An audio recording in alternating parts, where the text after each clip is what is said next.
Hey guys. This is Fiction Life, how are you all?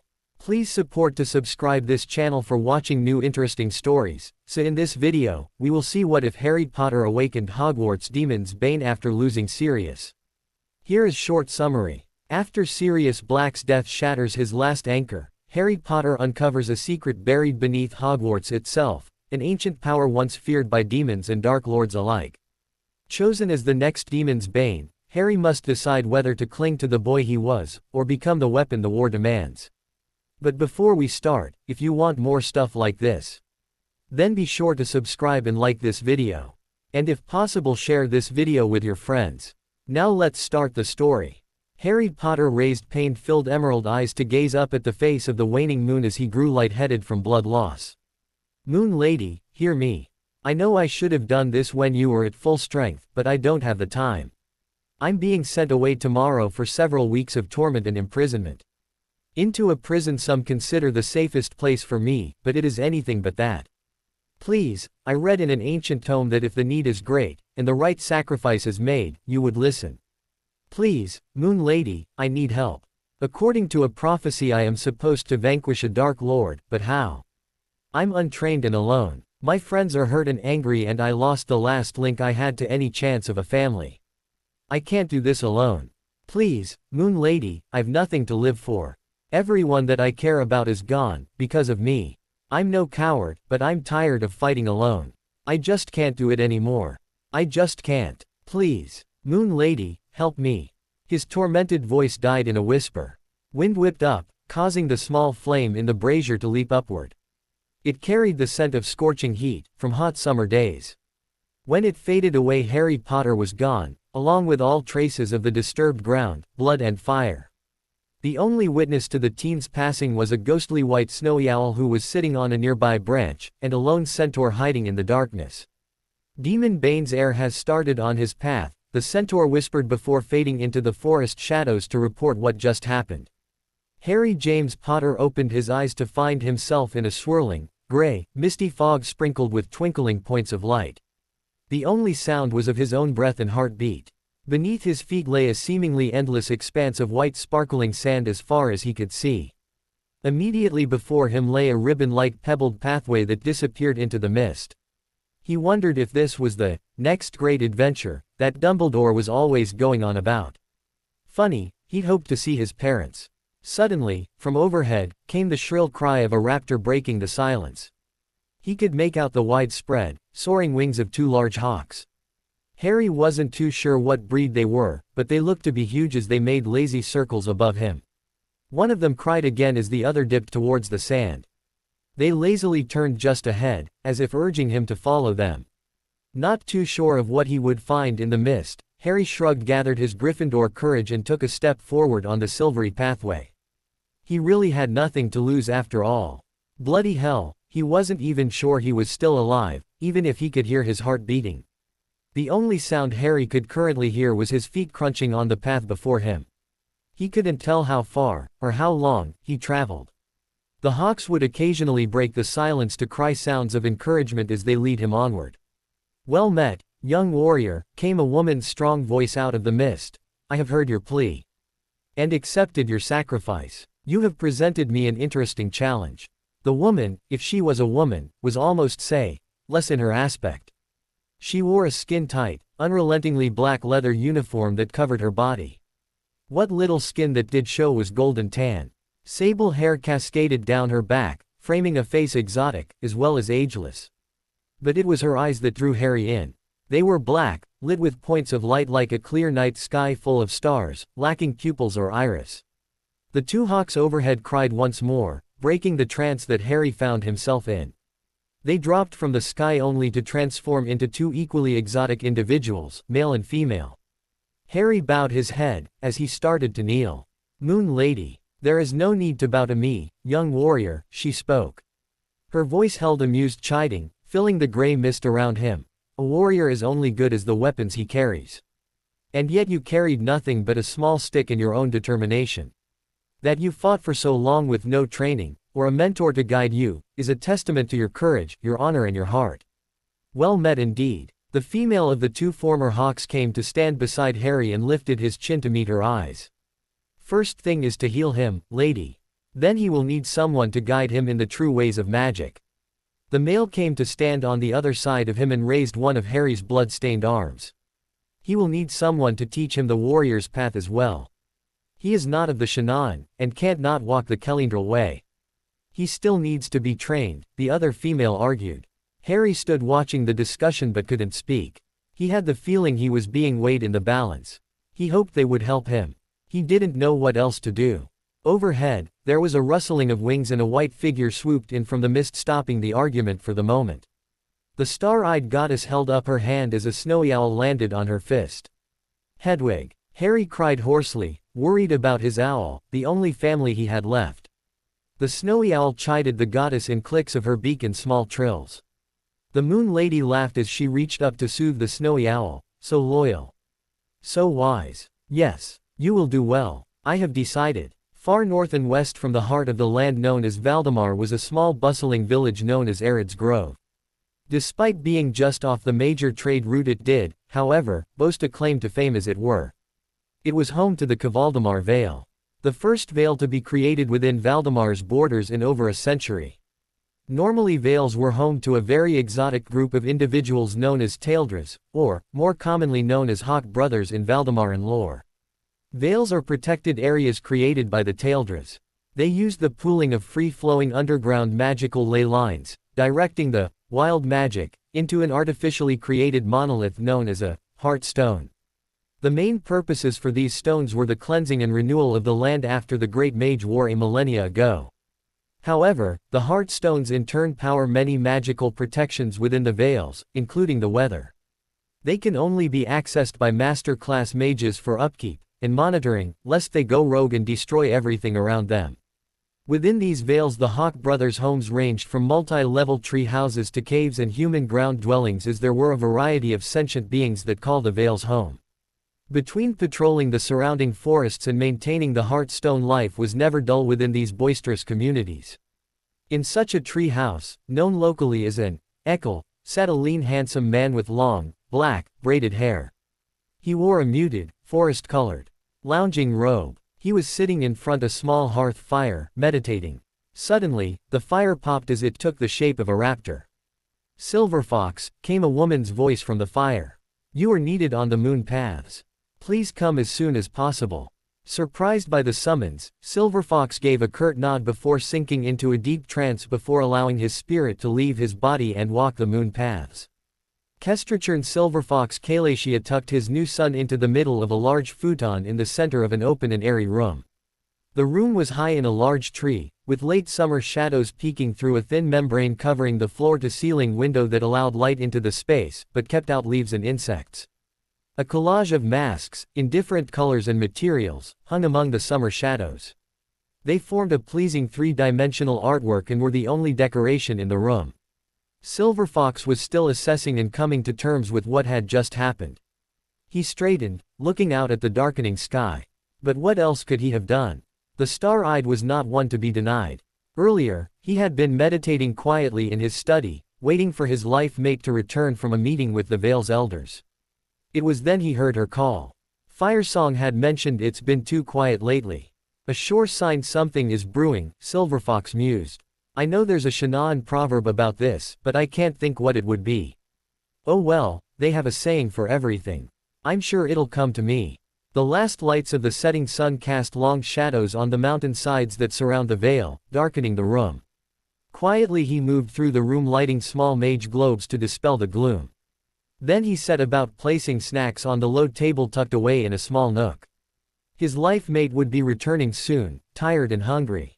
It had been years since they'd come to Kavaldemar, the farthest point from the heart of the country. Although both of them were now retired, Firesong became bored easily and needed to be involved in something.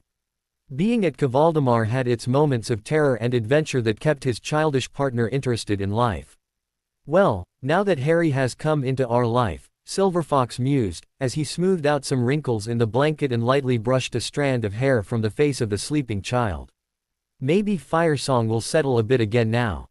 We have, after all, been talking about adopting. Harry isn't quite a newborn, but at least we don't have to worry about potty training.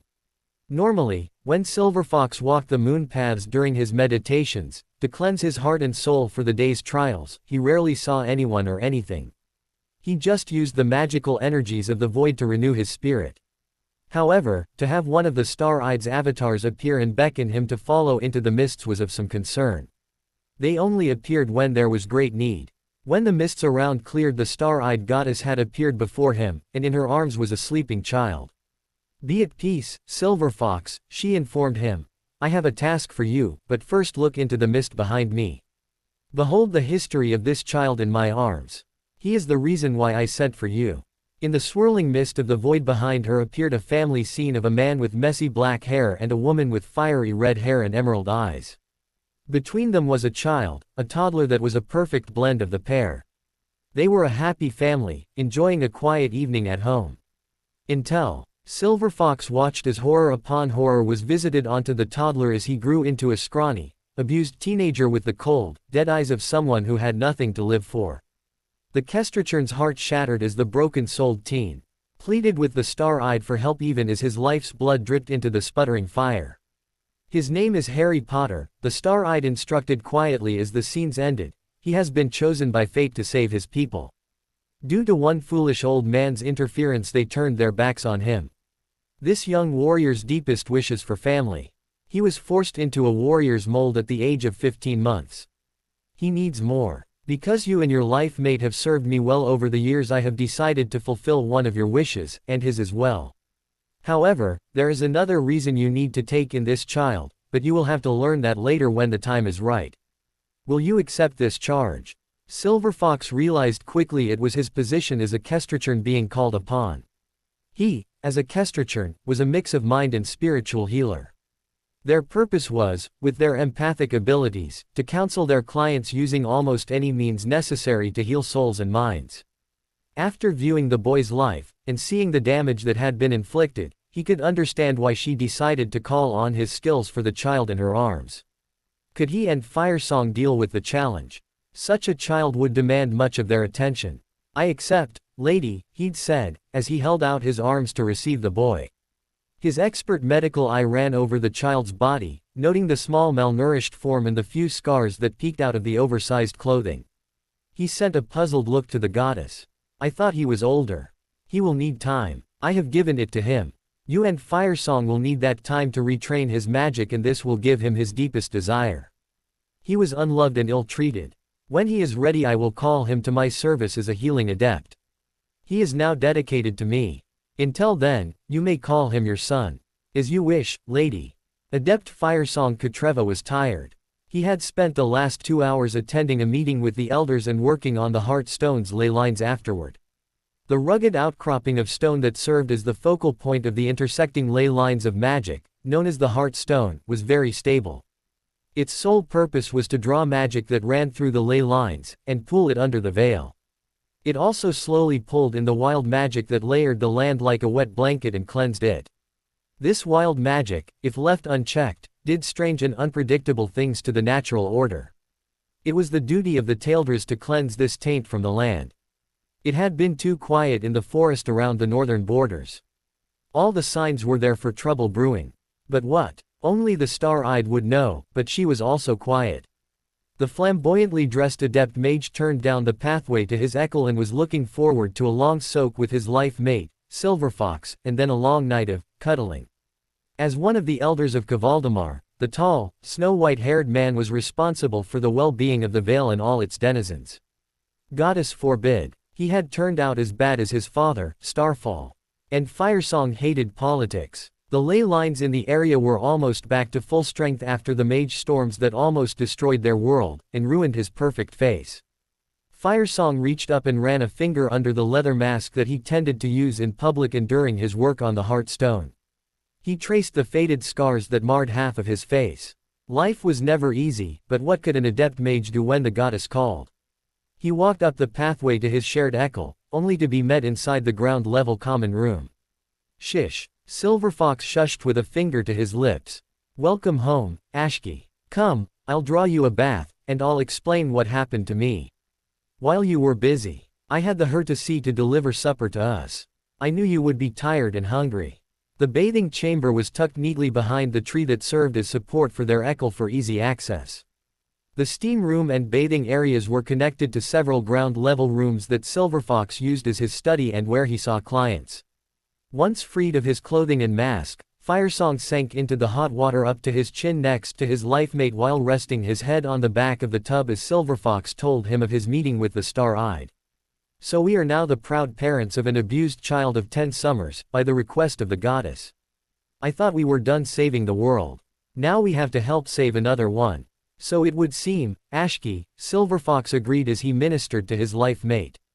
I know we were talking about adopting a child a few times, but you were talking. I was only listening. The flamboyant adept closed his eyes, allowing the steam to relax tired muscles. She showed me that Harry was taught wrong, and in fact, although he isn't your ancestor's incarnation, he might as well be with the way he was raised.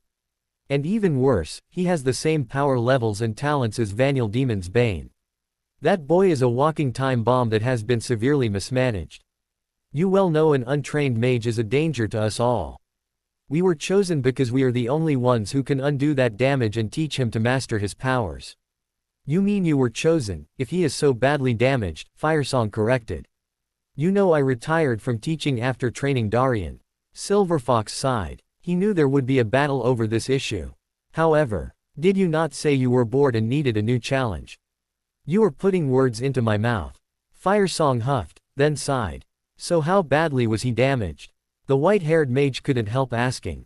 Worse than Darian before he was adopted into the clans, the tall Kestrachurn replied as he stretched out beside his life mate in the warm water, running a soapy hand along his bare chest. All the adults have failed him, and yet, Ashki. He hungers for family and a normal life. Firesong snorted. There is no such thing as a normal life. I know, Ashki. Silence descended as Silverfox used his talents as a Kestrachurn to minister to his life mate. Sunlight filtered through the translucent windows of a small room perched high in a treetop. A mop of black hair poked out of the covers and pillows of a futon on the floor. Slowly a young teen stretched and yawned as he sat up. Harry James Potter, aged 11, now known as Harry, rubbed his eyes as he took note of the day. It had been a year since he'd been de-aged from a 15-year-old back to the age of 10 and given to a pair of strange men in another dimension. All by the will of a warrior-like goddess who'd answered his dying prayer. Once Harry got used to being in this strange new world where living in a box canyon among the treetops was the norm, he'd never felt so at home, so cared for and loved. 3 months into living with the odd pair of fascinating men, a small, new tree house called an eckle was created higher up in the tree next to the one that housed his new parents' eckle. They were connected by a slender rope bridge. Of course Harry also had his own exit to the ground dwellings, so he didn't have to go through his parents' eckle. Firesong and Silverfox were life mates, and he really didn't relish walking in on them if they were busy. Once was enough, thank you very much. Harry's eckle wasn't as large as theirs, but it was perfect for him with just enough room for a bed and a small table. The color scheme was in shades of green, for the summer months. When the wheel of the seasons turned, the colors would change. He looked around as he stood up from the futon and headed for his small table and the breakfast awaiting him. Home. About a week after his arrival, Hedwig found him. How she found him was a mystery. He could only assume the Star-Eyed had something to do with her appearance. However it happened, Harry was very happy that she was here with him. It had been one of his greatest regrets that he was leaving her behind. Now she was here with him, sleeping each night on a perch near his bed. Silverfox, in Harry's opinion, was the coolest person he'd ever met. He'd been the one the goddess selected to be his new parent. A fact that worried Harry as he hadn't wanted to be a burden, but Silverfox killed that notion quickly. The Star-Eyed asked me and I had the option of refusing, the tall, lean man explained. But Firesong and I have been discussing adopting a child for some time, and frankly, you're perfect. Just the right age for us. Firesong gets someone he can pass his knowledge and training to, and I get someone to fuss over, Silverfox teased gently. If Silverfox was the coolest, Firesong was beyond scary brilliant. He was as snarky as Professor Snape, but with none of the underlying hatred. What really blew Harry away was the fact Firesong reminded him of Lockhart in all of his vain glory, only Firesong had better class and far better taste. The only physical imperfection of his new guardian was the fact that he had been badly damaged in a massive magical explosion that left half his face badly scarred. Harry noted that on his small table waiting for him was a tea service with scones and other breakfast items. Harry didn't find such service unusual, being used to the house elves at Hogwarts. What was unusual was the fact small shy lizard-like beings known as Hurtasee tended to the needs of the folk of the Vale instead of house elves. They didn't like to be seen by anyone. Harry knew that his personal Hurtasee that took care of his needs was called Sarah. She was a bit bolder than most of her kind, as she was raised in Kavaldemar instead in one of the more established, traditional Vales. And Harry adored Sarah. He had never had anyone fuss over him like Sarah. Dobby didn't count as he tried to save Harry by trying to kill him, but then Dobby was insane anyways. Once he was finished with his morning routine he found Silverfox waiting for him down in the common room set for the public. Firesong was still upstairs. "Morning, Harry," came the deep lilting voice of his guardian. "Happy anniversary." Harry smiled. Today marked the first-year anniversary of his arrival in Kavaldemar. He was excited. He knew that the people of the Vale loved to party, and party hard. Today would mark not only his arrival, but his new birthday. Since they had no way of knowing the true date of his birth, they'd decided to go with his arrival date in the Vale. Excited, Harry nodded with a smile. He really never had a true birthday celebration, or a party. The Dursleys never allowed it. Silverfox counseled Harry throughout the past year to help him work through the memories and feelings of his past life. Although he had the body, and sometimes mind of a 10-year-old, Harry had all the memories of his past 15 years. The goddess may have de-aged him to 10, but she felt he needed those memories. "Well, head back up to your room after our morning bath. Chera's waiting for you. She wants to put the final touches on you before the party." The taller man laughed as Harry made a face. He loved Sarah, he really did. She was adorable, but in her eyes Harry was nothing more than a large dress-up doll. The first thing Harry had to get used to was the clothing. He felt as if he'd fallen into a medieval world with a touch of fantasy combined. Today Sarah had dressed him in a light green poet's shirt with an over-tunic of forest green embroidered in threads of silver and gold, and a pair of loose brown pants. Thankfully, he didn't have to wear the long, flowing over robe that marked him as a mage in training. "The hair lotions is working, young sir," Sarah commented as she worked her long reptilian fingers through his hair. "Now, sit still. Let me finish this." "Yes, Sarah." Harry knew better than to protest. He already knew he wouldn't like the lecture she would give him. At least she didn't do the more elaborate braids that some of the Taildres liked to sport. Silverfox came up to Harry after Sarah had finished dressing him. "Well, you certainly do not look like the half-starved waif from a year ago." And Harry didn't. Gone was his thin, malnourished body. In its place was a lean hard body that had the start of strong muscle. His hair was the biggest change of all. It was longer and less messy, and his eyes, they were bright, clear and the dead, despairing look was almost gone. "Come, everyone is waiting," the tall Kestrachern urged. "Have you decided what you want for a gift from us?" Harry nodded as he walked over to his guardian. "I have." The dining hall was one of the few wooden buildings in the Vale. It was a long, low structure with a ceiling supported by slender pillars. There were a few tables with stools. Many cushions were scattered about, some new, some well-worn, as well as couches and individual chairs. Along the far end many savory finger foods were laid out, along with a huge birthday cake and several smaller cakes of different flavors. Harry smiled at all of his new friends. Darian and his wife Keisha were among the many celebrating with Harry. Darian, although young, was the Vale's elder. He was very plain-looking compared to most of the Taildres, but he did sport their salt and pepper hair. He was also the main reason the Vale was in existence in the first place. "Hey Harry," Darian called as he broke from his group of friends and headed to the young mage. "About time you got here.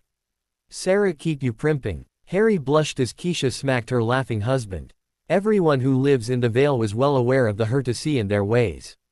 Darian and Keisha were used to having a pair of the lizard-like people looking after them. Excited, Keisha laughed. Harry nodded. He'd never had a birthday party before. Mrs. Weasley had tried, but Dumbledore and the Dursleys wouldn't allow it. As usual, the party lasted all day and into the early evening. The Taildras knew how to party, as they were well aware that there might be trouble around the corner. There was always something that needed to be dealt with, but whenever possible they took time to enjoy life. People came and went from the dining area all day. Either Firesong or Silverfox stayed with Harry, much to his surprise. Never before had anyone taken as much interest in his life as those two. Was this what having a parent meant? He knew what he wanted as a gift, and hoped they weren't too angry with him for it. An older, taller Harry, now known as Firefox, concentrated as he leapt from tree to tree a few miles from Kavaldemar. It had been 2 years since he arrived at Kavaldemar, and he was heading home for his 12th birthday party today. He loved traveling through the trees. Many were not strong enough to hold his weight, but those were easy enough to avoid. 2 days ago he'd been sent to Sanctuary to deliver a supply of medicinal herbs for the healers there. Sanctuary was a healer's complex secreted under a heavy canopy of trees. So well hidden was Sanctuary that one could easily miss it. The outer walls were well constructed out of the natural rock and slatted wood, protecting the complex of small stone buildings and the healers within. Firefox was now more confident in his abilities as a young mage as well as a welcomed member of the Vale. Last year he had been formally adopted as the son of the 2 most respected men in the Vale. He was no longer known as Harry James Potter, but Firefox, and he was loving every moment of his new life. He'd been relieved when his request to be adopted into the clan had been met with eager acceptance. In fact, his name, Firefox, was a play on both of the men that blood adopted him. This past year Firefox learned more about how to mold his magic, to pull it from the rivers of magic that flowed just under the surface of the earth and shape it to his needs. Wands and other foci are for hedge wizards and low-rank magic users. You Firefox, Firesong told him in a lesson, are more powerful than that. I will show you a better way to use magic, but you must always use it to better your world. Yes, father, Firefox acknowledged, never tiring of the fact that Firesong was willing to teach him. He soaked up all the knowledge his fathers offered. Besides learning magecraft from Firesong, Firefox had other duties as well. He had to help with the chores around the Vale. His main one was scouting once he was shown how to travel through the canopy of the northwest section of the Peligir forest. The Peligir was massive, running for hundreds of miles across the continent, and although their section of it was pretty tame, it was still dangerous. The wild magic tainted the forest and caused many foul and dangerous mutations that were a danger to all who were careless. The mage storms that almost destroyed the world many years ago had done a lot damage to the lands and magic. It was the Taildra's duty to cleanse the land and to protect the magical creatures that lived in and around the forest. Although the trees around Erold's Grove were younger, they still were massive, and Firefox took to traveling through the treetop highway as if born to it. Scouting was fun for the most part. His duties included checking the trees for trouble as well as hunt for trade-able goods as well as keeping watch for danger. He would bring back whatever he found and turn it over to one of the elders. Sometimes Firefox would receive a small commission if it was something someone wanted specifically, but mostly it was to help replenish the coffers of the Vale. It wasn't long until he spied the mage lights of the Vale. I still can't decide what I want this year, he mused. Maybe I should ask for a baby sister, just for the shock value. Firesong waited impatiently for his adopted son to return to the Vale. He couldn't believe how much that young man had changed his life. He had given up teaching after Darien, but Firefox was his dream student. Firefox, once he overcame all the abuse that had been heaped onto him in his short life, became a mischievous and caring child. Silverfox was still countering all the damage done to him, but more and more of Firefox's true personality came shining through. Wonder what your son will ask for this year as his gift? Came an aged voice behind him. Firesong turned to see his father, Starfall, standing behind him. Well, I do hope it isn't for a baby sister, the flamboyant mage quipped. Then he paused before saying, there isn't much he wants. He has a bond bird. That Hedwig is quite the drama queen in her own right. He's almost ready to take the master class exam. His working of the ley lines is almost as refined as Darian's at that age. So true, my son, Starfall commented. He's too young yet to do much outside the Vale, except for scouting and messenger service. Are you talking about our son, your grandson? Silverfox asked as he joined in the conversation. I would say he's turning out to be more like Firesong each day. even to the point his hair is already changing to silver white. There isn't much left of his dark hair. Even Darian's hair didn't start changing until he passed his master exam, Firesong commented, adjusting his new mask. I think we should test our son soon. In a packed dirt circle in the center of brightly decorated buildings, two teams were in the middle of a full-out brawl. Other young males and several older men were shouting encouragement as the two exchanged blows from both fist and foot. The taller one was dressed in buckskin breeches decorated with bright-colored thread, while the other was in soft woolen pants. Both were shirtless, covered in dust, sweat and streaks of blood. One of the teens had long, deep black braids with bits of leather and colorful beads woven throughout. The second sported long salt and pepper braids, with crystals and feathers decorating them. The brawl, if you could call it that, started as a contest between two friends that escalated into an all-out melee. However, it was over in a few minutes when the black-haired teen bested his shorter opponent. Panting but laughing, the winner reached down to help the other up. You're doing better, my friend, the older boy smiled as he slapped Firefox on the back. Thanks, Jendi, Firefox grinned at his friend, wincing as he bent to retrieve his tunic. At least this time you didn't ruin my shirt. Firesong hates it when that happens. Jendi laughed. That peacock hates anything that would get him, or you, dirty. Still, I wouldn't want to cross him. I'll take fists over his acid tongue and magic any day. Firefox grinned. His father's acid tongue was well known and very much a thing to avoid at all costs. Strangely, it was what endeared the man to the teen. He knew that Firesong cared enough for him to correct him when he did something foolish or needlessly dangerous. Those watching the two boys started to exchange tokens of currency now that the fight was over. Other spectators returned to whatever they'd been doing beforehand. One young warrior walked over to the pair to congratulate Jendi on his win. Firefox was also given a few slaps of sympathy, drawing forth muffled grunts of pain when they landed on tender areas. Since Harry, or rather Firefox as he was now called, had been accepted into the Taildras, one of the first things he'd had to do was learn about the different races. There were many that lived in and around Erold's Grove, and that included the Ghost Cat clan, who lived a few miles north of the town. The Ghost Cat clan was one of the far northern tribes. Due to a plague they had come down from the frozen lands that were their original homeland, and stayed. Their lodges were a bizarre mix of wild wooden carvings and bright, rainbow colors. The designs and colors made no sense to outsiders for they seemed to have no coherent reason. The common area, where the pair had been fighting, was just in front of the men's fire pit and was well worn by the many fights that took place there. Firefox brushed the dust acquired from rolling around in the dirt off his legs, wincing as his hand came across a swelling bruise. He was going to pay for it when he got back to the Vale. He just knew Silverfox would have much to say about his lumps. The young mage had made friends with few of the teens within the clan. It had taken months after he arrived to be accepted by others of his age. Mostly it was due to the fact he was not from a Vale and didn't know about their ways, or how to fight hand to hand.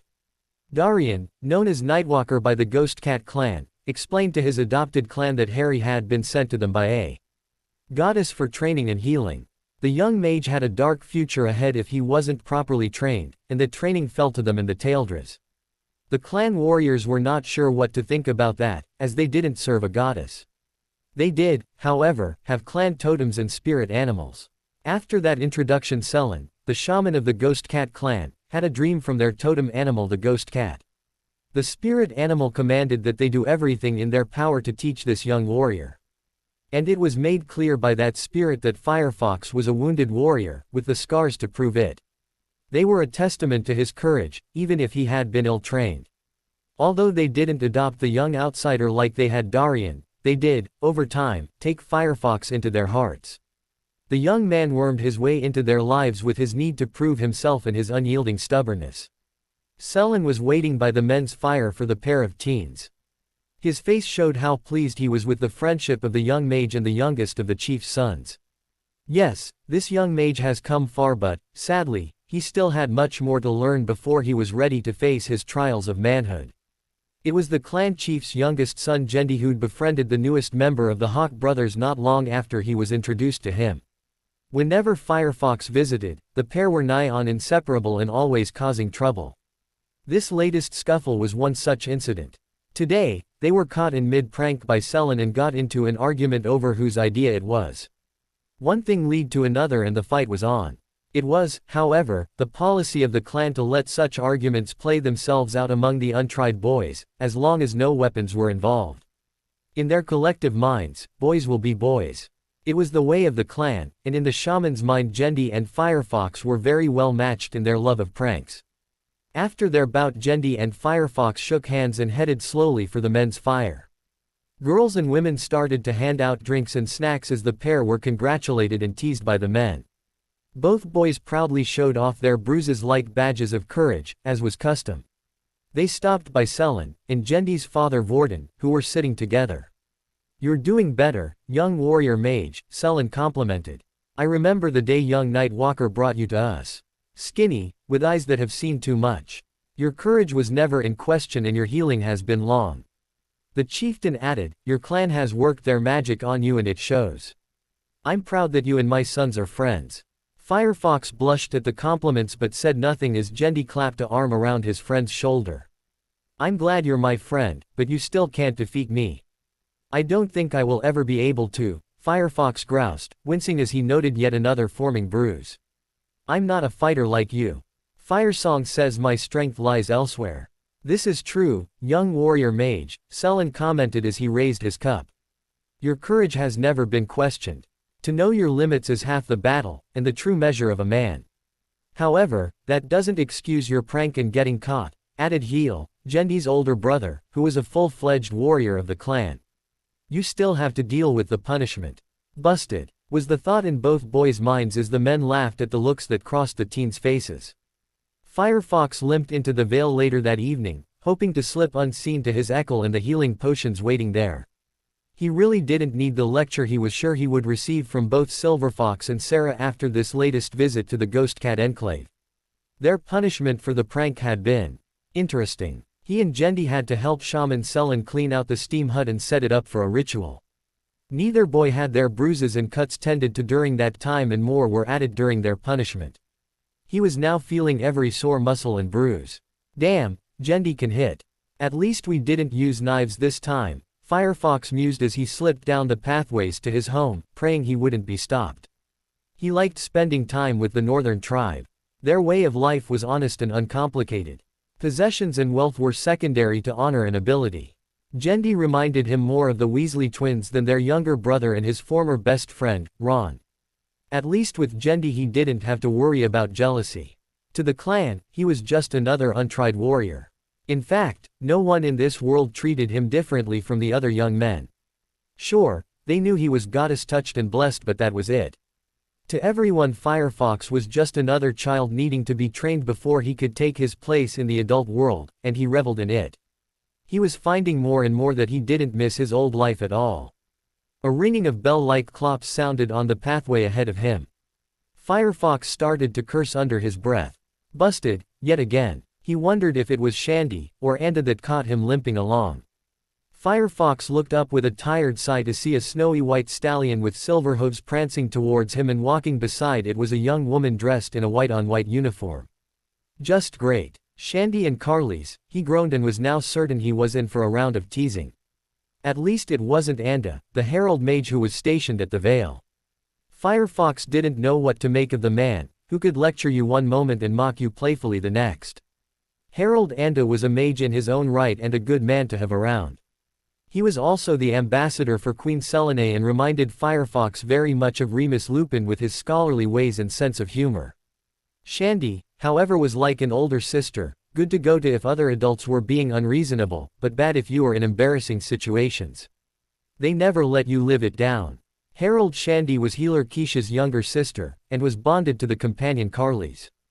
A herald was the voice of reason and judgment representing the crown of Valdemar. To become a herald one must be chosen by a companion. Companions were no ordinary horses. They were an intelligent, sentient beings with the ability to speak, mind to mind, in the form of a horse. To call a companion a horse was considered high insult and a punishable offense in the Vale. They were to be treated with the utmost respect and courtesy. In Valdemar it was an honor to be chosen by a companion, to be their herald. How one was chosen was a secret known only by a select few, and the companions themselves. One of the main criteria to be chosen was the person had to have a special talent, in either the mind arts or magic. An unbreakable bond was formed between companion and herald when the companion looked their chosen in the eye and mind spoke, "I choose you." A bond instantly formed that could only be broken by death.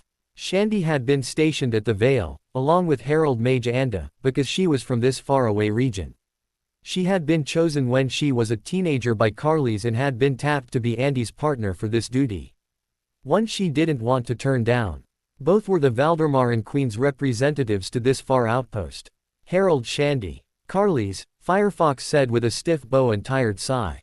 He just wanted to get home. "I see you've been to the Ghost Cats again, the tall bee," Herald commented as Carlys let out a mild nicker of amusement. "Lost again," came the male, mental voice of the companion. Firefox gave the stallion a look of disgust as Carlys nickered his amusement. "What is it now? Gendy 50 and Firefox 0. Shandy teased. Firefox groaned tiredly, trying not to show just how badly he was hurting.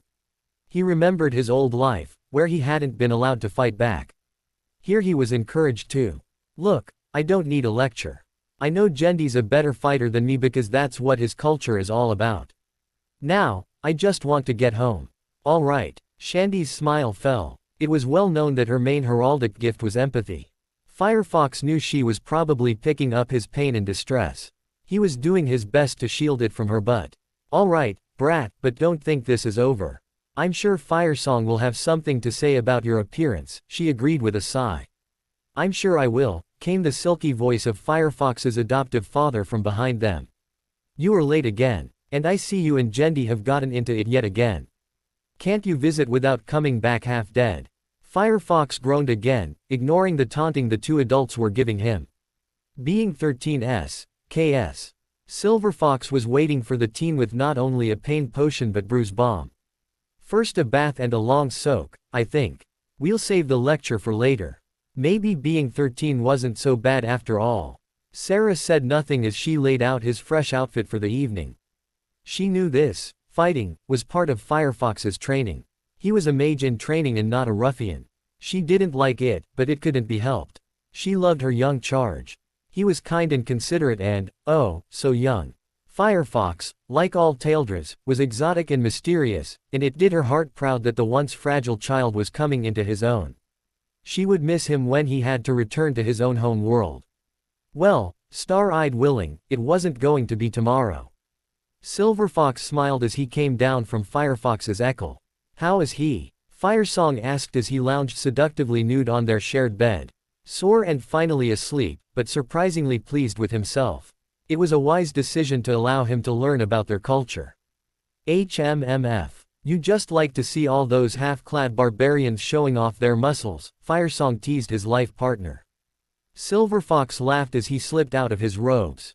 "Jealous much, ask. Seriously though, our little fledgling is growing up to be a fine young man. What do you expect with us as his parents?" Firesong preened as he made room on the bed. "Enough talk." Firefox, age 14, sat in front of the Kavaldemar Vale's heartstone in a deep trance. He was tracing down a small tendril of magic that was escaping from the main feed of ley lines under it. His grandfather Starfall had set him the task of monitoring the stone and the magical feeds to end from it. He informed Firefox that there was a minor drop in power and he wanted his grandson to find it. Just another day in the life of a mage adept in training within Kavaldemar. It was troubling. Firefox wasn't sure why the other older mages had missed it. Maybe because it was so tiny. But he knew that normally Firesong and Darian were the ones that did most of the work with the ley line feeders. Maybe because today they were too busy doing elder work with the mayor of Aaron's Grove, Lord Bion of the Keep and Vorden, leader of the Ghost Cat clan. Whatever. Concentrate now. Think of that later, he sighed, turning back to the task at hand. One of the first things both Darian and Firesong drilled into him when working with the Heart Stone, one must always be respectful and mindful of just how dangerous the stone could be. The magical monolith was unforgiving if one wasn't careful in handling it. It could fry you and leave your charred corpse beside it with one small mistake. Or it could trap your mind within the ley line itself and you would never find your way back to your body. It could also just give a sharp warning, and leave only a very nasty scar behind. One did not fool around when dealing directly with the Veil's heart stone. Immersing himself carefully, he found the end of the trickle of magic. There. He gave a metaphoric blink. Huh, what the? That's plain crazy. How? That tiny trickle of power lead to under the healer complex known as Sanctuary, situated between the village and the Veil. Allowing the magic to flow around him, he could feel the healers above him as they went about their daily lives. How? Why? As Firefox checked the pathway, he smiled. Finally, he could detect the subtle hints of his father's magical signature. Huh, he was right. This wasn't a natural leak in the ley lines. Someone had created it and wanted him to find this on his own. The young mage could not detect any more magical signatures, which meant that this was a new occurrence. He was now certain that Firesong, or maybe even Darian, had a hand in this. They were well able to hide their presence in their handiwork. Well, he could build upon it. Someone had placed a rock garden just above where he was working. How convenient. There was already a tiny node of energy pooling under the sanctuary as healers worked their trade. It held the signatures of the healers above him as well as Keisha's, Darian's and Silverfox. Slowly Firefox enlarged the cavity for wild magic to pool more fully beneath sanctuary. He knew that the healers had been hinting to Firesong and Darian for a small heart stone. They needed to store more energy for those cases that needed more than they could give by themselves. The healers didn't want or need a large veil-sized stone, although they did want something to help keep the weather and the more dangerous pests out. Firefox then retraced the ley line back from the node to the heart stone, widening it slightly as he went, to allow more magic to flow through it. Later, they may tie more ley lines into the sanctuary node if necessary. However, he had to be very careful that he didn't pull too much power from their Veil's heart stone, or the node under it. It could upset the balance of magic and cause more problems down the road. Once he was sure that there would be no blockage or power surges to cause problems, he backed out of the ley line. He knew he would have to inform the elders of this new development, but he was certain they would not be too upset with him. Normally such small feeders, or drains, were sealed away to keep anyone outside the Veil from tapping into them and causing trouble. Taking a deep breath, Firefox opened his eyes to see a concerned Starfall who had been sent to monitor him as he worked. I found the problem, Starfall, Firefox informed his adoptive grandfather as he stretched. I did catch the traces of Firesong's magical signature. He's getting senile if he's that careless. Anyway, a small feeder runs off the main ley line towards Sanctuary. I didn't sense any other outside signatures attached to the ley line. However, I suspect that Darian helped. Didn't healer Candace say they were wanting their own heart stone? Someone, I'm willing to bet that it'll be me, will need to tie everything together later. Starfall rubbed his chin and nodded. It will be you, young one. Well done, Firefox. Your father has taught you well, if you can detect those traces. I am certain he left just a hint for you to find. Now, you need to finish what you started, once the node has settled some. Well done. Yes sir, Firefox said as he blushed, pulling carefully once more from the node under the heart stone to refill his own magical reserves. It was one of the first things he'd been taught since he started working with the ley lines. It wasn't cheating, but common sense to replace the magic you'd used. Why not take it and leave yourself replenished rather than vulnerable to fatigue, or worse, attack? Firefox pondered this as he felt the magic from the stone flow through his body, refueling and re-energizing him. The weary teen tucked a silvery bit of hair behind his ear. Since he was now working more and more directly with the heart stone, his once messy black hair now sported more streaks of silver. Magic did that to those that worked around the nodes. According to his father, Firesong's hair was completely white by the time he was 9. Firefox figured by the time he was 16, there would be no black left in his own. Working around the wild magic was like that. If only his friends at Hogwarts could see him now. He hadn't used a wand since he got here. One of the first lessons in magical theory he learned was the difference between a hedge wizard and an adept. He knew that Hermione would have a fit as this type of magic didn't fit in her view of the world. A hedge wizard couldn't tap into a node as they didn't have the ability or the power to do so without a focus. Firefox wasn't certain, but he didn't think Albus Dumbledore, for all his vaunted power, was really that great if he still had to use a wand. Firefox wasn't too certain that the wizarding world even knew what a node was, at least he could never remember studying them. He wondered if Hogwarts had a note under it, and if so, what kind of condition it was in. An adept, like Starfall or Firesong, didn't need a physical focus. With only their knowledge, will and determination they could tap directly into the node. It had taken time to wean Firefox off his wand and to build up his magical muscles, but once he could directly tap into the ley lines there was nothing stopping him. Imagination and determination were all he needed, and Firefox had determination in spades. Something that wasn't taught at Hogwarts. They put more restrictions on magic than Firesong had masks. So what did you do? Starfall asked as he helped his adoptive grandson to his feet. Firefox smiled up at his grandparent. He loved the fact that he was so accepted in this new world. I traced the feeder to Under Sanctuary.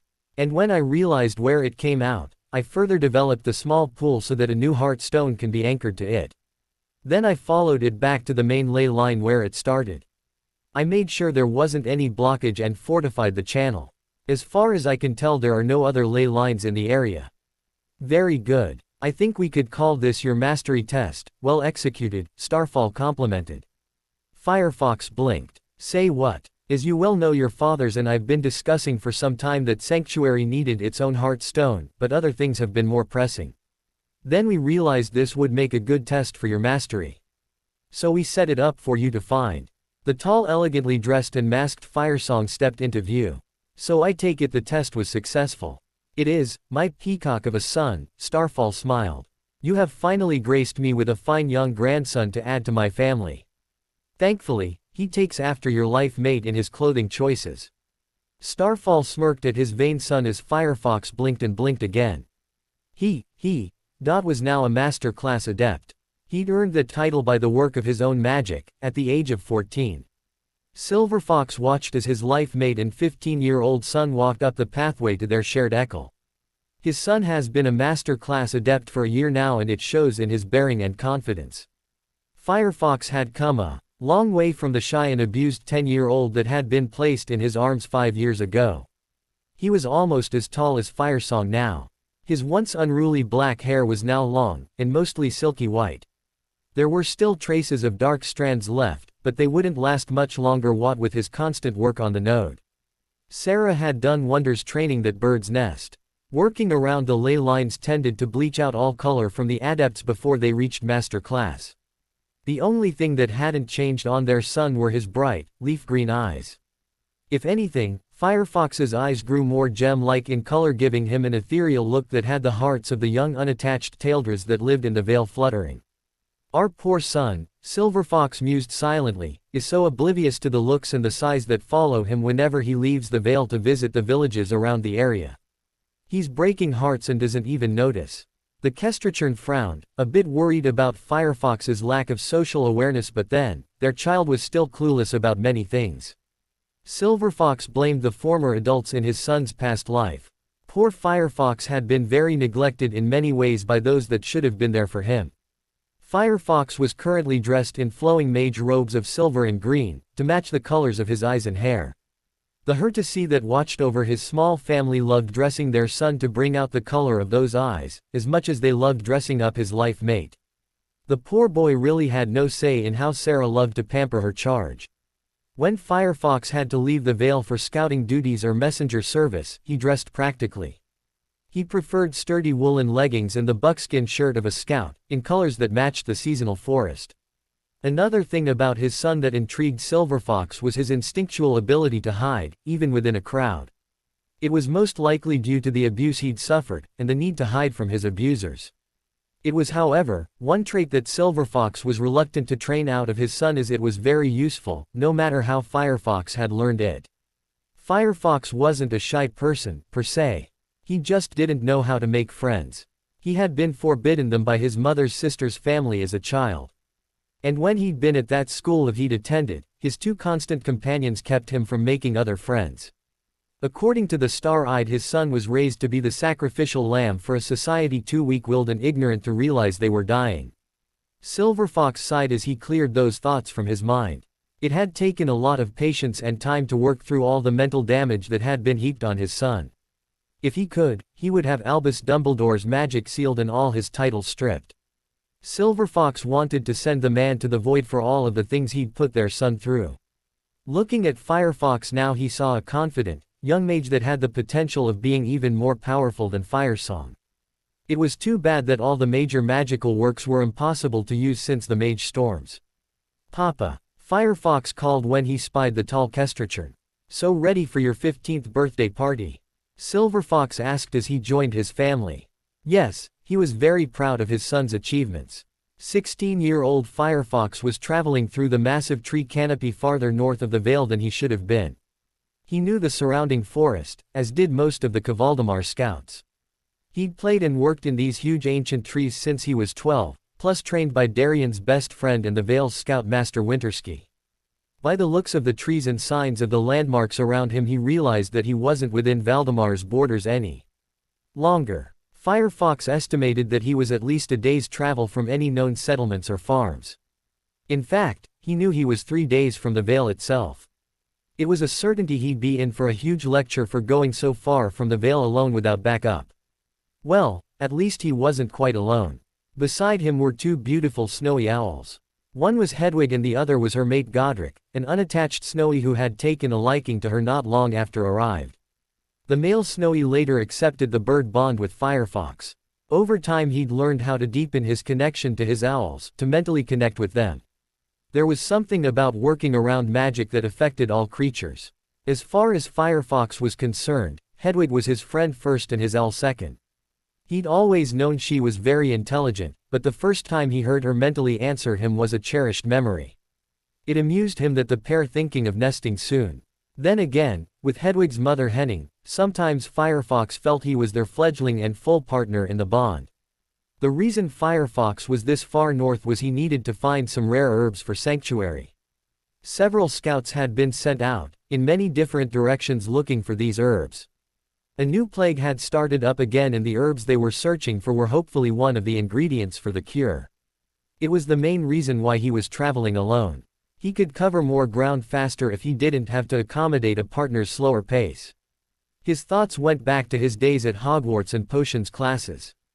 Firefox, as Harry Potter, had never been a great student in potions. That had more to do with not only how he had been taught, but also who his teacher was. Firefox still did not have any love for making potions despite his great respect for healers and what they did. Another reason for him to be this far out was a rumor of wild griffins. Who would have thought that there would be griffins here in this world? Griffins were interesting creatures. Those he'd grown up around here in the Vale were magic personified, and looked nothing like the images he had seen around Hogwarts. For one thing, they were highly intelligent and mages in their own right, even if they looked to be half eagle and half lion. Griffins, according to the history of these lands, were highly intelligent creatures and fierce fighters. Wild griffins, however, were a different story. No one is too sure where they came from and they barely tolerated humans. They live in the mountain ranges that separate Valdemar and the northern tribes. Now he wished he had brought one of the younger, more adventurous griffins with him. If nothing else, it would be someone else to talk to. As if his thoughts turned to reality, he suddenly heard the distress call of a young griffin. Firefox paused in his treetop traveling to get a bearing on the distress cry. He signaled the pair of Snowies to take point and cover. "Great, if there are problems, I'm alone. Help is at least 3 days away." As he moved through the trees, the distress cries were getting louder. It was a loud keening that sent chills down his spine. He hoped it was just trapped and needed help to get free. And prayed that the parents were in a help first, attack later mood. However, nothing prepared the young mage scout for the sight he stumbled across. The massive tree canopy gave way to a rocky outcropping. It led to the foothills of the Ice Wall Mountains, which protected Valdemar and the southern countries from incursion by the northern tribes. There were few passes that allowed access to Valdemar, including the mage-made pass that lead to the Forest of Sorrow. A fledgling griffin and what looked like its mother were huddled together, tethered by strong ropes and wire mesh. The adult griffin was bleeding heavily and straining on the wire mesh to free herself. The fledgling was young and also looked to be bleeding. A group of men that had the markings of the Blood Bear clan were standing around another adult griffin while a mage was drawing markings on the griffin and the ground around him. Firefox bit back a groan. Just what the Vale needed, another Bloodpath mage. Mages that followed the blood path were those that sought the path of darkest magic, with no respect for life. They sought the darkest of magics that lead to death and torment. From what he was told by his parents, Riddle was a good example of a blood path mage. If I remember my lessons, Darian had taken care of the last one a year or so before I arrived at the Vale. The young mage remembered hearing the tales of Darian and Keisha's epic trek north to find his parents. After finding them, Darian had been challenged to a duel of magic by a blood path mage. Those are the markings I'm sure Darian hoped never to see again, he mused as he readied an arrow. Firefox knew he couldn't really stop the warriors standing guard and survive, but he could disturb whatever that mage was doing. Not sure what he is doing, but it doesn't look good. He needed to get word back and summon help. Suddenly 2 snowy owls dropped down beside him. Hedwig, go to Darian. Get help. Blood Path Mage. 3 days from the Vale. Blood Bear Clan. Send help. Need a pair of griffins. Go. Godric, stay with me. Need you as backup. Firefox focused his mind to imprint the landmarks into his beloved owl's mind. She would be able to convey the message to his mentor when she arrived back at the Vale. I go. You help fledgling. Hedwig answered in his mind as she hopped onto his shoulder to nip his ear in affection. Be safe, Hedwig. I can't lose you, he called to her as she launched herself back into the forest. I will stay, came the husky voice of the male owl in the back of Firefox's mind. Female is hurt. Male is near death. Not sure of the fledgling, he reported from his viewpoint on the nearby limb. Firefox powered up an arrow, fletched with one of Godric's feathers, with his more destructive magic, and let it loose. The moment it left the bow, he was moving to a different position. As a scout, he had been trained to use the trees as cover and to move silently. The arrow found its mark as it hit the center of the ritual circle and exploded, erasing part of its blood-stained markings. The male griffin struggled a bit more within the circle, but even Firefox could see that the poor being was dying. The female renewed her efforts to break free. The Blood Bear clansmen roared out their anger as the mage shouted orders in their guttural language. Thanks to the years of hanging around Jendi and the rest of the warriors of the Ghost Cat clan, Firefox could understand most of what the mage was shouting. What he could make out wasn't good. Firefox mentally ran through the rumors and intelligence that had been coming out of the northern tribes lately, as he settled safely out of sight into a different part of the forest's edge. The wrongness that many of the mages had been feeling for years had become stronger. Rumors and stories coming from the far north were troublesome. Some stories couldn't be verified, and those that could be weren't good. The tree cover here was more of a half circle against the rugged terrain of the foothills, and there wasn't much Firefox could do. He did use his own inner magic to cast Notice Me Not spells on himself and Godric, but he knew they would find him sooner or later. He couldn't let that mage complete whatever ritual he was doing. The mage shouted orders and several of the men moved to pick up the male griffin. The mother and fledgling were ignored as they packed up. A couple of the Blood Bear warriors moved out under the trees but didn't look up. They seemed nervous about entering the leading edge of trees. Makes sense, I suppose, the young mage thought as he moved to shoot another arrow, pouring magic into it. They're more used to the small groves of poplars and aspens than the gigantic redwoods and oaks of the Peligir forest. He let loose an arrow as one of the warriors walked under the tree he was hiding in. The arrow wasn't for him but for the one holding the wire mesh trapping the female. Firefox needed an ally down there, and an old Shanaan proverb came to mind: there's never anything more dangerous than an angry mother. The arrow found its mark and sliced through the mesh even as the magic it was imbued with dissolved a good portion of it. Sorry lady, but that's the best I can do. He was already on the move again. The clansman shouted in anger as the wounded griffin broke free. The chaos his actions caused helped as Firefox rained more arrows down on those clansmen that tried to stop her. The mage, seeing that the ritual was lost, shouted for retreat. Some of the clansmen grabbed up the dying male and headed back up the mountain, leaving the badly wounded female and the fledgling behind.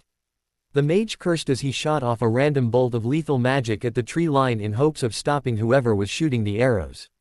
The only problem was Firefox wasn't in the line of fire. He knew better than to remain a stationary target in the face of overwhelming odds. Once he was certain that they had all left, and no one was watching and waiting, Firefox slipped through the trees to the forest's leading edge. The female was still hissing and threatening, and the only reason she wasn't chasing after the Blood Bear clansman was the fact her one wing drooped with several arrows puncturing it. Upon closer inspection, the fledgling looked to be unharmed. Most of the blood covering it appeared to be from its mother. Firefox noted that it was almost ready for its first flight. He cautiously checked the young griffin and saw no visible signs of damage. That didn't mean anything, yet. The female collapsed as the young griffin finally freed itself from the mesh. Firefox knew he had his work cut out for him. How was he going to help and heal the wild pair that now had even less love for humans? Firefox watched as the female griffin collapsed from her wounds before he exited the tree line. He had his bow ready and an arrow notched in case any clansmen still lingered. With a Blood Path mage and the Blood Bear clan in the area, he wasn't taking any chances. The remnants of the half-destroyed ritual lay obscenely next to the body of the female. The fledgling huddled next to its critically wounded mother, shivering in shock. There was nothing Firefox could do for the pair until he made sure the area was secured. The young mage crept warily closer as he moved silently towards the pair. He scanned the countryside as he searched for the closest ley line and tapped into it as he cautiously spread his magical essence over the area using the magical boost he received. Suddenly a loud guttural cry erupted from an overhanging outcropping of rock as a pair of clansmen surged forward. Firefox wasted no time as he fired off one arrow, and then another. His first arrow wounded one while the other grazed the second. Pulling more magic from the nearby ley line as he threw his bow aside, the young mage showed his training by shouting out a blasting spell, augmented by both the magic from the ley line and his former training. The wounded clansman with an arrow in his chest went down and stayed down. The other tried to get back up. As he pulled an arrow out of his thigh, only to be knocked back by another blast of magic. Great, he mused. Firefox, why don't you just hang a sign out, "I am here. Come and get me." Only after the pair were down permanently did Firefox turn his attention to the griffins. The female was still unconscious, while the fledgling hissed and threatened him with beak and claws.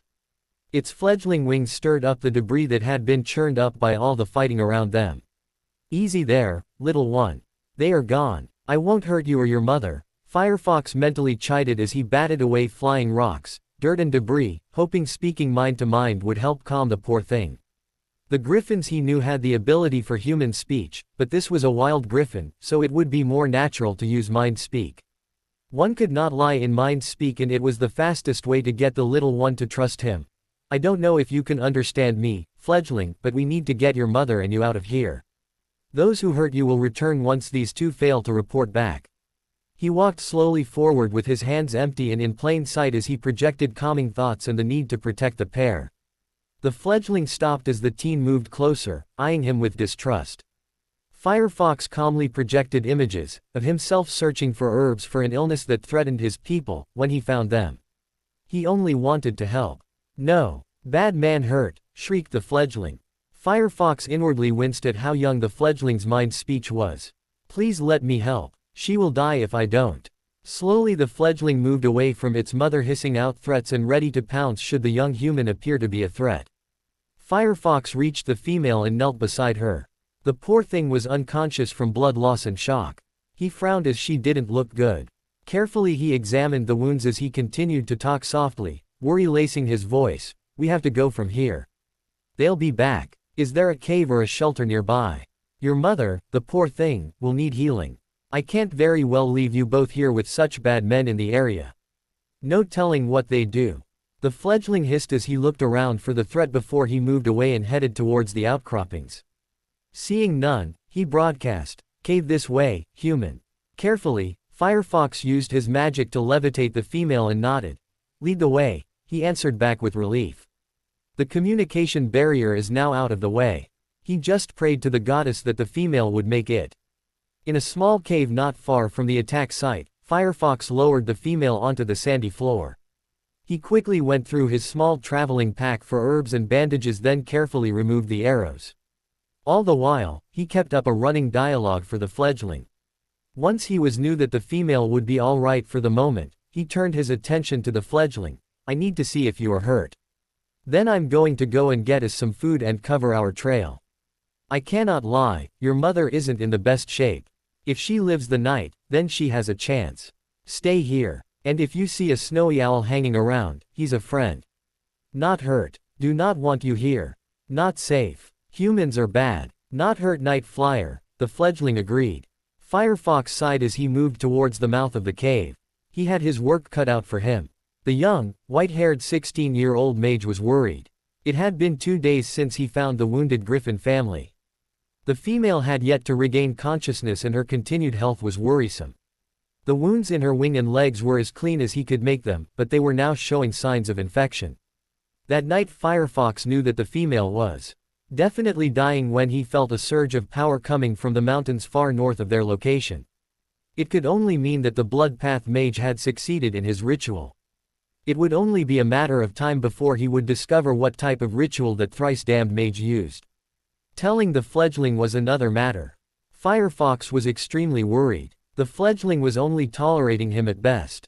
He wasn't sure how much the little guy understood about what was happening, but was thankful that they were able to communicate via mind speech, as he could with Hedwig and Godric.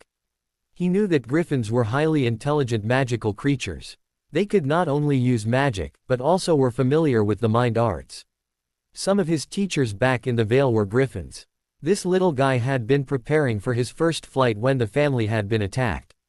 What a horrible way to celebrate such a milestone in a young griffin's life. The first thing Firefox did after setting up camp in the cave was to hunt and scout out the area. He managed to bring back a small deer for food. He took only a small portion of the meat for himself and gave the rest to the fledgling who devoured it. Firefox saved the liver and heart, which he ground up into a slurry to try to feed the female, but she wasn't having any of it. The young mage made a small living area for himself to one side of the cave, giving over most of it to the pair of griffins. He built a small but well-protected fire out of the way, taking great care by ringing large stones around the pit. He knew from living near griffins that fire and feathers are a bad mix. But the season was turning chilly and he needed the warmth. He then set mage lights around the griffins for there. Outside the cave Firefox set about making sure they would not be found by the Blood Bear clan, or worse, that thrice-be-damned mage. He left clues for anyone from the Vale to find him, using scout signs in the forest where only his people could find them. The fledgling watched him cautious, distrustful eyes, staying close by his mother. Firefox made sure not to make any sudden movements to startle the young griffin as he moved around the cave. He always spoke his intentions before he made any moves. The young mage realized he could have just left the pair and continued on his way. But the fledgling was too young to leave alone. Thus his dilemma. However, Firefox needed to find out what that Blood Path mage was up to. If what he remembered from Selen, the ghost cat shaman, wild griffins were sometimes used for great rituals, all of them dark. The mother and the fledgling were probably bonus catches. That they left the fledgling alone told Firefox they probably were going to sell the youngling to Avers. Griffin body parts had their many uses. He also realized it was foolhardy to move against an older mage that followed such a dark and twisted path without someone as backup. So Firefox decided to sit tight and wait. It was late afternoon and Firefox had just returned from foraging in the forest. He'd brought back a couple of small tree climbers. One for the griffin and one for a stew he would make later. Why? Came a very young, confused mind probe. This was the first time since the day of attack that the fledgling had started a conversation before Firefox. He would explain carefully to the silent and ever-watchful fledgling what he was doing as not to spook a reaction. Most of their conversations too were stilted and uncomfortable. Firefox stopped sorting herbs and berries by his small fire and looked up at the fledgling. Godric gave a small chirp from his rocky perch overhead. "Why, what, young one?" Firefox asked patiently. If there was one thing he had learned from both of his fathers, it was patience. He knew sooner or later, the fledgling would trust him enough to start asking questions on his own. "Why you help us?" "Me?" Confusion and distrust still colored the childlike mind speech. "Because it is the right thing to do. Griffins are wonderful beings in their own right. I have several that are my teachers and friends. Bad Mons. Hurt male protector. Hurt nest protector," the fledgling stated firmly. "Humans bad. You human not bad. Why?" Firefox sighed and dusted off his hands as he stood and stepped closer to the prone fledgling, and squatted to its eye level. "You're right. Those were bad men. They want your parents for evil. But not all humans are bad. I'm not bad. At least I would like to think I am not. The fledgling hissed and backed away. You not bad. Care for me. Care for nest protector. Chase away bad s. It was the right thing to do. Bad men destroy forest. Chase away game. Must protect forest. I'm called Firefox of the Kavaldamar. What is it you are called, little one? Firefox. Kavaldamar, the young griffin repeated in confusion, mentally sounding out the new words. Kieran. Kieran. Good name. I know a griffin that goes by the name of Kelvin. He is one of my teachers. The rest of the afternoon, Kieran and Firefox spoke mind to mind, learning about each other. Slowly the fledgling lost its mistrust in Firefox, but was still quite easily startled if the young mage made an unexpected move. Towards the setting of the sun, Firefox felt one of his wards go off. Godric chirped and flew off his perch. The young griffin tensed as Firefox reached for his bow. Stay here. Care for nest protector. I need to see what's happening. Kieran gave a low keen as he moved closer to his mother. Will protect. Casting a notice me not spell, Firefox moved silently among the rocks to where his ward had been tripped. He pulled back his bowstring just in case it was the Blood Bear clan return. He didn't put it past them. He had left the pair laying where they had fallen and not gone near them after checking to make sure they were quite dead. It hadn't taken long for the carrion feeders to take care of the remains. A call echoed off the stones. Firefox blinked and relaxed as the call was repeated. He checked to see if he was alone before returning the call. A rush of wind came overhead and Firefox looked up to see a very familiar set of wings. Kelvin. A majestic griffin landed on the ledge overhead as Firefox straightened from his position behind a boulder.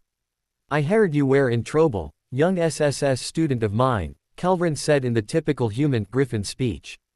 The fledgling cringed as the tall, regal griffin stepped into the cave. There was some hissing, posturing and threats exchanged between the pair. Firefox could sense that Kelvin was highly amused by the fledgling's attempts to warn off the big male. It took one final hiss from the elder griffin before the fledgling allowed Kelvin near his mother. The large male let out a low keen and with that confirmed what Firefox already knew.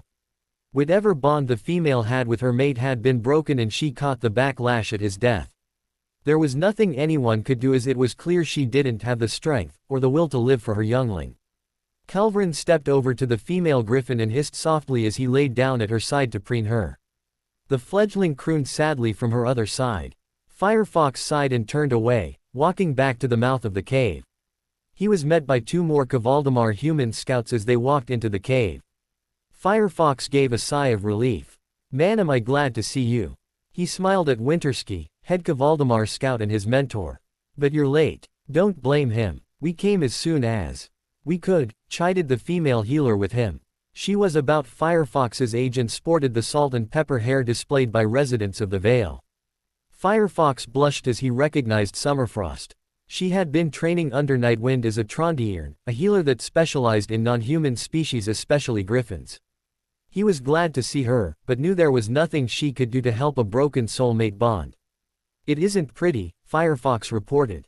The male was used in some sort of blood path ritual. The female has been badly hurt. They were on the fledgling's first flight when they were attacked. The little one seems unhurt physically.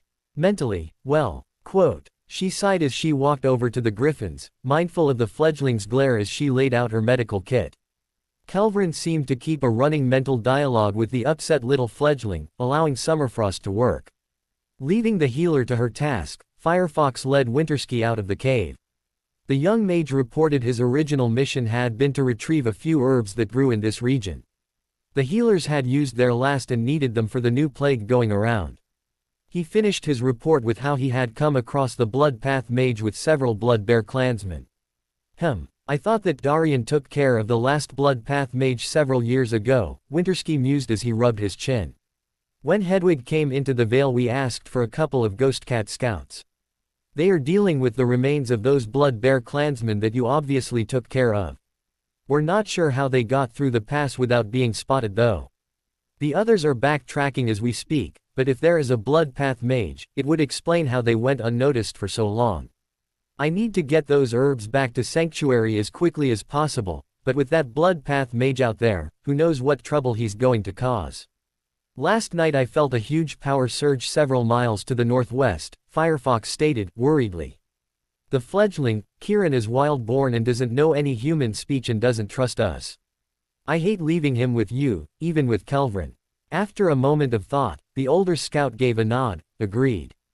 Kelvin could be seen as a threat, if the situation wasn't so dire. Summerfrost walked out of the cave, her face told the sad tale. The female won't last the night. I'm sorry. She's willing herself to die. I gave her something to ease her passing. That's all I can do. As you know, Griffin's mate for life and now she's lost her mate. Summerfrost sighed before continuing. According to Kelvin, the young one, Kieran, said his nest mate died some time ago. His mother took it very hard. Firefox sighed. Just great. I still need to get these herbs back to Sanctuary. Lives are at stake, but I hate to leave. Quote, Kelvin has taken the fledgling under his wing and has probably explained things to him, Wintersky commented, looking up at the mountain face in thought. Kieran understands mind speech even if he can't speak. Go explain to him why you're leaving. I do suggest that you leave one of your bond birds behind as a token of trust. Firefox entered the cave and took in the pitiful sight. Kelvin laid next the dying female. The fledgling between the pair as if to protect his mother from the strange male. The moment the little griffin spied him, Firefox. Hurts. Kelvin say nest protector not wake. Leave me like nest mate. Hurts. We'll be alone. I know little one. Firefox came to kneel in front of Kieran. I know. I lost both my nest protectors when I was a hatchling unable to leave the nest and care for myself. Kelvin's here to protect you. He's strong and a leader of the nesting grounds where I live. Kelvin crooned softly to the fledgling, confirming Firefox's words. For all his alpha ways, the big male was a softy when it came to young beings. In the back of Firefox's mind, he knew that the young griffin was too cute to resist. Looking over at Firefox, Kelvin spoke, there are 2 more griffins scouting in the area. They found the nest site of this family. However, they report there aren't any more signs of other griffins in the area. We'll take him back to the Vale after we take care of the female. Firefox closed his eyes to gather his thoughts. After a moment, he opened them and gave a nod to Kelvin before he turned his attention to the younger male. I must go. The bad man that killed your nest protectors is still out there. He must be stopped. I must go to a healing place to take plants for healing. Many sick humans need these plants, and to tell my nest protectors of the danger of the bad man is causing. I can't stay now, but I promise, you will be well protected. The fledgling keened at the thought of him leaving, but Firefox grabbed hold of the fledgling's mind and forced him to listen.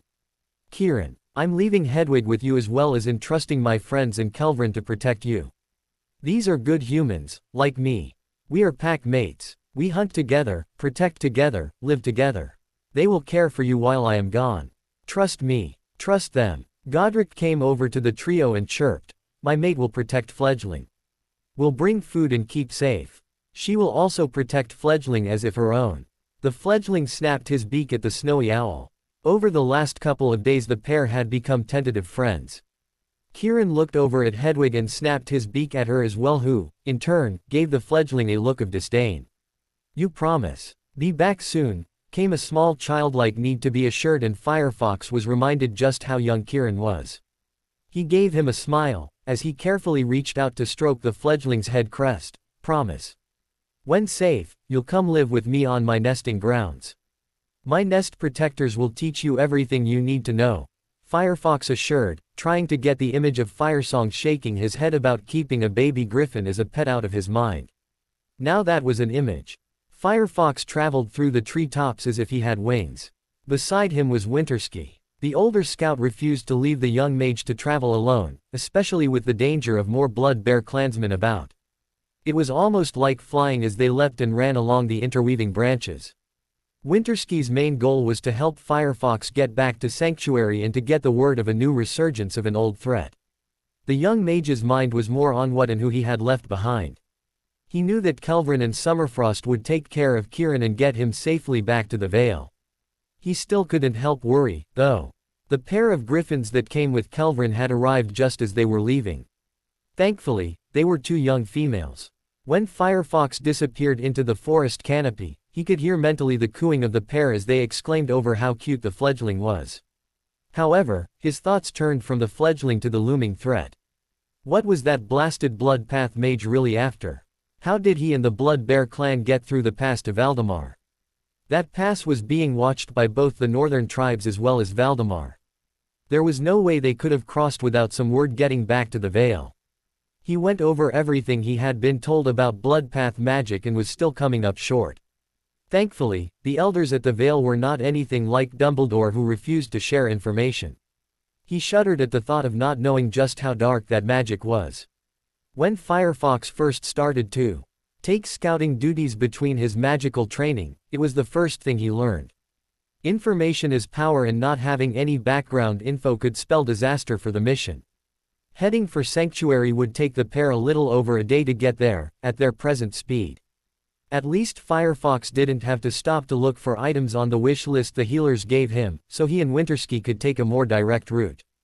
They only stopped long enough to rest and eat, ever mindful of the looming threat. Godric and Winterski's bond bird flew through the trees on silent wings, keeping pace with them, or sometimes acting as a front guard.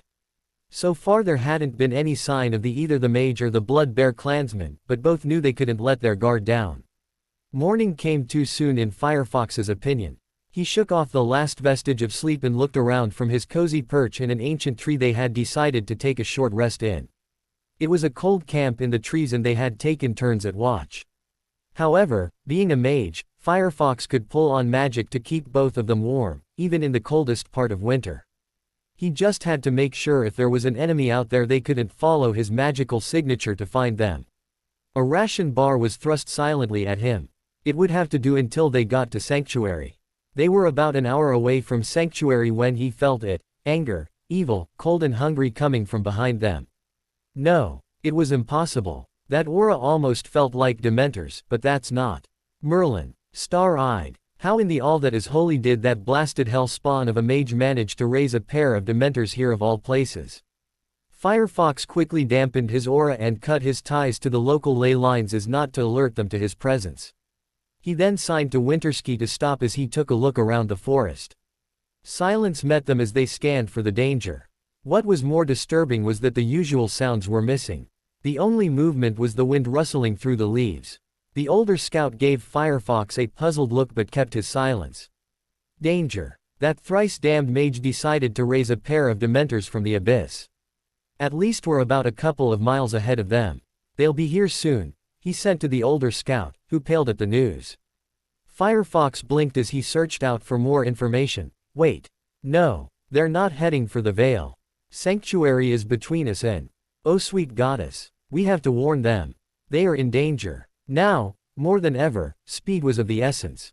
In a small but well-disguised clearing sat a gathering of stone buildings connected by covered raised walkways, the healing complex known only as Sanctuary. In the middle of the interconnected buildings a small rocky outcrop glowed in the afternoon sunlight. The newly created heart stone protected the healing complex from the elements as well as offered extra power for those that could tap into it. It had taken over a month for the adept mages of the Valdemar Vale to create a dome of magic to enshroud Sanctuary. Inside this protection, healers, patients and their families, plus a small herd of longhorn deer called Diheli went about their business completely unaware of the danger that was coming.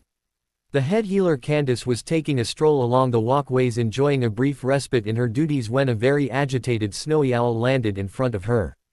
Thankfully she had the gift of mind speech as the owl screeched at her, flailing his wings frantically.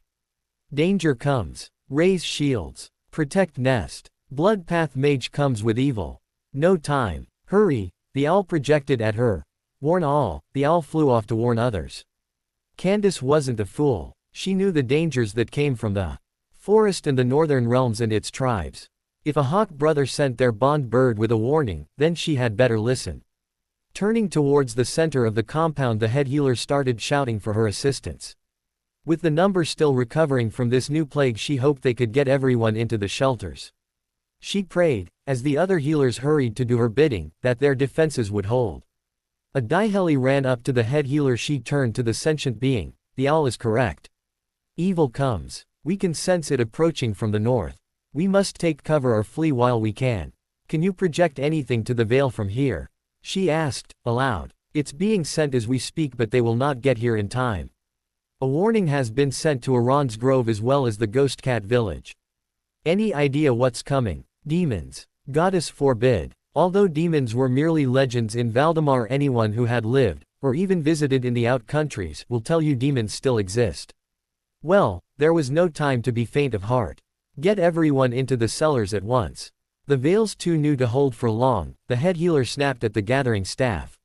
Move. Now. There's no time to be standing around like sheep. We've got work to do. As others began to heed her orders, she began praying for a miracle. Dear Goddess, send help. We won't get everyone to safety in time. Firefox knew that Dementors were impossible to kill, they could only be driven off. However, he grew up with stories of Vaniel Demonsbane and other heroic stories of famous mages and heralds. In fact, Firesong was a direct descendant of that famous herald mage. However, the more he thought about it, he wasn't too sure that it was Dementors he was facing, even if their projected hunger felt the same. Thanks to his training with Firesong and Starfall, he also knew that most of the spells to drive demons back into the abyss died with Vaniel when he used Final Strike in the Forest of Sorrows. He hoped he didn't have to use that technique. Blessed star-eyed, he prayed. I could use some inspiration and any help would be nice as well. I hope I reach Sanctuary in time. So, as the pair traveled through the trees towards Sanctuary, Firefox mentally went over everything he knew from both his old memories as Harry Potter as well as his new ones. There had to be something he could use. He went through everything he had learned in defense, which wasn't much. He had to do a lot of self-study in the subject and the topic of demons just never came up. Dementors, yes. Demons, no. However, as a master class mage he knew he could use the ley lines in creative ways, and with his limited spell repertoire he hoped he was prepared enough. The aura of evil was moving faster and closer. They were only a few miles from the healer complex. You can't help me in this fight. Firefox sent to Winterski. Get to the villages and alert them. You'll only be in the way and the demons won't care. To them you're nothing more than food. I'll do what I can to stall them until you can get help. Go. Winterski wanted to protest but knew that he didn't have the magic wherewithal to fight against these foes. He was no mage. His talents lay in the forest and in the tracking of prey. However, if a mage says, go, he had no choice, all he would only be was a liability. Don't die. Your fathers will have my hide if you do. Kelvin and that young griffin will help. Firefox smiled as they separated. The scout to warn the villagers and Firefox to hold off the threat. He had no plans of dying, but even he knew that if the Shadow Lover called, he would have to answer. The forest was deathly silent.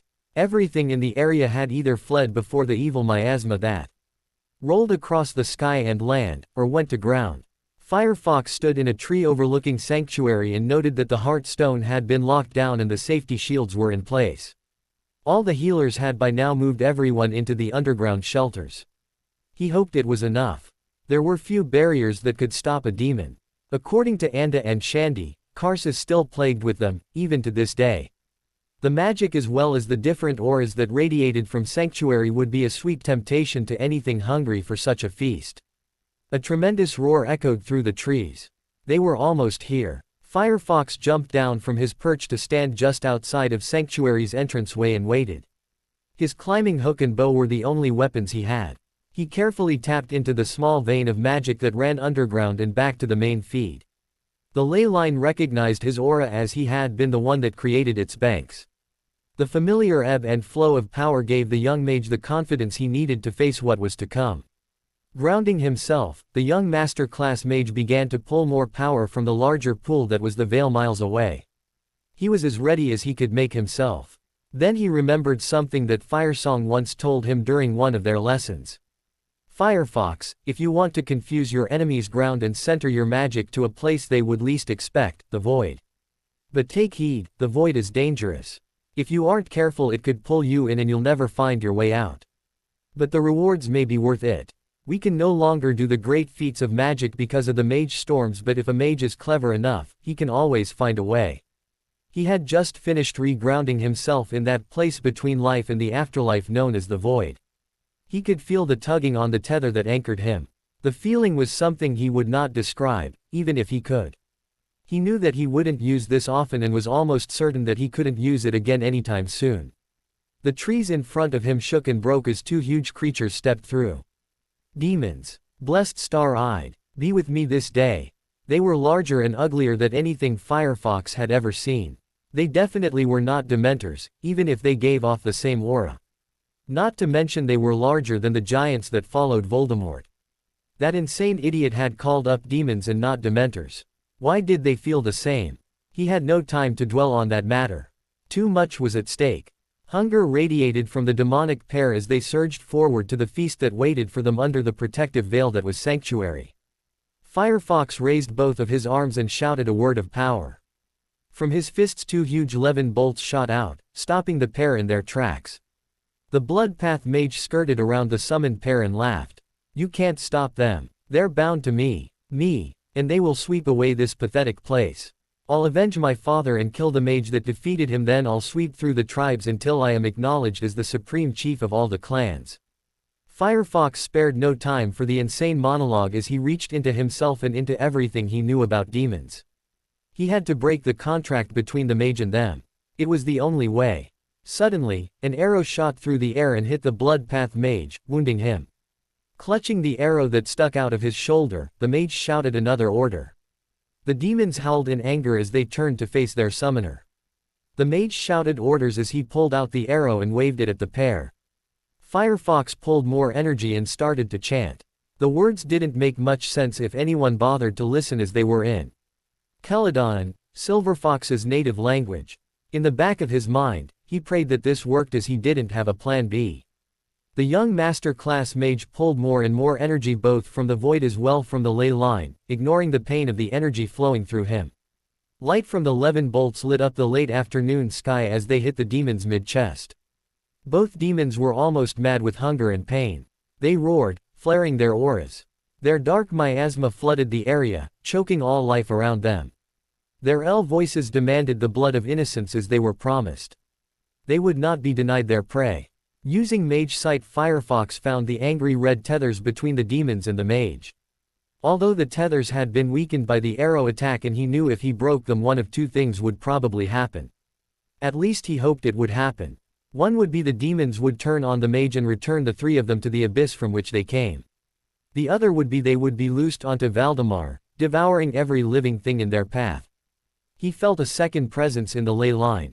Selen. The old shaman from the Ghost Cat clan had arrived. Firefox couldn't dwell on the relief he felt as he prepared the last bit of power to cut the demon's tether from the insane mage. Firefox prayed once more to the star-eyed that this worked. There was a loud snap as he collapsed when the tethers broke. The demons roared as they turned on the Bloodpath mage, whose loud commands were silenced as his body became riddled with arrows. Firefox paid no attention to the demons as they tore the Bloodpath mage into bloody pieces before turning their attention back to the dome shield protecting those within. He never saw the ground opening up under the pair as the light from his chanting blinded him to everything around him. The power of his spell ked all of his strength, both physical and magical. Only those that had arrived in time saw the fading images of 2 avatars who stood, holding the adopted son of Firesong to keep him from sliding into the abyss. Darkness claimed him as the scorched ground beneath the young mage's feet closed. Selen, the shaman of the Ghost Cat clan, stepped out of the forest cover with several clan warriors, only to face a pair of things out of nightmares. The old shaman had prayed that he would never have to deal with another Bloodpath mage in his lifetime.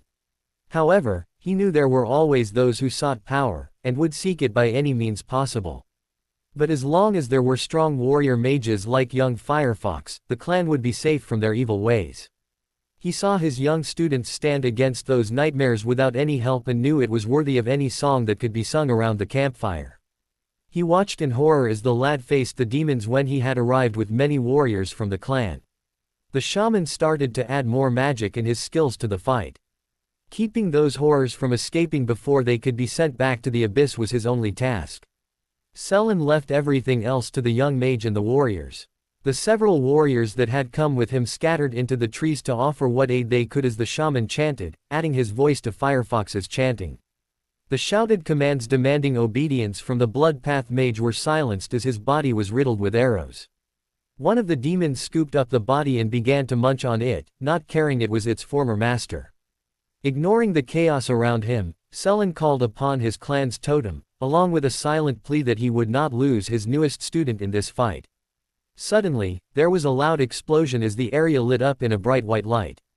A roar reverberated off the trees as the ground beneath the nightmarish pair opened, forcing them back into the darkness below. Selen fell to his knees. His last conscious thoughts were of that courageous young mage warrior who stood defiantly in front of the holy place of healing. Please, please let him survive, he silently prayed over and over, never seeing the pale ghost cat and two translucent human-like figures standing between the pair and the dark hole that swallowed the spawn from hell. The aftermath was very anticlimactic. The blood-bear clansmen that had followed the mage had been eaten by the demons. Backtracking them, the Vale scouts discovered their scattered bloody remains where the ritual had taken place. Seems the mage needed fresh blood to satisfy his new pets, and those who came with him fit the bill. There had been no sign of the demons after Firefox, with Selen's help, sent them back whence they came. Everyone gave a silent prayer of thanks to the heavens. It could have been a lot worse, much worse. Once he recovered, Selen said a blessing over the two graves of the griffin parents, committing them to the arms of the gods they served. The young griffin stood by Kelvrin and Summerfrost. Kelvrin, after Selen was finished, stepped forward and offered his own benediction. However, everyone's mind was on the young warrior who had been willing to stand in the face of great evil at the cost of his own life. Even now, he was fighting for his life in the place he had saved. Everyone hoped and prayed he would awaken soon. Firefox found himself walking on a glittery path of white sands with white mist swirling lazily around him. He was once again walking the familiar moon paths between worlds. Familiar swirling sparkly mist rose and fell around him as the sound of crunching sand echoed under his feet as he moved onward on the silvery ribbon-like pathway. Fairy lights flickered around him, guiding him onward. "Well, this is an interesting turn of events," came a female's voice. The young mage turned to face a tall woman dressed as a taildress. He smiled and gave a slight bow at the tall elegant lady whom he had met before. She and her partner had been there throughout his training, with Silverfox acting as his guide whenever they walked the pathways. "Lady Dawnfire, I thought I would be meeting the shadow lover." Quote. She laughed, pulling him into a hug. "Not yet, young one. However, it was a close thing, with that stunt you pulled, grounding yourself in the void and taking on those vile creatures alone. You are so much like your father, Firefox," she remonstrated. Pulling him into a hug, Dawnfire smiled at him. "No, child. You have grown so much, however, you still have much to learn. Plus, your time with your adoptive parents is drawing to a close. You'll have to face your destiny in your home world soon enough." The young mage sighed and hung his head as he pulled away from her arms. He didn't want to return to Hogwarts. He had a great life with his fathers, with no one expecting great things from him or worshipping him for something his parents had done. But he knew he had to. It was the deal he made with the star-eyed. "Let your heart not be troubled, young mage warrior.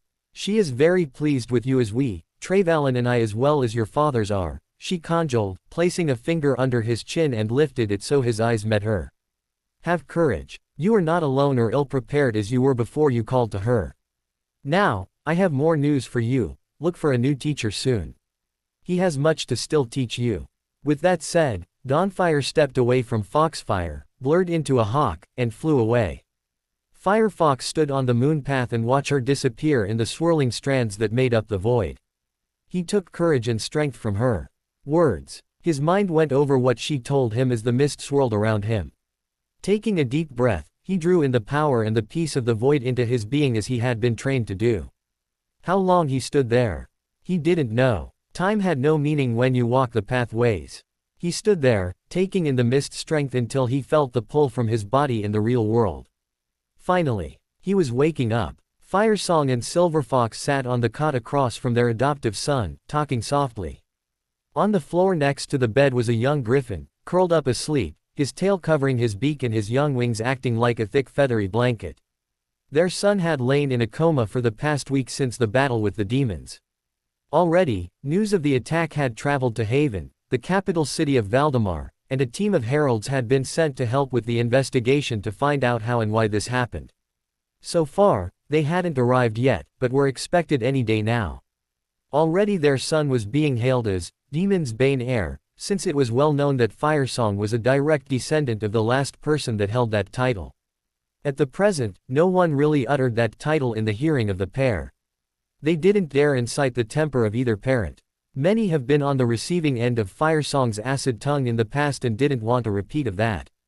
Healer Candace came in quietly to check on her patient, ignoring the parents and the young sleeping griffin. She knew and liked the young mage that laid unresponsive before her. He had been a favorite of Sanctuary ever since the day Silverfox and Keisha brought the young man to her when he was only 10. She had watched him grow into a fine young man with a heart as big as the forest that surrounded the complex. He had been a joy to teach, and to see him so hurt was heartbreaking. He, in her opinion, was the perfect student in his eagerness to learn. Candace looked over at the pair of men sitting on the other side of Firefox's cot, watching her every move with interest. They weren't the only ones keeping a silent vigil. Many humans and non-humans were keeping vigil outside in the courtyard. "You both should go and get something to eat and feed that poor thing as well," she told them, pointing to the young griffin. She was well used in dealing with grieving parents and the occasional non-human moping around a sick loved one. "Firefox won't thank you for neglecting yourself.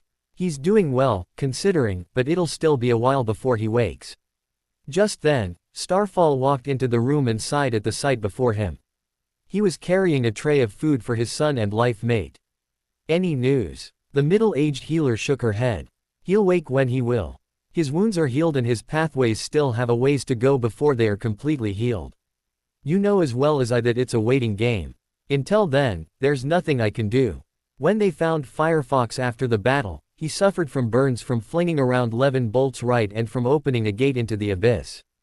He stood strong, trying to keep the demons from tearing through the barriers protecting Sanctuary. It was a miracle that he was still alive. If it hadn't been for the ghost cat shaman, Selen, they would have certain lost their son. Firesong scowled behind his plain leather mask. "That boy's in so much trouble when he wakes up. Going off like that without backup. I thought we broke him of that self-sacrificing trait of his. Whatever possessed him to ground himself in the void?" Candace asked yet again. She still could not wrap her minds that a 16-year-old master-class mage took on demons. "It was something out of Legends. It was something I used to do before the mage." "Storms," Firesong said as he grimaced at the offered food. By grounding himself there, he could pull on its chaos to keep him centered. "I was such an arrogant twit when I was younger. It really shouldn't be possible now, as it's impossible to do any of the great feats of magic now." Silverfox reached over and smacked his life mate. "You should talk. I think it was the only thing that kept him from dealing a final strike. The body isn't made to pull that much energy through it." Firesong hung his head, fingering the scars hidden by his mask as he remembered that horrible day. There had been no other choice to force to channel so much magic through another young man who gave everything to save their world. "Any news on where that blood path mage came from?" Candace asked, changing the subject as she sat at the foot of Firefox's cot. She had been too busy to catch up on the latest news. "Vorden has sent a team with some of Lord Beyond's men," Starfall informed them as he pulled a chair up to them. "Darian and Winterski, with a couple of griffins, went with them. There hasn't been any word back yet. They did send word that there has been some tampering with the magic wards at the pass that allowed them to enter these lands unnoticed. As for that twice-damned mage, we can thank the Star-Eyed that those creatures took him with them when they fell back into the abyss. So it isn't clear which tribe he came from, except for those blood bear warriors. Well." Silverfox fell silent. A low soft groan escaped from the figure in the bed, causing all conversation stop. The young griffin perked up his head as the young mage's breathing hitched. Firefox sighed for the umpteenth time. He had been at Sanctuary for over a week since he awoke, and he was getting boring, sitting around doing nothing.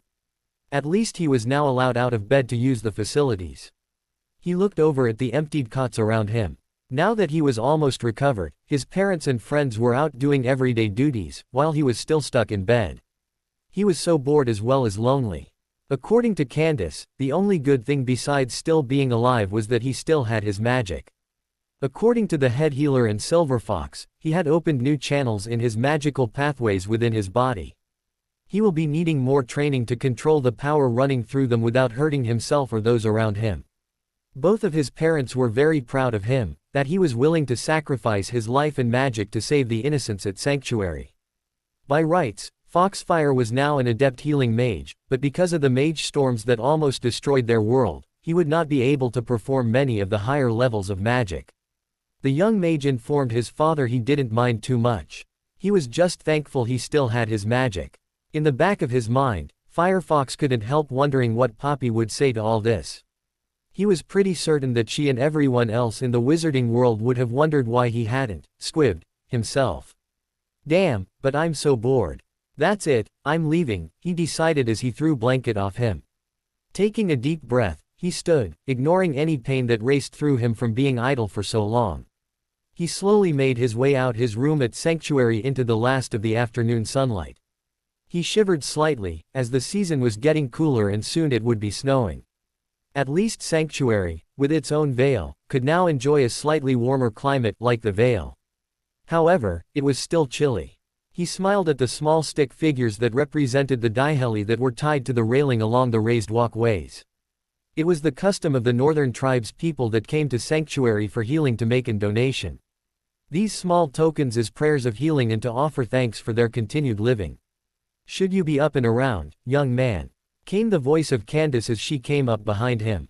Busted. He sighed and turned to her, offering a slight smile, worthy of his father. Not sure. No one said I couldn't. She laughed. Charmer. Well, since you are up and out, why don't you and I walk to the dining area for a bit of tea and sample some of Cook's fresh pastries? She tucked her hand under his arm as she escorted him onward. The dining room wasn't too crowded, and Firefox was happy to be away from his room. He was thankful he didn't see anyone from the Vale other than healers. Anyone seen Kieran lately? Firefox asked after both had been served by one of the many Sanctuary workers. Although the young griffin was more trusting around humans, one couldn't forget that he had been raised wild. I haven't seen him since yesterday. Oh, he's been taken back to the Vale by Kelvin. Something about teaching him human speech and to introduce him to the other non-human folk, Candace informed him as she doctored her tea. That's wonderful. I was getting a little worried about him fitting in, Firefox explained as he broke apart one of the scones. He's so young and to have lost his parents like that. Kelvrin's been good for him since their death. Not much is known about wild griffins except they are to be avoided at all cost. It's going to be rough with the little guy, but he seems very attached to you. I know, Firefox agreed with a smile, then let out a groan as he looked up. Bearing down on the pair was Silverfox with an annoyed look on his face. He swore both of his fathers were being very overprotective, worse than Dobby in second year. Normally, he was happy that he had such protective parents, but right now, he wanted to be active again. Should you be out of bed, young man?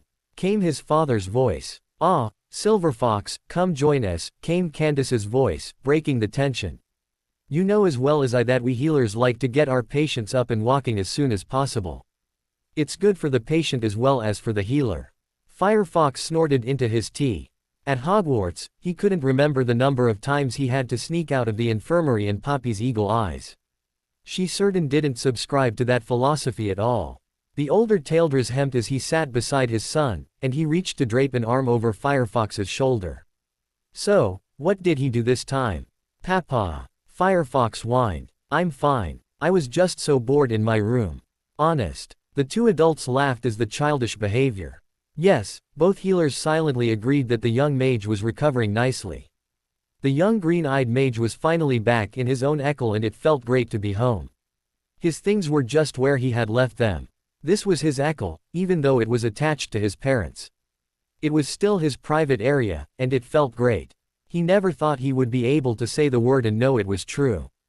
He was finally home. Growing up with the Dursleys, he never once considered that house as home. Chera's a treasure, he mused as he stripped out of his traveling clothes. The young female Hertesy had kept his room clean and on the table ready for him was his favorite snacks. His bathing items were sitting on the futon with fresh clothing. The Hertesy, in many ways, were like the house elves in the wizarding world, however, the lizard folk had more free will than their counterparts. Firefox sighed sadly as he thought of Dobby and Winky. Hedwig and Godric were perched on a limb outside that overlooked his bed, asleep. They had weathered the crisis admirably. Firefox knew he couldn't have made it without their help. With that thought, Firefox decided to take Chera's subtle hint and headed for the hot springs to soak away the last of the stink of Sanctuary off of him. Well, don't get him wrong, he loved Sanctuary, just not as a patient. Besides, the travel to and from Sanctuary on the back of a diheli isn't the most comfortable way to travel. He popped over to his parents' Eccles, letting them know where he was heading but ignored his father's hurried, "Be home for dinner." Firefox knew Sarah would let the other Hurtasea know where he was heading. Sometimes, Firefox thought they could be worse than house elves in their need to serve others. Another thing he was well aware of was that there was no much thing as privacy in a vale. The hot springs were a cascading waterfall with connecting pools of hot goodness running down one of the hills on the other side of the vale. It was a focal point for the denizens that lived and/or visited. At the top pool where the hot water exited its underground stream was the hottest, and as the water cascaded downward, the pools became cooler until it reached the lake below. It was a work of marvel and artistry created by Darian when he went for his mastery. He had diverted one of the underway streams to flow near the heart stone. Its residual heat caused the stream to turn into hot steam, forcing it up into the hillside until it exited, forming the cascade fall. Firefox liked the pool high up where the water was the hottest, which made only those that loved and could stand the heat went there. The lowest pool was the coolest and largest as well as the closest to the lake. It was the favorite for the younger crowd around his age. He still went there to hang out with his friends. The spring-fed lake below the fall was nice but could be quite chilly, depending on the season. Many will now decide to use the private bathing areas in their living quarters, now that the season was changing for winter weather. Stripping down, Firefox slipped into the pool. Clothing was very optional in the pools. Many outsiders still wore something to cover themselves in these pools. It had taken several months to get used to the free-forming lifestyle that the Taildras embraced when he was younger. Now it didn't bother him. "What is. I see that you have escaped," came voice of young female scout named Copperwind, as she swam over. He smiled as he made room for her on the underwater bench. They were about the same age and had a friends with benefits style friendship, as did most older teens his age. Although Firefox was active, thanks to the Taildra's free lifestyle and Silverfox's talks, the young mage was very careful with his liaisons. He knew that he was returning to Hogwarts when the Star-Eyed willed it, so to form a permanent attachment just wasn't in the plans. It was a pain. You'd think I tangled with a cold Drake Queen the way they carried on, he complained, as he sank further into the hot water. I think they would have preferred it, if you had. Demons. Of all the creatures out there, she shuddered before holding up a sponge and changed the subject. Need a back scrub? She gave him a playful smirk. Firefox smiled. It was a shame that they couldn't take this very far, at the moment. He was still recovering and had been forbidden to overdo. It was too bad, really. He and Copperwind had some really fun times over the past year. The best thing about living in the Vale, he didn't have to worry about the boy who lived fangirls here. As Harry Potter, he was still trying to figure out if he liked girls or boys. However, now he liked living in the Vale as Firefox. He didn't have to worry about anyone running to the Daily Prophet for a key and tell expo. Another thing that he didn't have to worry about was Molly Weasley, or worse, Dumbledore hovering over him. That woman was a shrew, in every sense of the word, when it came adult activities. It boggled that mind, as this was a woman who gave birth to 7 children. Can we say hypocrite? Since it was still daylight, it was an unwritten rule that the pools are considered public. If you want to tryst, take it somewhere private. Even if they were so high up on the hillside, it was still open and in public. After the sun has set, the rules change. So the pair enjoyed each other's teasing and flirting, as at the moment, they had the pool to themselves. Because of the heat, they really couldn't stay in for too long, anyways. Besides, the Hurtasea will signal if anyone was coming, plus they would make sure that snacks and fresh towels would be ready if they needed. Firefox found himself back at his parents' Eccles sometime later, fresh and relaxed. He liked the young scout. She reminded Firefox of a certain bee-owned Ravenclaw he once knew. His thoughts turned back to the afternoon in the hot pool. Her hands on his skin. Had fun, I see, Firesong teased and broke into Firefox's musing. The older mage's voice came from common room as he looked up from book he was reading. Sarah was upset. She left you a plate of food up in your Eccles, which you didn't touch. You still need to eat more to rebuild your strength. The young mage blushed as he turned to head for the causeway to his own echo in the next tree. Yes, sir. According to everything he had been taught, Taildras consider food as fuel. A mage of fire songs and Firefox's strength will never be fat. Working magic like they do will not allow it. Firefox shuddered as he remembered being starved in his past life. In doing so, the Dursleys almost succeed in their promise when they took him in. His magic had been severely stunted by the time he came to Hogwarts, and it was doubtful that he would have even reached his full potential. So what are you reading? He asked, changing the subject. Rereading, came the answer. I had Starfall send over some of journals that recorded some of Vaniel's exploits. If you are going to emulate him, I need to be prepared. If my hair hadn't already turned white since I was a child, I would swear you are giving them to me. Father. Firesong's laughter followed Firefox as he escaped up into his echo. There was another thing that Firefox wasn't too worried about at the moment, and that was being punished for that crazy stunt. He wasn't in trouble for protecting Sanctuary or even saving Kieran. It was expected to protect their home. Everyone was more upset that he did it alone without backup. Silverfox and Firesong had told him that he was being punished enough by him being on medical leave until he healed. They wouldn't allow him to do any magical exercises until the healers gave him clear bill of health. Until then, it was clear he was going to be bored out of his mind with nothing to do. The worst sort of punishment, in his opinion. The young green-eyed mage stopped at the entrance of his lofty bedroom to stare at the huge cream and orange cat pretending to be a furry throw. Sleepy blue eyes peered at Firefox and gave a flick of his orange and brick-red striped tail. About time you showed up. I was getting a little bored. Firefox shouted, Father, as he stood gazing at the firecat. Come quick. That night, Firefox stood on the balcony of his echo, staring up at the half-moon. His parents had already left to get some sleep, leaving their son alone with his new teacher. A firecat. I had been gifted a firecat for a teacher, was the only thought running through his mind. A firecat was an avatar for Vicandus, the Sunlord. Like companions, they helped those that the gods deemed worthy of help. So far, Firefox knew that there were only two present at the moment, Alta, who was assigned to Firesong's friend, who was also a priest to the Sunlord and current Carsite ambassador. The other was with Solaris, the current son of the sun in Kars. So why did he have one as a teacher? And why him, of all people? I told you, Harry, the firecat explained, with a flick of his tail in amusement. It was deemed that you will need help when you return. Vicandus and the Star-Eyed both decided that you will need more support when you return. But why you? I know that firecats are the souls of former Carsite priests. You are not one of them. I know. That will be your first history lesson tomorrow. Your fathers may want to join in on it. Their peoples are very much involved in it, the firecat commented as he stretched out on the futon behind him.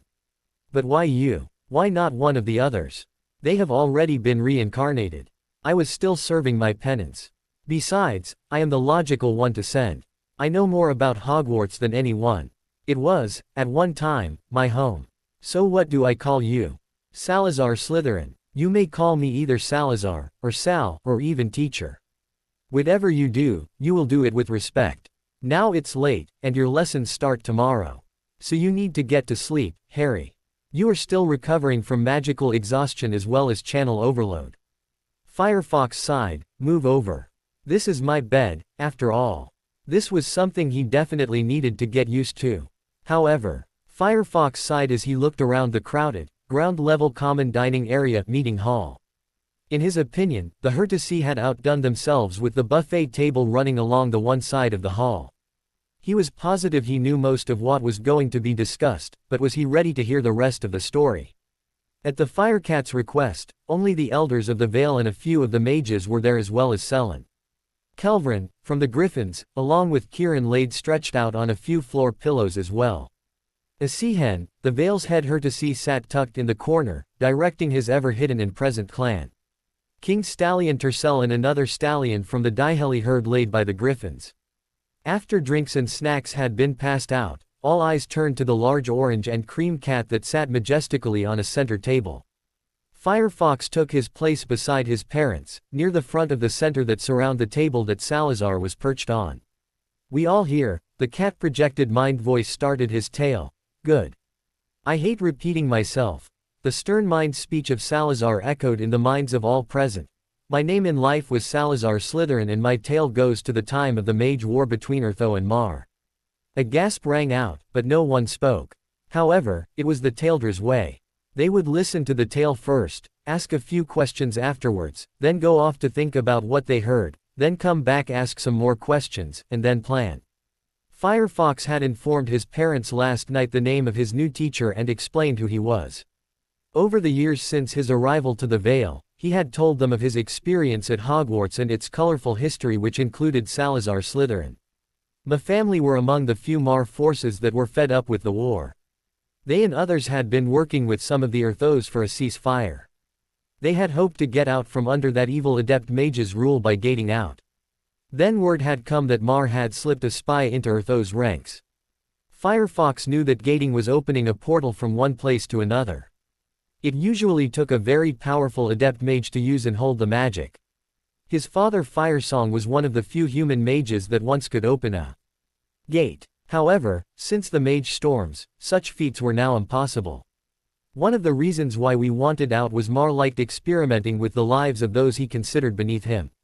In one instance, he wanted an unstoppable cavalry that couldn't be unseated. So he combined humans with horses into one being. My grandfather's brother Cherion was one such victim. The Firecat sighed as he paused to take a drink of water from the bowl beside him. Firefox thought back to what he knew of the secretive centaurs that lived in the Forbidden Forest. Were they? No one spoke as Salazar began to weave his tale of betrayal and the need to flee as the destruction of Mars fortress. The gate had been too unstable at the magical destruction of Mars fortress. Where we landed, we were not certain. The sky and stars were different. Even the magic of the land felt different. A man with a strong earth-based elemental power found us. And we learned we were no longer in our own world. We had crossed dimensions to a place called Britannia, and the mage's name was Meriden. Firefox, Eden sat straight up as if struck by lightning, causing several to give him a curious look.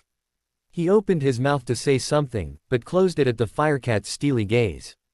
Firesong glanced over at his son as if asking a question as Silverfox placed an arm over his son's shoulder as Salazar continued.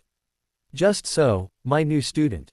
We, who were young, had a better time of it in this new world. I was but a babe in my mother's arms when we landed in our new world. Magic there was pristine and untainted, wild and unfettered. Dangerous to handle for those that who know respect to its nature. Although my grandfather and the other mages could not do the great magics they were used to, they made do in this new world. The centaurs, as they were now called, took over the forest areas around the most magical heavy lands they could find. They and a few of the more destructive of Mars creatures were hunted by the natives. Thankfully, only the centaurs and the Hurtasi that came with us survived by hiding in the thickest of forests. Images of green, untainted lands appeared in the listeners' minds.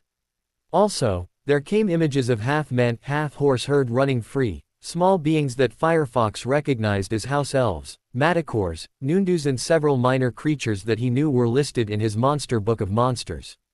The Hurtasi were the saddest looking of the images. They were supposed to have lizard-like features, instead, they had large ears and more human-like characteristics. Where Hurtasi were free to choose, these were turned into avs. Those images changed to show people lived in mud huts or behind stone walls. There was a clear difference between the rich and the poor. There was no middle class. We tried to stay to ourselves for the first few years, trying to come to terms with the idea that we could not go home. The way was closed to us. There were some, my friends' parents included, that were thankful they couldn't. In time, we settled into a small community and discovered that magic lived in this world as well. Salazar paused for a moment and took a sip of water. Firefox could see that it was taking a slight toll on the Firecat as he relived his life as a human. In time, I and my friends Godric Gryffindor, Rowena Ravenclaw, Helga Hufflepuff decided to start a school for magic. We used a strong note of magic in the north, well away from any villages. There, we built our school. With the help of Merthin, who was extremely old at that time, we built the school with magic, and it only took a year. An old religion of the non-magic users had a sweeping revival of a concept new to our way of thinking. Many of the native magic users were considered evil. Instead of mages, the non-magical humans called us witches, and wizards, and they called the purging of magical influence from the midst of humans, witch hunts, wherein they captured and killed us. We had lost several of our people to the fires. Again, images of people being burned alive for been different crossed everyone's minds. Magical creatures being killed when found. A cry of horror swept across the listening audience as a few ran from the common area with hands crossed their mouths, looking a bit green. The more stoic just swallowed their reactions and lowered their heads. Firefox shivered. He knew of those dark days of his history. It was the main reason for the statute of secrecy that came later on. Salazar gave his student a, just so, look. I wanted only our people to be trained and protected, but the others wanted to open it up to any that showed magic. You must remember, we were not of that place and time. The native magic users were born into families that believed in this religion, but who were far more zealous about being anti-magic than countless generations before. They were often betrayed by a family member and were killed for the simple fact they were born with a special talent. So that's what really happened, I thought. Firefox asked, tears running down his cheeks. His mother had been a Muggle born and he remembered the hate that had been directed against him by his aunt. It was taught that you wanted only the pure bloods to be taught magic. Pure bloods. HMMPHF. Blood had nothing to do with magic. There were some murmurs running through the crowd as the Firecat paused in his storytelling. You have it or you don't. I would not have objected too much if we could have been guaranteed not to be betrayed by those that allowed fear and hate to rule their lives. We will deal with that nonsense in our lessons, in the coming months. Now let me finish, please. Yes, Salazar. Firefox settled against Silverfox, as if seeking some comfort from his father. Once everyone had quieted down again, Salazar continued. My tale is almost done for now. After a couple of years of teaching, I was able to create a different version of your heart stone with the help of Meriden. He had been intrigued by our use of the ley lines and nodes that ran throughout his native lands. We managed to create this, ward stone, as we called it, under the castle to extend for a few miles around to protect our students and the surrounding forest and the small hamlet that grew up not far from the school. This is where my story takes on a more decisive tone. Images of a castle with children going to and from classes. The great hall filled with laughter. A lake glittered in the afternoon near the castle. A peaceful scene invoked a smile to those listening. As I said earlier, Godric and the others wanted to teach all who had magic. I did not. I make no shame of the fact that I wanted to protect my heritage and my new home. Those native-born magic users were dangerous. Their families hated all types of magic. They outnumbered us. Salazar paused again. This time, he appeared to be in pain. Firefox stood and sat beside the Firecat on the table. I think we need to take a break here, he commented softly, as he ran a hand over the Firecat. I know some of the story. It's my history too. He's right, you know, what happens next was a dark chapter in history. His story was lost in time and has become very murky. I went to Hogwarts, centuries later and was sorted into Gryffindor, but I could have been in your house, Salazar. I was told I would have been great in there. And you should have been. I see a lot of myself in you, child.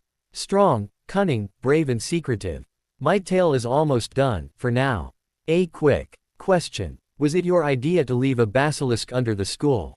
Firefox asked, curious. The Firecat blinked and opened his eyes wide. A what? Firefox blinked back at the Firecat.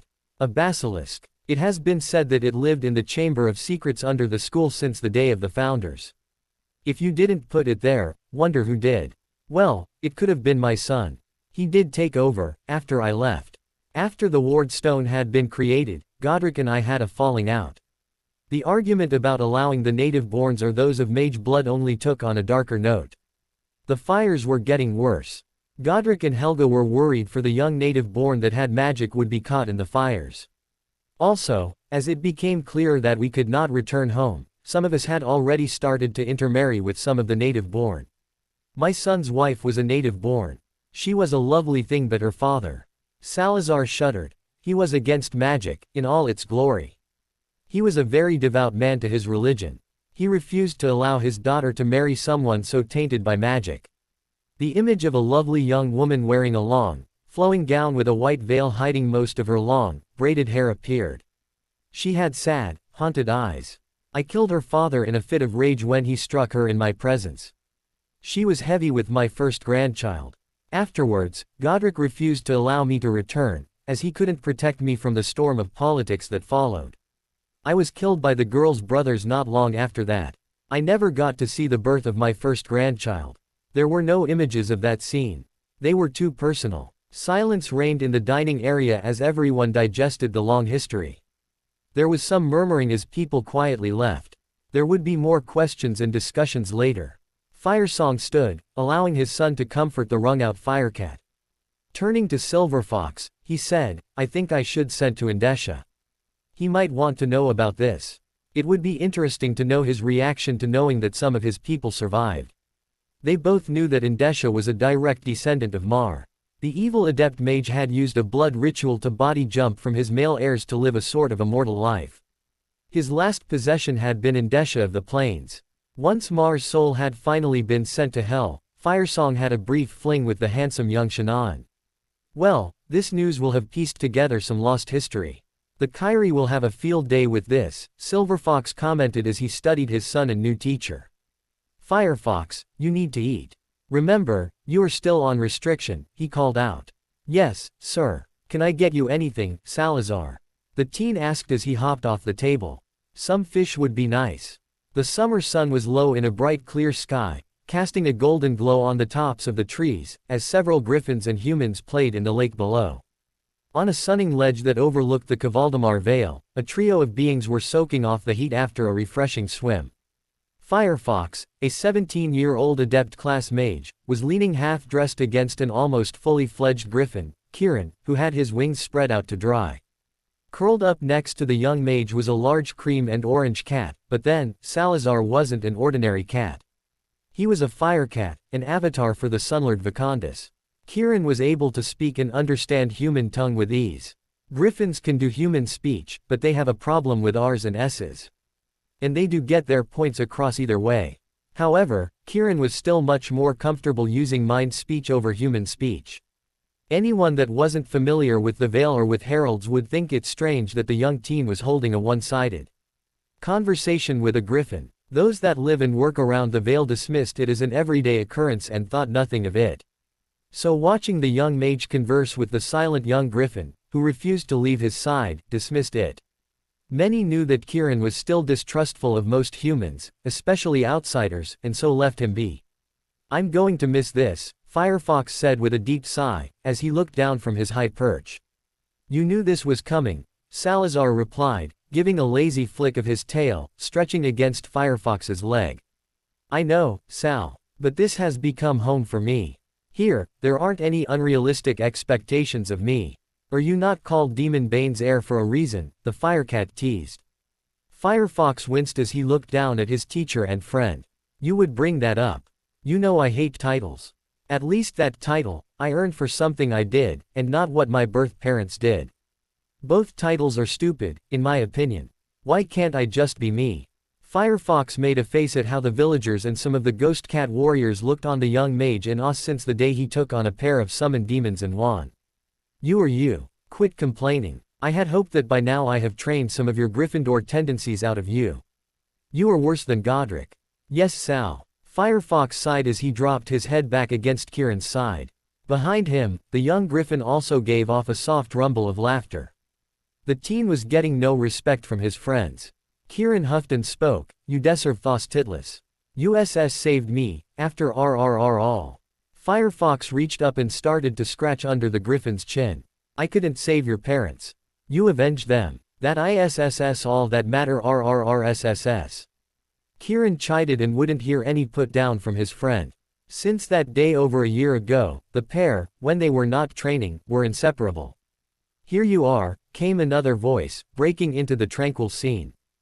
Firefox looked over at Darian, who came over to sit with the trio. "Your fathers are looking for you," commented the young elder, whom Firefox had come to view as an older brother. Darian knew what it was like to lose your parents, being put with someone that didn't want you, and being considered worthless. That is until he had been rescued by Snowfire and adopted by the Taildras. In his time in the Vale, Firefox knew he could count on Darian to help him when he had trouble with a lesson or at least hide him from his teachers if necessary. They want me to help plan my goodbye party. I have time. It's only a week away, Firefox told him as he continued to scratch under Kieran's chin. The young griffin was leaning into the scratching and emitting soft chirps of contentment. I'm fine with whatever they're planning. Have you decided on what you want for your party? Darian asked as he reached over and started to scratch behind the firecat's ear. Besides more time, no, there is nothing I want or need. The Star-Eyed has been great in granting me this time with everyone. I don't want to sound ungrateful. But this has become your home. You know she isn't a cruel goddess, but she is strict.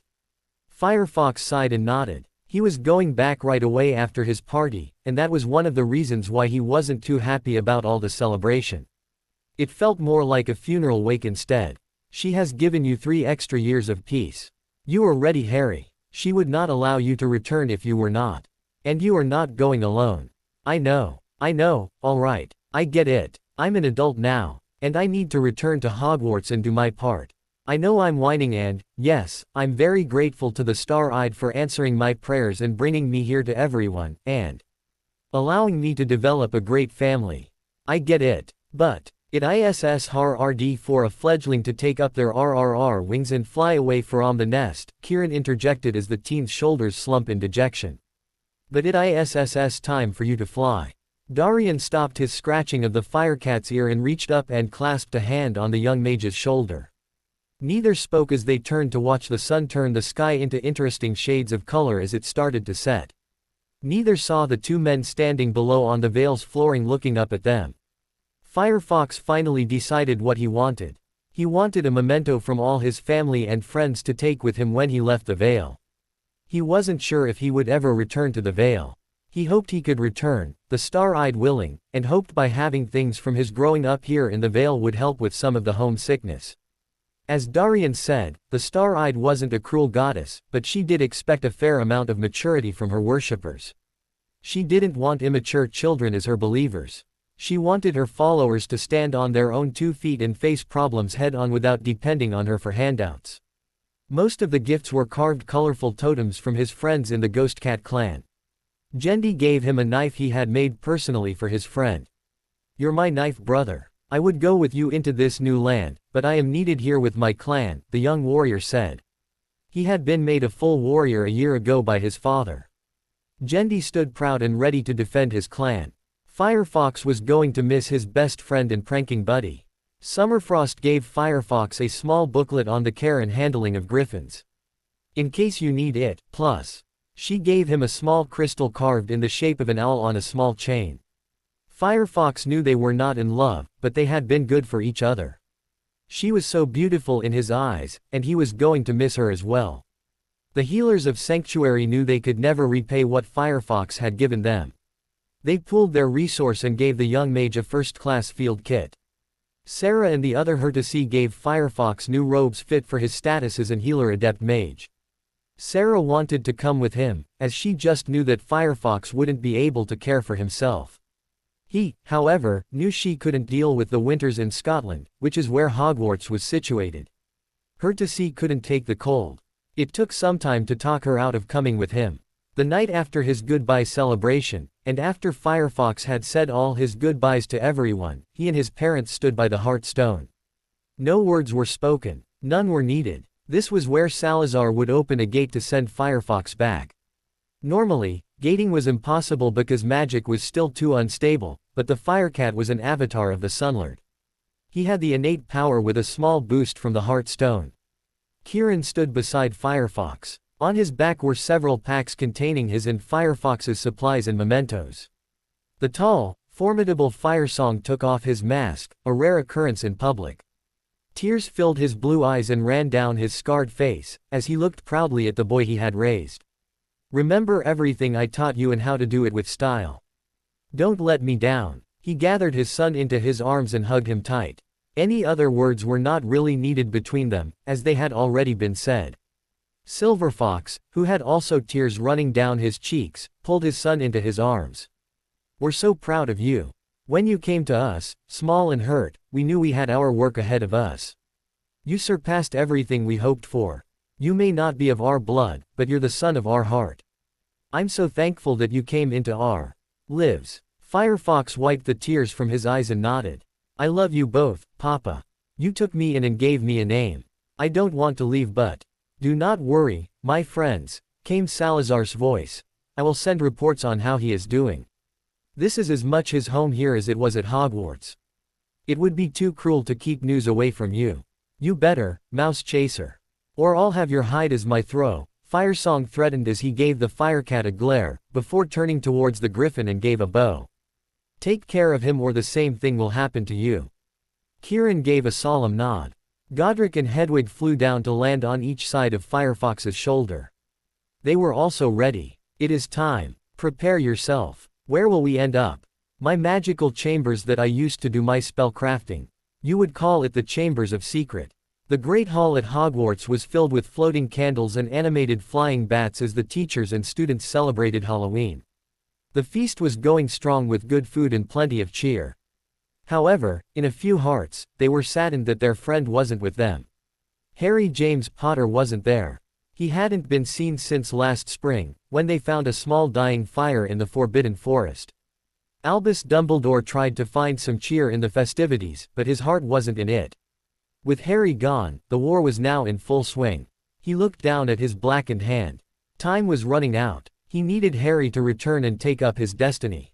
He looked over at the remaining part of the Golden Trio and sighed.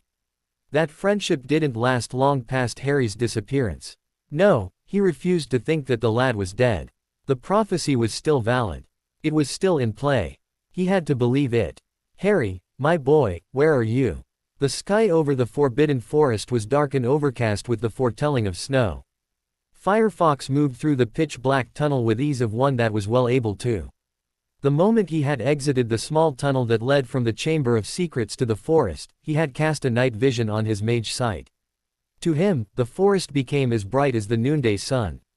The moment they cleared the tunnel, Hedwig and Godric took to the cloud-shrouded night sky. Using his link to his beloved owl, Firefox now knew which way lay the castle, the village of the centaurs, and where the accursed nest of the Acromantula was. Kieran also took to the sky, along with the owls. It was safer for him that way. He also sent back mental images and his impressions of the forest. There are more danger in this forest than I remember, Salazar commented with a flick of his tail, picking up the young mage's thoughts. You can thank Hogwarts groundskeeper for that. His love for dangerous creatures is well known. According to him, they are just misunderstood beasties. Never mind, he is half giant and immune to most magics. Salazar gave a snort before commenting, just watch your step, child. Firefox gave a slight nod as he moved through the trees, seeking out the nearest ley lines. However, what he discovered was shocking. The ley line ran the length of the forest heading towards the castle. It was swollen like a flooded river trying to overflow its banks. Its energy was untainted under the forest, but the closer it flowed to the node under the castle, it darkened in a molten swirling vortex of angry pooling lava. Not good. The Star-Eyed was understating the issue when she told me it'll take years to fix this mess. Firefox's mind spoke as he gave a shudder as he carefully keyed himself into the flow, praying that he didn't burn himself out or exploding the ley line. There was a fair chance that both could happen. Of course, he met with a huge obstacle, the Acromantula nest. It laid between him and the castle. Hagrid should have never introduced them to this forest. It wasn't their nature environment and their nature predator wasn't a native to Scotland. However, there was no way to get around them, so Aragog and his family had to die. Firefox hated to kill off one of his friend's pets, but they really had no business being near Hogwarts. Using overcharged Levin bolts, he made short work of the nest and the larger spiders. Many of the smaller ones escaped, but he didn't worry about them at the moment. It was the nest of unhatched eggs and the adults that had to go first. Later, he would go after the rest, or allow Kieran to take care of them. After refilling his spent energy from the tapped ley line, Firefox checked its flow once more. He barely made a splash. It was still trying to overflow its banks. Still not good. He had to get to the ward stone and find out what happened. When he reached the edge of the forest, the sky was starting to turn mottled. Dawn was still an hour away. Demon Bane's heir, came a voice in the dark foliage. Firefox turned with his hands raised as energy danced through his fingers. Peace. I mean no harm. A centaur stepped out of the foliage. The levin bolt faded as Firefox sighed. Firenze. You have finally returned as the stars predicted that you would. I would caution you about returning to the castle. It houses a stirring dragon that will soon awaken. You must return it to its peaceful slumber. Already, you know what to do. He looked over at the firecat that was sitting at the young mage's feet. It is good to see one of the founders returning to fix what is broken through time and neglect. If it can be fixed. A dragon waking is a good analogy. Destruction awaits if my student cannot repair the ward stone. Just so, came an answer. Firefox smiled. Trust the centaurs to speak in riddles, which seems to have a sharp bite in its warning. He remembered this centaur from his days as a school. Firenze. How long have I been gone? 6 full turns of the moon, Demon Bane's heir. It is the night of what you humans call All Hallows Eve. 6 full. Oh right. 6 months. Just bloody great. Trust the star-eyed to send him back on one of her holy days. He groaned softly. Of course, it would be this night. Nothing ever good happened to him on this night of nights. Thank you, descendant of Ixion. Salazar sent. I wish I could say it is a pleasure, but dark days are coming if my student here cannot fix the ward stone. A dragon indeed. A rogue ward stone will seem tame to a real one. Indeed. Firenze turned and faded back into the dark foliage once his warning had been heeded. The tower that Firefox wanted stood tall in the lightening sky. It had, until tonight, remained hidden for all times by Rowena's spells of secrecy. Salazar had told him in one of their lessons about how she valued her privacy, and warded her tower accordingly. He also taught his student the key to unravel the wards. Thankfully, it was easy to get to, from the outside. Kieran could fly up to the balcony as Salazar jumped Firefox to land beside the griffin. Using a bit of magic, the locks and spells on the outer French doors broke, allowing them to enter. The room was covered with dusty gray sheets hiding the furnishings. It appeared to be a sitting room. A freestanding loom with a half-finished tapestry stand stood by the cold and forgotten hearth. Dust and cobwebs covered everything. Firefox smiled. This is perfect, Sal. The balcony has enough room for Kieran to sun himself. He moved to one of the 2 doors on the walls. Inside was a small room with a small cot and press, a child's room. This would do nicely for Kieran, once it is cleared out. I can place warming spells easy enough, and with mage lights, it would be quite comfortable. What do you think, Kieran? It ISSS say, the griffin agreed. It ISSS next to the balcony. I think you can replace the window with an outside door for me to exit. I should be able to. Firefox went to the other door and discovered a large master suite with a huge framed sleigh bed. This must have been Rowena's bedchamber. Yes, she had just married when I was forced to leave, Salazar commented as he peeked in. I didn't know she had a child or children. Well, this is in need of cleaning, Firefox make a face. He hadn't needed to clean much during his time with the Taildras. Hertasi did most of the work and refused to allow the poor humans in their care to share in their duties. Speaking of Hertasi, Firefox really wished Sarah could have accompanied them. She would have been a blessing. He frowned for a second before face-palming. Of course, why didn't I? Dobby, are you there? There was a pop, and standing in front of Firefox was the most unusual Hertasi hybrid that Salazar had ever seen. For one, there were no lizard-like features on him. The Hertasi that came with Great Escape had been badly experimented on by Mar so that they would look more human and less reptilian. Great Master Harry. Dobby started to say, only to stop. His large bulging eyes grew even larger as he bowed over and over again. Great One. Great Master Harry has become an ancient Great One. One that came from the Great Escape. Never has Dobby dreamed to. Quote, Dobby, stop, please, Harry said, trying to calm his small friend down. Just stop, please, I need your help. Dobby's head began to bobble in acknowledgement. Dobby helps. What must Dobby do? First, this is Salazar, he's a firecat. That's Kieran and a friend. Everyone, this is Dobby. Harry placed a hand on top of the excitable elf. Dobby, are you bound to Hogwarts? No, Great Master Harry Potter, sir. Dobby is. Dobby paused and looked a bit guilty. Dobby bonded himself to you when Bad Master freed Dobby. Harry smiled. Great. He placed a hand on the house elf's shoulder, pouring his magic into his little friend. That makes it easy. First off, I order you to call me Master Harry. Now, my next order is to clean these rooms.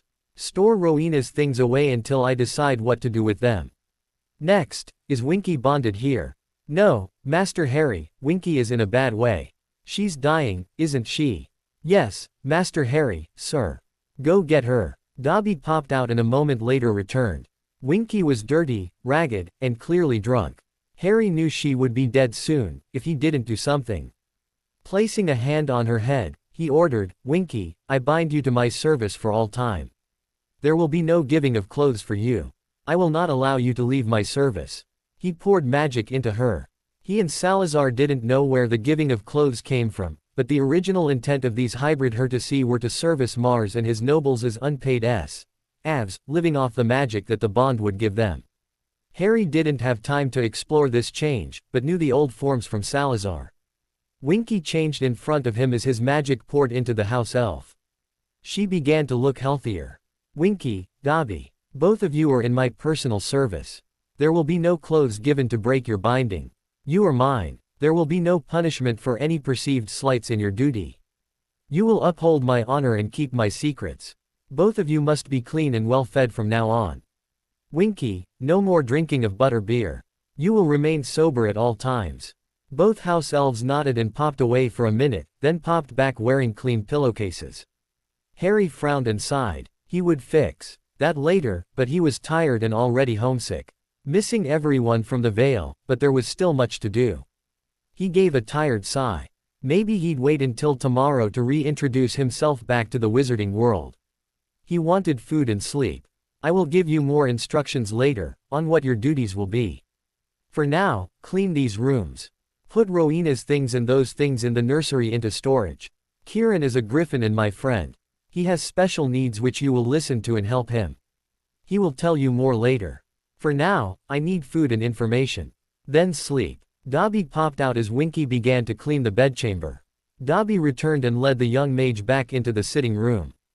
The fireplace had been cleaned and a small fire burned merrily in it. The straight-back chair had a small tea table sitting beside it. A tea service with a small covered plate waited for him. Beside him were 2 bowls of cream and 2, one large and one small, platters of choice uncooked meat for Salazar and Kieran. Dobby, you are the best. The house elf burst into tears at the praise. Firefox watched as the sun rose over the black lake while he ate. His thoughts returned to the home he left behind. He would know soon enough if he was on time or not. Not even Salazar knew just how much damage had been done to the ward stone and wouldn't know until they visited it. The low afternoon sun peered through the newly cleaned lead-paneled window. Firefox sat up in the heavy curtained ancient sleigh bed. At least his chambers were not Gryffindor red. They were, instead, blue and bronze, typical Ravenclaw colors.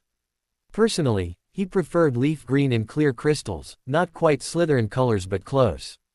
Gryffindor red reminded him too much of blood and Hufflepuff colors reminded him of insects. Master Harry, Youse be needing to get up. It's time. Youse wanted up an hour afore dinner served in the Great Hall. Youse wanted to attend. Dobby spoke beside the bed. Looking over at the worried house elf, Firefox yawned and then smiled sleepily at his small friend. Thanks Dobby. Draw me a bath, will you? Did you hang up my robes? Dobby did. Never have Dobby seen such robes. Which one did Youse be wanting? They were made for me by a special young lady who served me as you do. She had quite the talent in sewing. You think you or Winky can make those kind of robes for me? Dobby cannot but thinks Windy can, or she would know someone who can. They would cost, though. Firefox nodded. Check into it, will you? After giving it much thought, he replied to Dobby's earlier question. The green and crystal one in the middle. There should be a matching shirt and pants to go with it. It'll do to help me make the statement I want to make. Firefox stepped out of bed and stretched. He liked sleeping nude as he did in his Eckle. He never could when he lived with the Dursleys or later, in the boys' dorm. Sleeping nude was very freeing. He felt several pops as muscles released, as he ran through a series of stretching. His futon was great, but he would have to get used to sleeping high off the floor again. Grabbing up a lounging robe that he had Dobby put out before he lay down, Firefox was too accustomed to living in a free society. Lounge robes were for evening wear before going to bed or if one was ill. Nudity in the pools or in one's home was very acceptable, as long as one didn't flaunt it. Again, he'd have to relearn old lessons. Dobby didn't say anything as Firefox went to the soaking tub, resting before a roaring fire. This tower had been sealed away and hidden from the rest of the castle. He doubted it had been used by anyone beside Rowena Ravenclaw after her death. Salazar didn't know much about what happened after he died, but he knew his friends. They were very zealous about their secrets. He was positive the tower would have been locked down and not updated since. So no indoor facilities here. At least, until Firefox could get with the castle elves and plan one. Thankfully, there were facilities not far from the tower on the 7th floor where the tower entrance was located. Right beside the room of requirements, Firefox mused as he dressed for his grand entrance. Why am I not surprised? Master Harry looks like something out of a storybook, came Winky's voice from the doorway. Ah, Winky, Firefox smiled as he turned. Can you do hair? I am in need of a little help. Winky hopped onto the small stool beside Firefox, and took the comb from him. Winky does. What do Youse want Winky to do?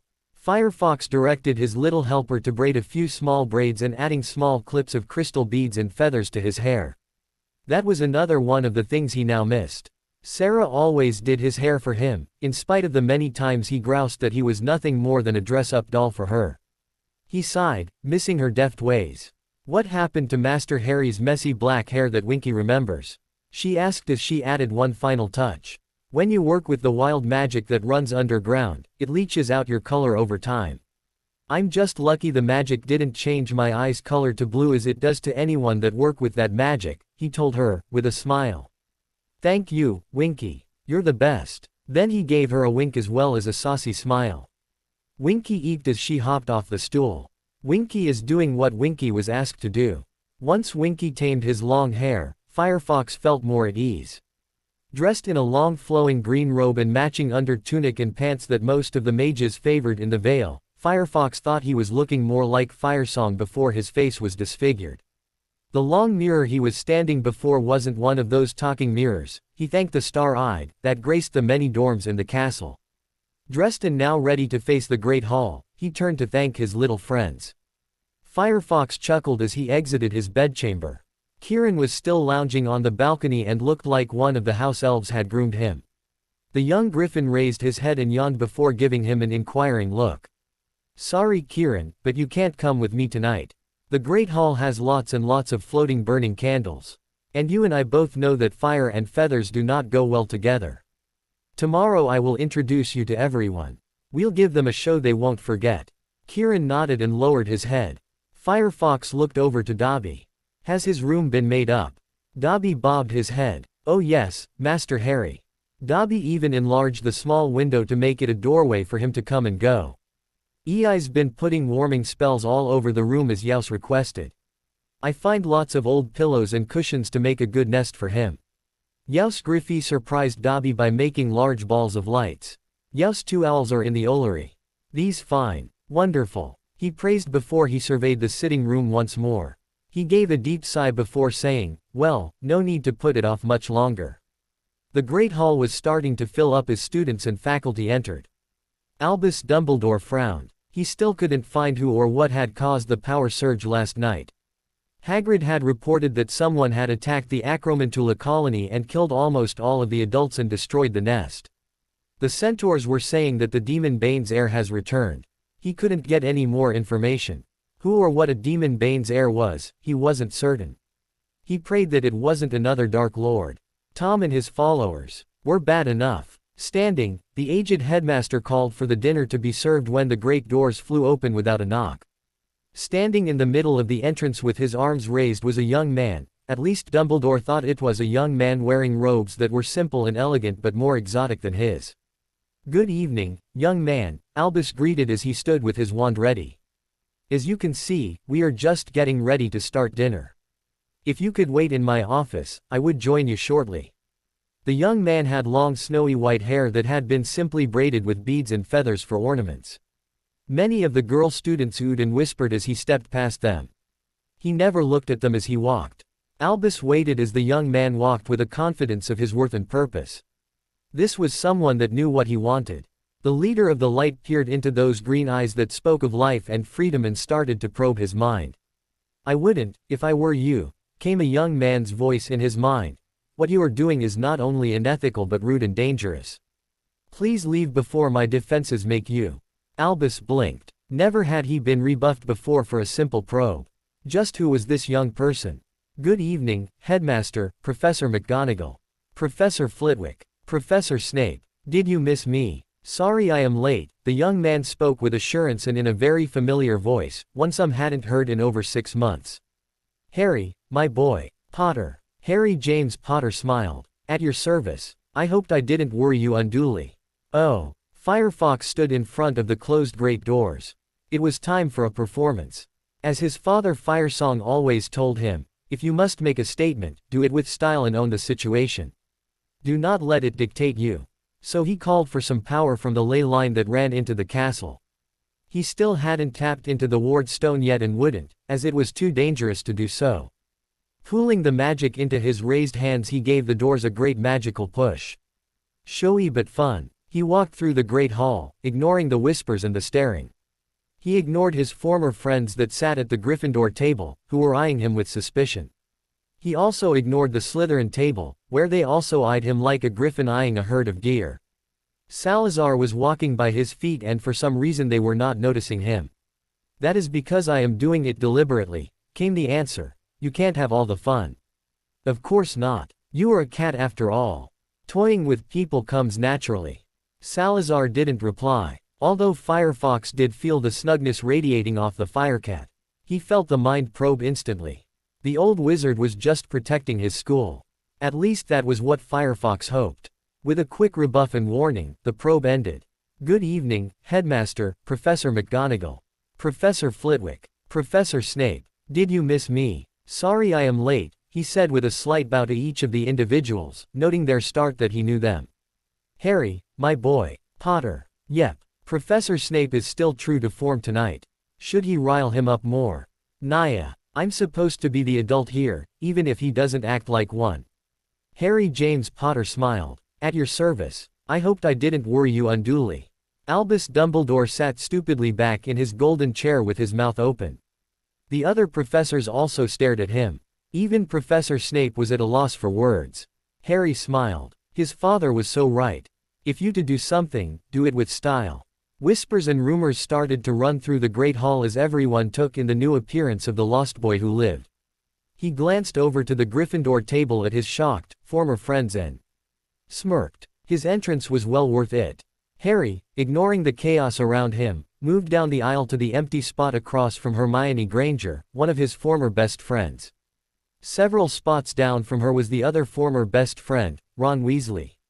That they were not sitting together was very telling. In fact, there were several empty spots around the pair. A book was propped up in front of the bushy-haired sixth year. For why there were empty spots around Ron was evident by the sprayed food bits around him. Ron's manners had definitely taken a turn for the worse.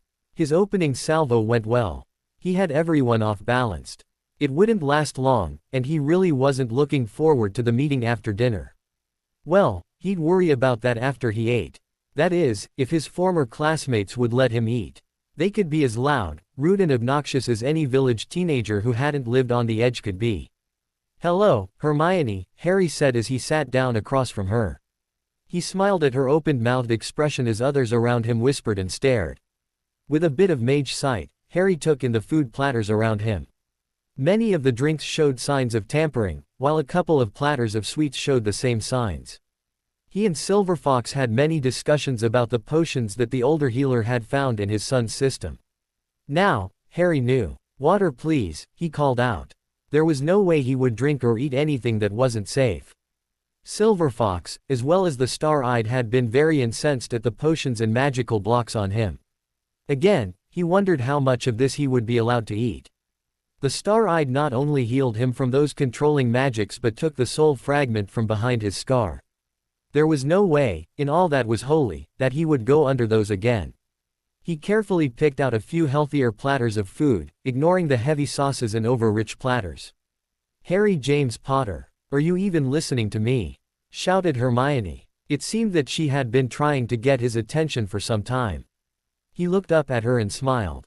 "Actually, no. You see, I would like to get something to eat before the Inquisition starts. So if you can wait, I will answer some of your questions after I am finished," he asked with a rare show of maturity. He helped himself some side dishes that most passed over and were hard to potion due to potions affecting the taste. She opened her mouth, then closed it, then opened it again to shriek at him when she was rudely elbowed. "He's correct, Hermione," came a quiet voice beside her. "As much as I would like answers as well. Let him eat." "Thank you, Neville," Harry acknowledged as he started to eat. It wasn't as good as the Hertices fare back at the Vale, but he had always enjoyed Hogwarts food. "How are you? You're grand. And how much trouble did you get into afterwards?" Neville Longbottom smiled as he returned to his food and started to speak.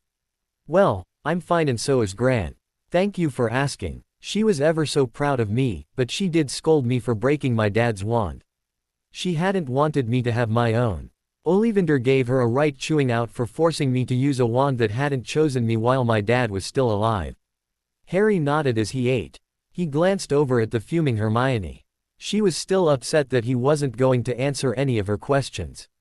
Down the table, Ron was listening and started to mouth off questions as well, spewing food as he talked. Closing his eyes, Harry leaned back as a couple of bits landed in his plate. He waved his hand and cleared his plate, leaving it shiny and clean. "I guess I wasn't that hungry, after all." Several of those Gryffindors around him snickered at his comment, but Hermione, as well those close by, gasped at the ease of wandless magic Harry displayed. "Oi, Harry, what's up with the fancy robes?" came another voice, trying to start a new trend. Harry smiled as he turned to face a red-haired girl, Ginny Weasley, Ron's little sister. He shrugged. "Maybe. Think it'll catch on. My adoptive father always says if you are going to do anything, do it with style. This is one of my favorite robes." "Hey, mate," came an Irish brogue. "What's up with the white hair? Trying to become a Malfoy?" Harry laughed. "Hardly, Seamus. Just a side effect with dealing with wild magic. I'm afraid it's permanent." He fingered a lock of white hair. "Magic can do that. Mr. Potter," came Professor McGonagall's voice behind him. "The headmaster will see you now in his office. He asked that Mrs. Longbottom, Weasley, and Mrs. Granger and Weasley to accompany you. He also wants Miss Lovegood, as well." Harry stood and dusted off his robes and smiled. "Lead the way, Professor." "Ready, Sal. The fun is about to start. Think Dobby will save some treacle tarts for me, later?" "He might. That one is crazy about you," came the voice of the Firecat from somewhere in the Great Hall. Harry knew that for a large feline, he could be quite subtle. "Remember, I will be with you." No one noticed the creamy and orange cat that entered the headmaster's office on the heels of 5 teenagers, even if said feline was larger than most normal cats. Harry moved into the office with the grace of a young man accustomed to his worth. Before the headmaster could say where everyone would sit, he hopped up onto Albus' desk with ease. He surveyed the astonished and shocked faces of those who stood or sat in a half-circle around said desk. This was going to be fun. "Are you ready, Sal?" A soft put echoed in his mind for an answer.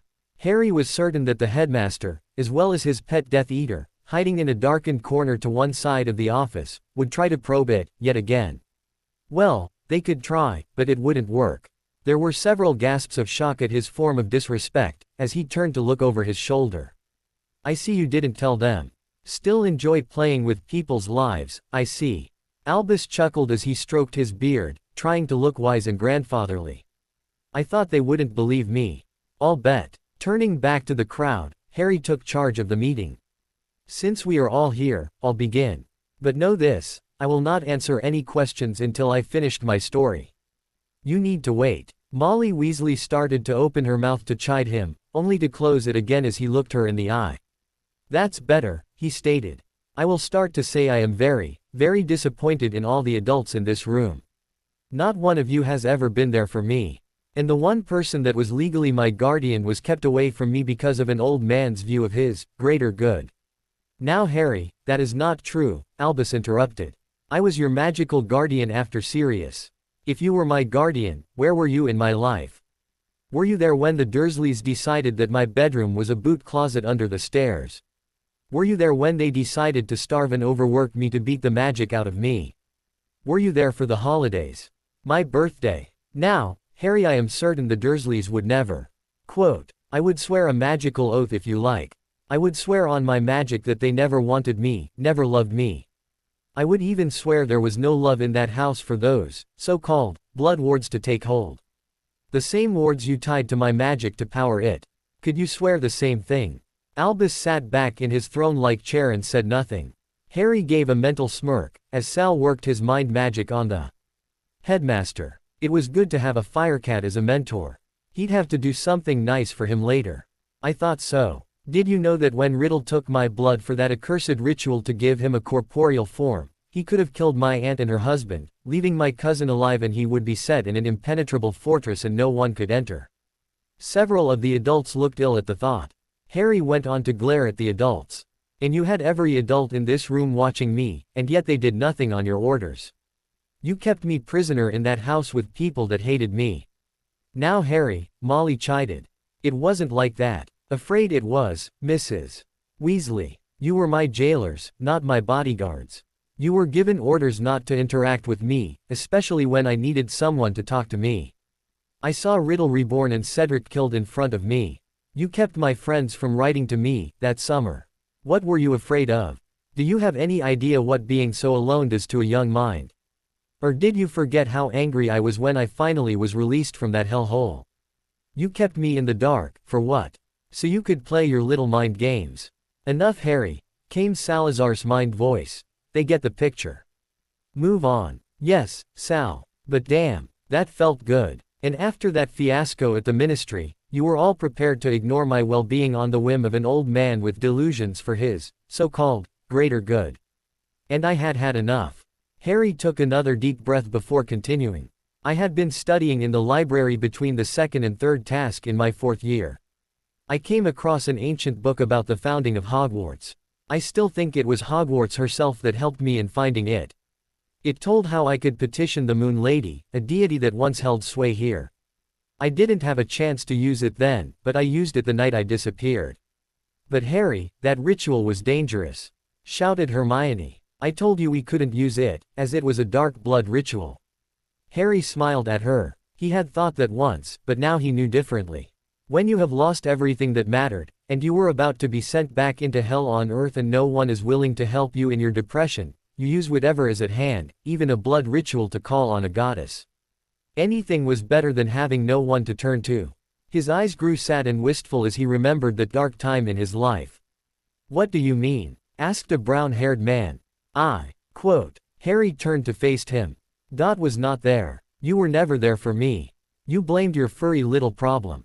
You were never there when I needed someone to be there for me. You left and never looked back. You listened to an old man and not to the cries of your friend's orphaned child. He had ordered every adult in this room to walk away from me, year after year. I was 15. I had just lost the last connection to my parents. The headmaster, in his wisdom, ordered you all to leave me alone, yet again. I heard him order my friends to leave me alone, saying that I needed to be left alone to grieve in peace, even after they had promised to write me.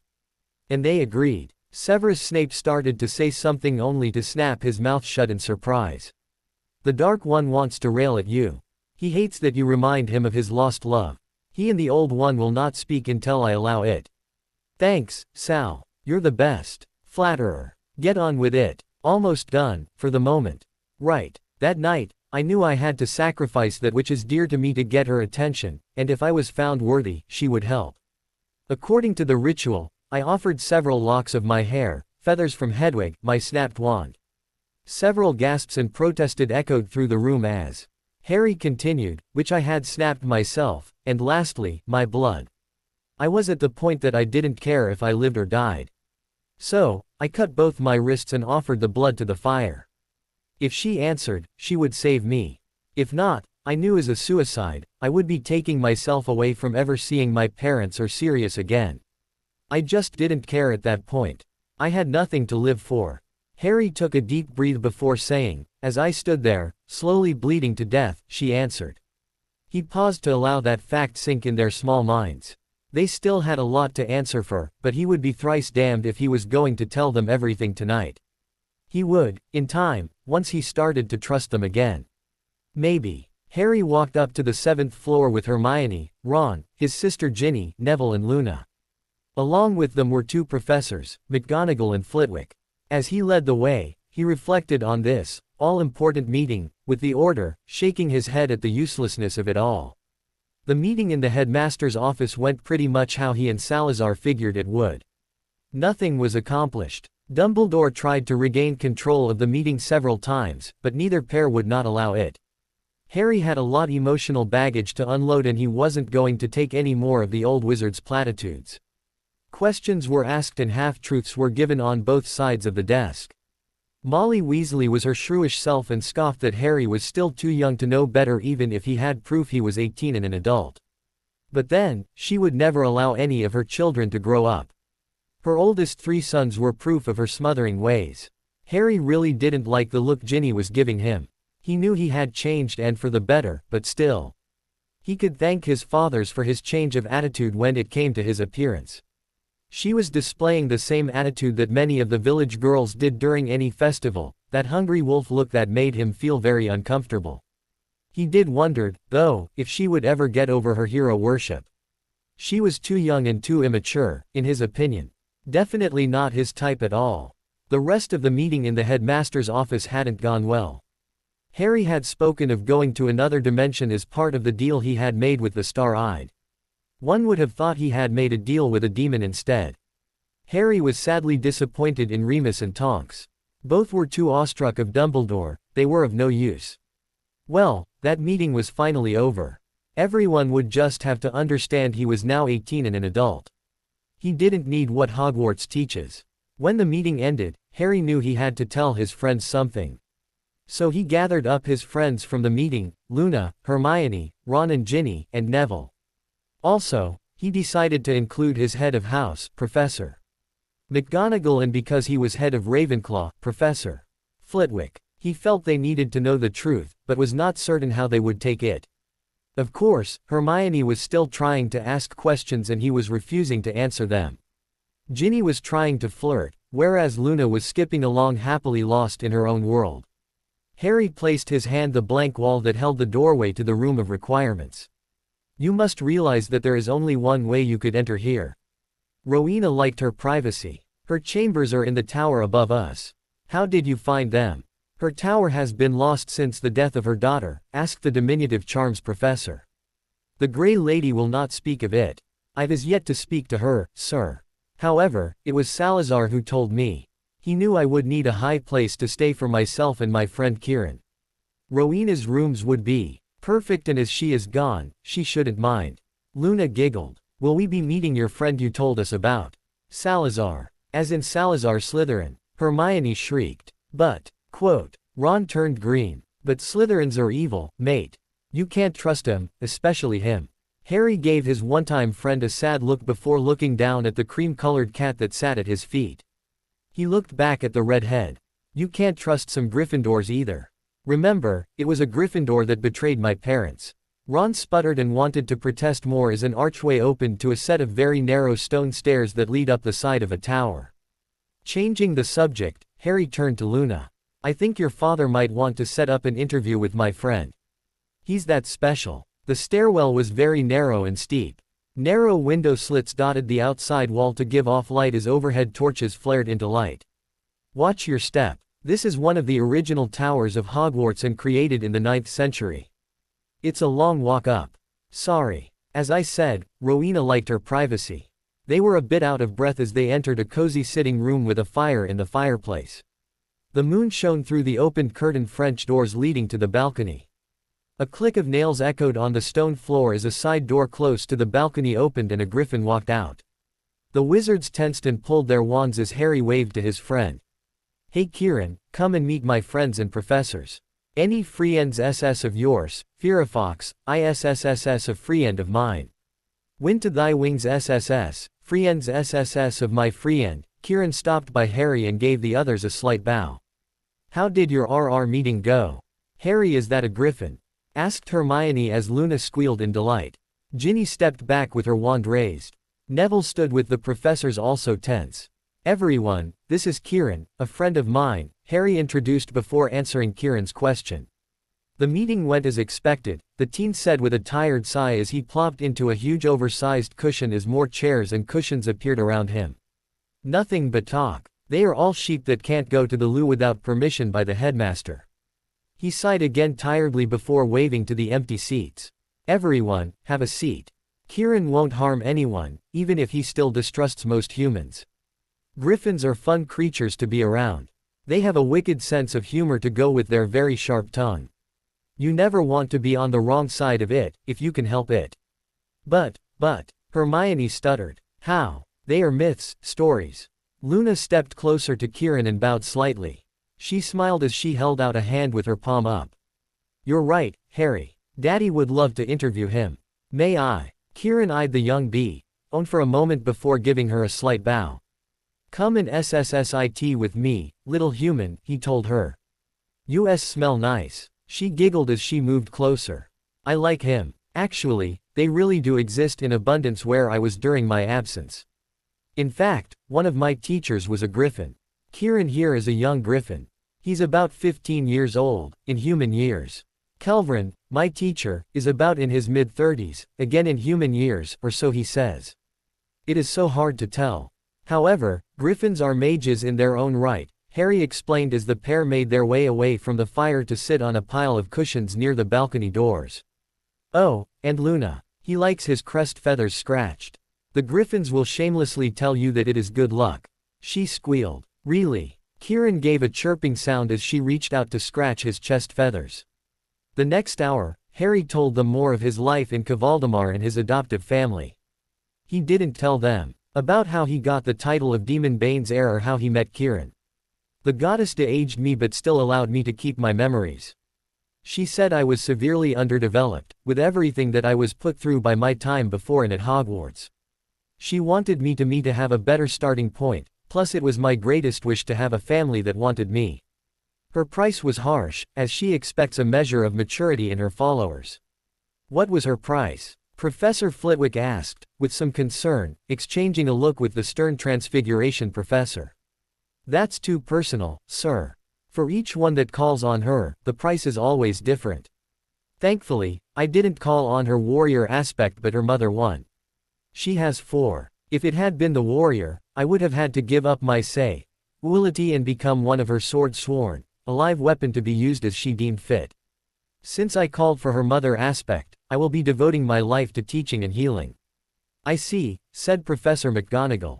As you have already passed your owls, then you can forego your newts, if you so choose. I am sure that either Professor Flitwick or myself can take you on as an apprentice. You misunderstood me, Professor. There is nothing in this school that you can teach me. Let me show you. Harry stood and raised his hand with his palm up. A glowing globe of soft light formed above it. This is a mage light. Harmless for the most part. It casts no heat unless I wish it. He set it to hover above his head. This is a light butterfly, mainly used to entertain children. A butterfly of pure light formed in place of the globe and floated around the room until a wave of his hand made it burst into a small shower of glitter. I don't need a focus. I will be the one taking an apprentice, once I find someone that is capable of learning what I teach. As long as you depend on a focus such as a wand, then you can never learn what I have to teach. Hermione had been watched the demonstration with wide-eyed wonder. There was a hunger in her eyes. But, no, Hermione, he said sternly, raising a hand to stop her tirade of questions. There are no books to learn this from. This is all practical application. Many where I went can do this, but many also only can do small works with some sort of foci like crystals or staffs. It is all about how you can pull on magic itself. And everyone here knows how you worship the written word. So, no. Harry hated to burst her dreams of collecting knowledge, but out of anyone in the room, only Neville and Luna showed any potential for being an adept, once he could get both of them grounded and centered. While Ginny looked frightened by the display of wandless magic, Ron looked at his friend and frowned.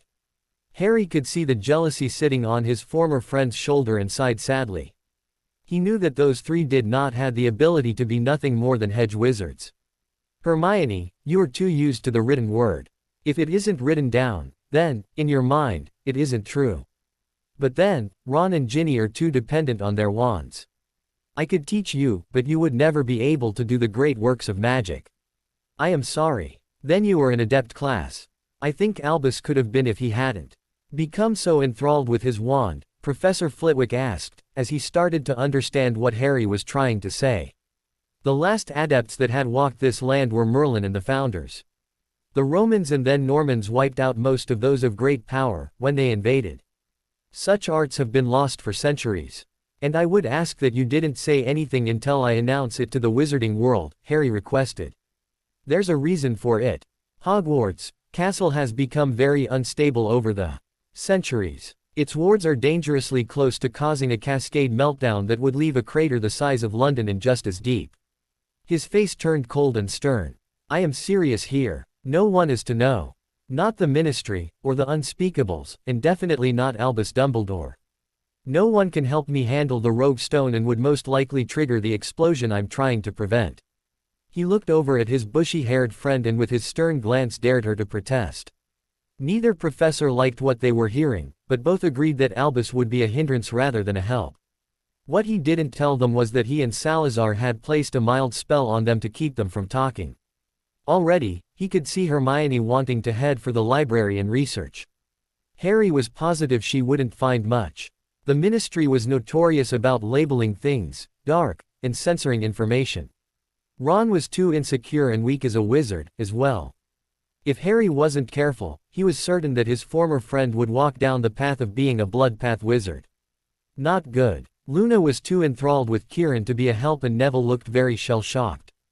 They talked for another hour before the professors decided it was past curfew and started to herd everyone out of the door. Harry sighed once he was alone.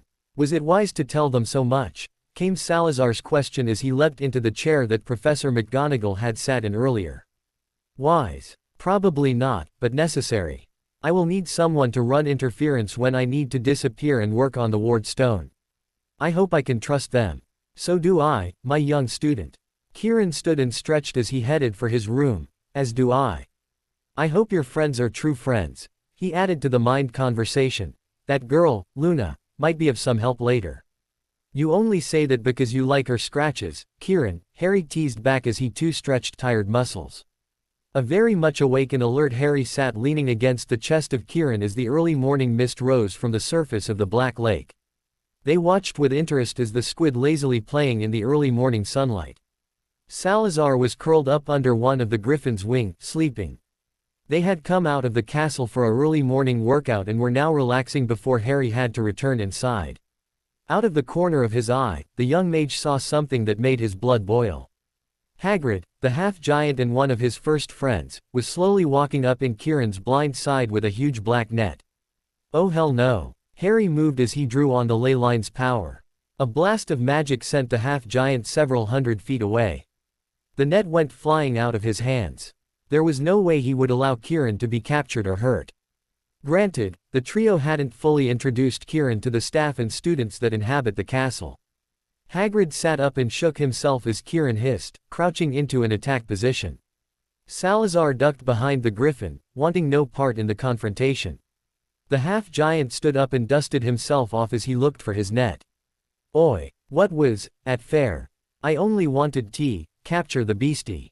Back off. Hagrid, Kieran isn't a beastie that needs capturing. Harry raised a hand and fired a small levin bolt causing the net to burst into flames, causing Hagrid to shout in fright and drawing attention to the few students that were up and outside. The half-giant teasked at the ruined net, muttering he wasn't going to harm the beastie. I am not no beastie. Human, hissed Kieran as he remained crouched, but his warning went unnoticed as a warning shout came from Professor Snape as he joined the fray. Harry moved into a defensive stance as Kieran hissed another warning and flared his wings. Salazar blinked as he stretched. Children, if you are going to fight, I will need to find another place to nap, came Salazar's voice as he stepped from behind Kieran's wings. Hagrid blinked at the size of Firecat as his eyes light up at spying another fine beastie. Harry ignored the Firecat, knowing the Avatar could handle himself, never taking his eyes off the black-clad professor. What is going on here? Professor Snape demanded, his wand out and ready to attack. He gave the griffin a cautionary glance. Harry stood in front of Kieran with his hands out in front of him, glowing and ready to fire off 11 bolt with a determined expression on his face. I suggest you both back away, Harry warned. Easy there, Ari. I didn't know you were there with the beastie, Hagrid said as he walked over to the burning net. I was just going to capture, I am too. To do what, human? Asked Kieran as still crouched to attack. I am no beastie. Both professors' eyes widened as the young griffin spoke. Yes, Hagrid, just what were you going to do? Although Kieran was born wild, he and his kind are very much sentient beings with rights. If you want to categorize him, he is like the centaurs, Harry commented, drawing the pair's gaze back to him and his glowing hands. And what were you planning to do with him afterward? Hagrid grimaced. Albus, the great wizard that he was, said that the griffin had be contained as not to harm the students. I've a nice cage for, I am. He had everything all fixed up nicely too, but the look of pure disgust in Harry's eyes caused the tall man to rethink his plan. Where did y'all learn that magic, Ari? Hagrid asked as he took in the ashes of his net and the sparks shooting out of the teen's hands. Professor Snape paled as his eyes never left those glowing hands, Harry's little demonstration in the headmaster's office last night still fresh in his mind. Harry, my boy, came the headmaster's voice as he stepped into the mix. Is this the friend you were talking about last night? This is Kieran. And yes, he is a griffin and a friend. They are sentient beings that have their own culture, language, and magic. They are not beasties. To call them that is to say a centaur is a beastie. Harry informed them as Hagrid muttered about never doing that as the teen continued. Quite the insult that would see you gutted. Harry slowly let go of the ley line, returning the power back to it while relaxing his pose with the intervention of the headmaster. He came with me, as a friend and as a backup protector. Kieran snorted as he slowly rose from his crouch. SSSSO this ISSS the old coot that has delusions of adequances. And the idiot who likes to collect dangerous pets SSS. SS stupid human SSS think they are all powerful. HMMPH. Harry smirked as he nodded. Actually, I would have introduced Kieran last night, but as you can see, Kieran isn't that trusting of humans or tight places. Too many people and floating candles. That is a recipe of disaster if I ever saw one. We were planning to introduce him around lunchtime. That is until Hagrid decided to interrupt our quiet time. Fearafox, Kieran interrupted as he stood beside him. I think it's best if I go and Potterall and then visit with your RRR friends in the forest. Maybe I'll take out more of Thos over SSIZEDSS Spider RRRSSSS that ISSSS causing SSSO much harm. Hagrid choked and started to protest at the thought of the demise of the Acromantula colony. Winds to thy wings, wind brother, Harry said, never really taking his eyes off the headmaster and professor or the growing crowd of students. Kieran launched himself the morning sky. His massive wings flared out as he lifted himself upwards. The students and Hagrid ohs in awe at the sight. If any harm comes to Kieran, then you'll answer to me. I won't be so lenient in my punishment, Harry announced as his chin pointed to the small burning pile beside Hagrid. That is a small sample of what I can do. Do not test me. You won't appreciate the results. With his morning ruined, Harry decided to rethink his plans as he walked back towards the castle. Behind him, an aged wizard stroked his beard, frowning as the potion's master glared at the retreating teen. Both not wanting to get on his bad side. Harry sat in the great hall watching the students and staff enter for the noonday meal. He did send a silent thank you to Winky for her choice of dress today. He looked very exotic in his blue and silver robes. Even his hair had bits of ribbon and silver crystals braided into it. To many, he looked like someone that stepped out of the pages of Beedle the Bard. There was nothing about him that said, school student, and was not treated as one. So far, he had visits with many of the teachers and students about Kieran. Think of him on the same level of being as the centaurs, a created species to serve in a war many centuries ago. Harry went on to explain that as a griffin was a creature of magic and was magic resistant. However, there was no way, with how the ministry was and with a Dark Lord in the mix, that he was going to tell them that Kieran was a mage in his own right and could do mind speech. That was asking for trouble. He shuddered to think what someone like Dolores Umbridge would do if she thought Kieran was a danger and a threat. He smiled as Hermione and Luna came up to him. He could guess they had spent the morning in the library. During the meal, Harry answered many of their questions as he ate. Harry, I never seen you eat so much, Hermione commented. Harry shrugged as he dusted off his fingers.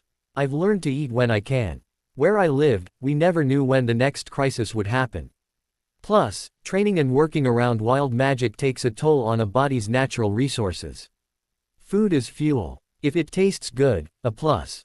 I see. But, quote. Just then the doors to the Great Hall and Advisor Fudge walked in with a very pink-clad Dolores Umbridge and 4 Aurors. Harry groaned. Wonderful. Just frickin' wonderful. Somehow he had jinxed himself. He'd hoped the ministry would hold off for a few more days. But to send Fudge, the man, through his own incompetence, lost his minister position over the summer. In Harry's opinion, the idiot and the hag standing beside him deserved more. Wishful thinking on his part. He silently sent up a quick prayer to the Star-Eyed for patience and a bit of luck. He was going to need it if he didn't kill the pair out of hand for being too stupid to live. I guess it's show time, Sal, Harry sent to the Firecat. I hate this and that woman in particular. Putting on an expression that he had seen Firesong used when he had to deal with self-important fools, Harry stood, straightening his robes. Of all the people that could have been sent to Hogwarts, why Fudge and his Toad? His father had no use for people like Fudge. Harry thanked the Star-Eyed that Kieran was still with the Centaurs. That would have been a disaster in the making. You will do fine, Mageling. Don't worry, I have your back, came Sal's rejoinder. He sent back a wave of gratitude, at least he now had backup. Ah, Mr. Fudge, what brings you to Hogwarts today? Albus asked as he came down the aisle towards them. The pudgy advisor looked from Harry then to the headmaster while the pink-clad woman sniffed disdainfully.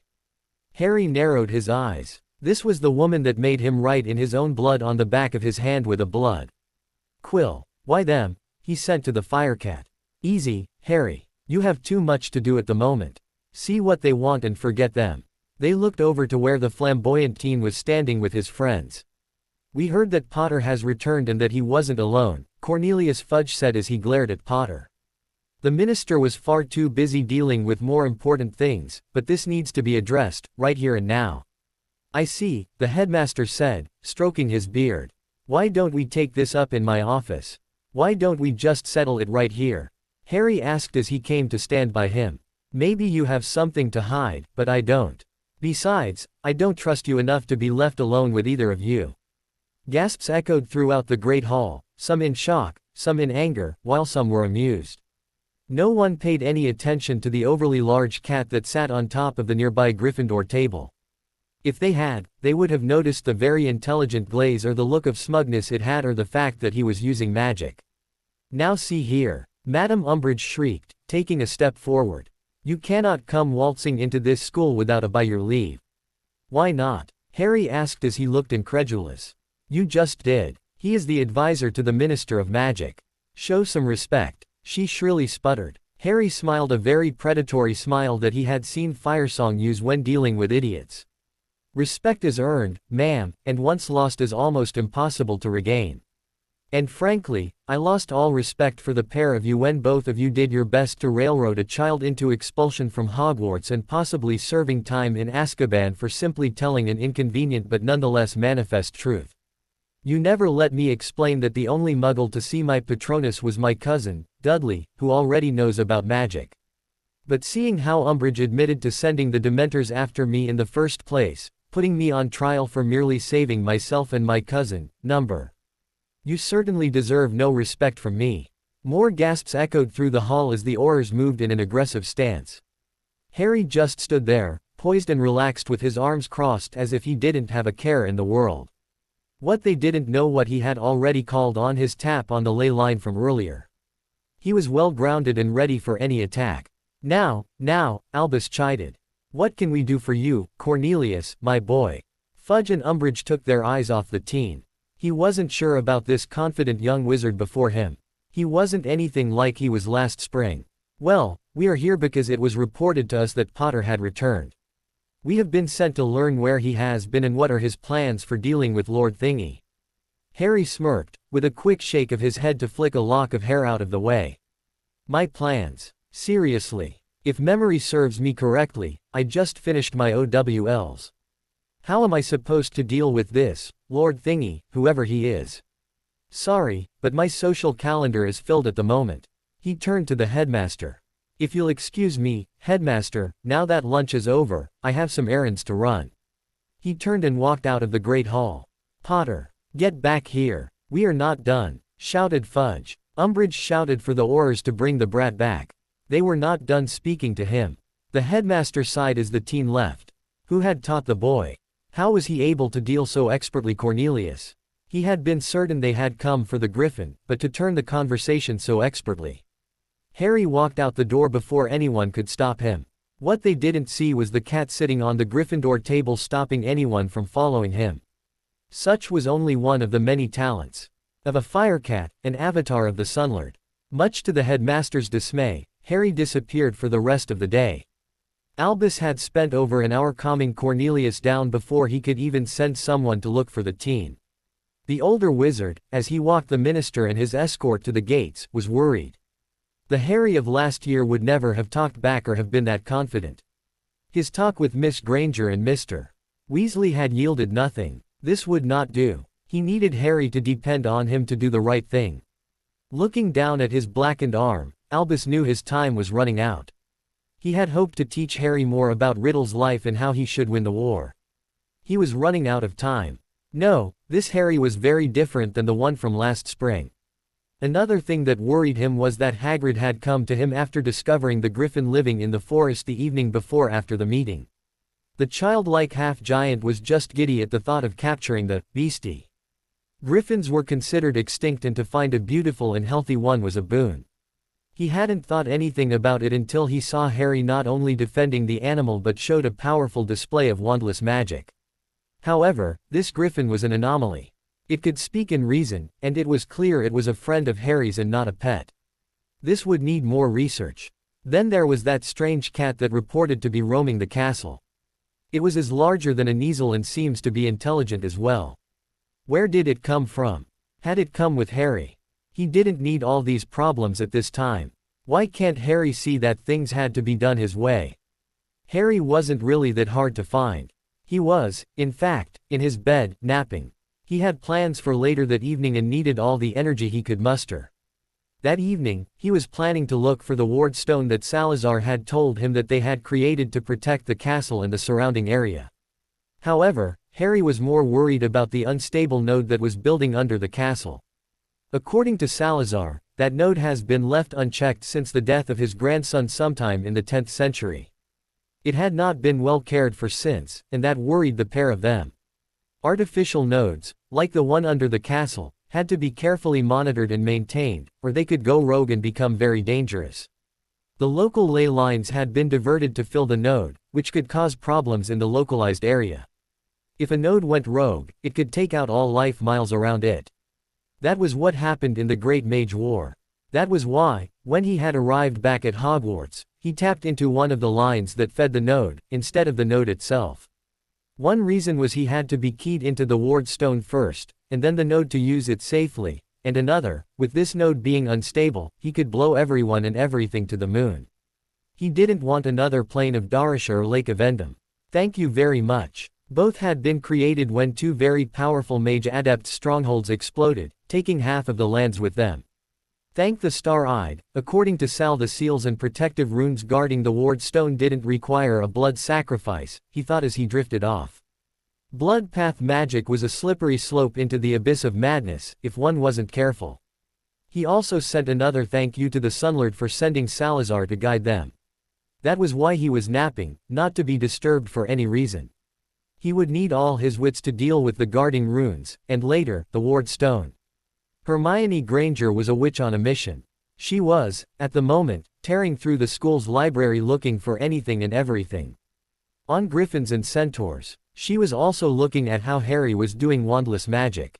He had mentioned something about wild magic. Wild magic was a myth, according to everything she could find. The last people to be able to use wild magic were Merlin and the Founders, but even then it was more legend and hearsay than fact. She was going to disprove Harry's use of wild magic, because she was certain that he was going dark. This new Harry was too different to make her feel comfortable, and he frightened her. She just wanted her old friend back. A slender bee. owned which wearing Ravenclaw school robes skipped through the halls. Luna Lovegood was quietly humming to herself, as she, too, was on a mission.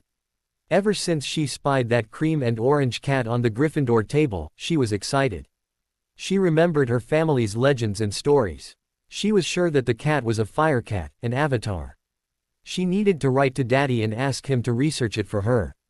This was more exciting than searching for the crumpled Hornsnurkak. Salazar led Harry deep within the dungeon of Hogwarts. If Harry had to guess, he was near the Chambers of Secrets and under the Great Hall. It made sense, as the Great Hall was the center of the ancient castle. According to Sal and later affirmed by a friend of Firesong, Indesha, the people that fled the Great Catalyst to England, were a mix of Mars and a few deserters of Earthos. The knowledge to create Heartstones came from the Star-Eyed herself, after the Great War when the Shanaan and the Taildras split, thus unknown by Mars forces.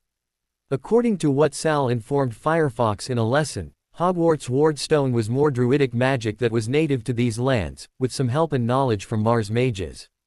Peering out at the darkened sky, he was glad he had rested and had a clear mind. Harry just knew that he wasn't going to like what he would discover. And he was right. In a small stone cavern was a pulsating rock jutting out of the stone floor. The blue stone-lined cavern had been meticulously carved with runes etched in the walls, ceiling, and floor around the rock. There was just about enough room to move comfortably around the ancient stone. Kieran could fit in, but it would be tight, he though with a sigh as he glanced over the carvings. Runes were never his strong point in both worlds. So, he needed to walk very carefully here, thanking the Star-Eyed, or was it, Lord Vicandus once more for Salazar's aid.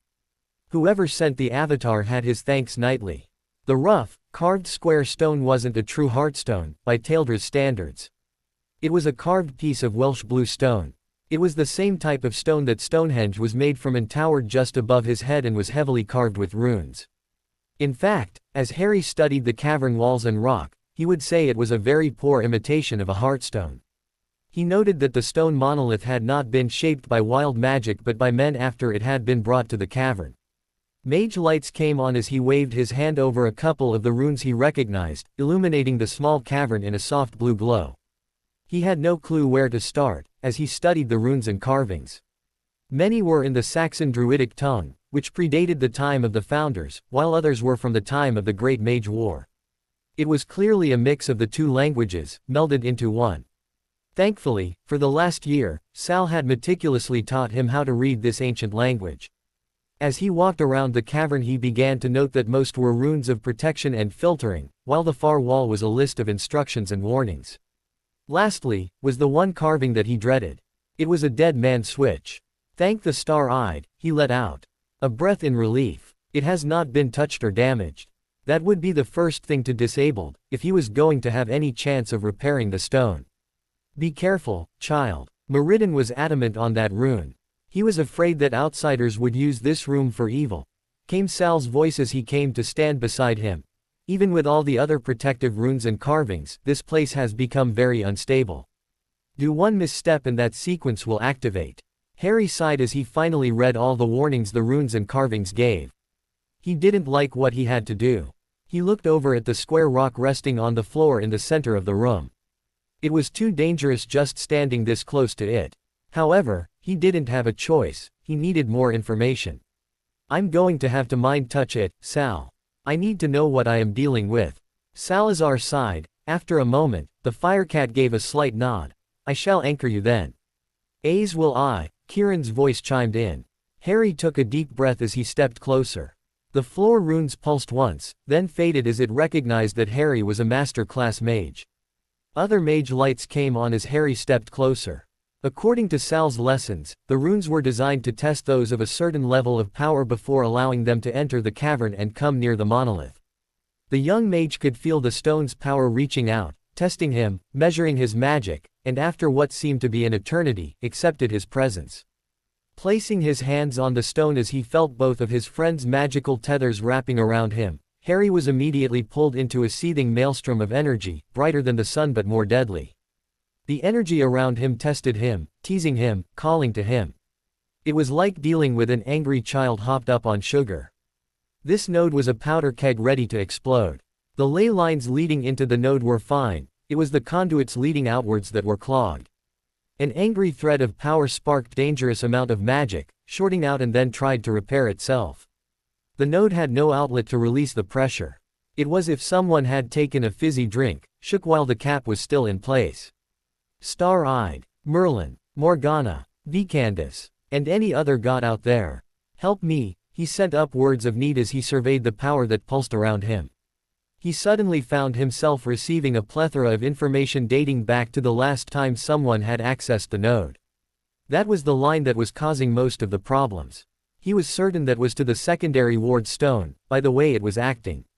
Someone, and Firefox was certain it was one of the former headmasters, realizing that the ward stone couldn't be accessed any longer, had built another ward stone to layer over this one. Add in all of the ambient magic that the students, teachers and anyone else living in and around Hogwarts being funneled into the second stone. The sparking this second ward stone was causing was blocking the natural outlets needed to release any buildup of pressure. Plus, it was far too close to the dead man switch. But it would take several experienced healer adepts, experienced in the ways of magic before the mage storm, to unravel this mess. It was too much for him to handle. He swore violently under his breath. He grew up as Firesong's son and apprentice. He knew he had no choice. Too many lives were at stake if he failed. Plus, he was too stubborn to quit. Firefox calmly sent a pulse asking the unstable node to hold still for a moment. He would help, but it would take time. Time he was certain he didn't have. There was nothing to it. One thing at a time. The energy within Node seemed to heave a sigh of relief that someone finally took notice. It also sent out an urgent pulse as if knowing time was running out. All the knowledge was there, waiting for the young mage. He needed to work out a plan and quickly, before Hogwarts became another hole in the ground, miles wide as well as miles deep. Lastly, he discovered that the fabled wards of Hogwarts have been seriously compromised. They had been designed to pull the magic out of the node safely to protect the castle and its students. The wards were ready to fall in a very spectacular manner, taking the castle with it. Just one more spark and boom. Dobby found the magically deleted mage just outside the ward room. With the elf's help, the exhausted mage stumbled into the kitchen and over to a small chair and table. Harry had only spent a few minutes within the ward chamber, but already, he felt as if he had spent hours. He was drained, physically, mentally, and magically. Thank the Star-Eyed for Dobby's devotion. The elves stopped what they were doing as Dobby snapped his fingers and food appeared in front of the drained mage. Before Harry could even wrap his mind around the thought of food, a glass of pumpkin juice was placed in his hands. Dobby did what great Harry Potter requested. This has a nutrient potion in it, the house elf explained. Wesha in the kitchen. Eat. Dobby will watch. Harry gave a tired nod as he downed the drink and slowly began to eat. He wasn't certain how long he could stay awake, as he was that drained. He was too used to the well-cared-for Heartstone of the Vale. He was still trying to sort through all the information he had gathered. Thankfully, Sal and Kieran hadn't needed to pull him out of the stone. One thing for certain, Hogwarts had no love for the current headmaster or the staff that lived and worked here. And it hadn't been happy for centuries. And IT had just let him know it.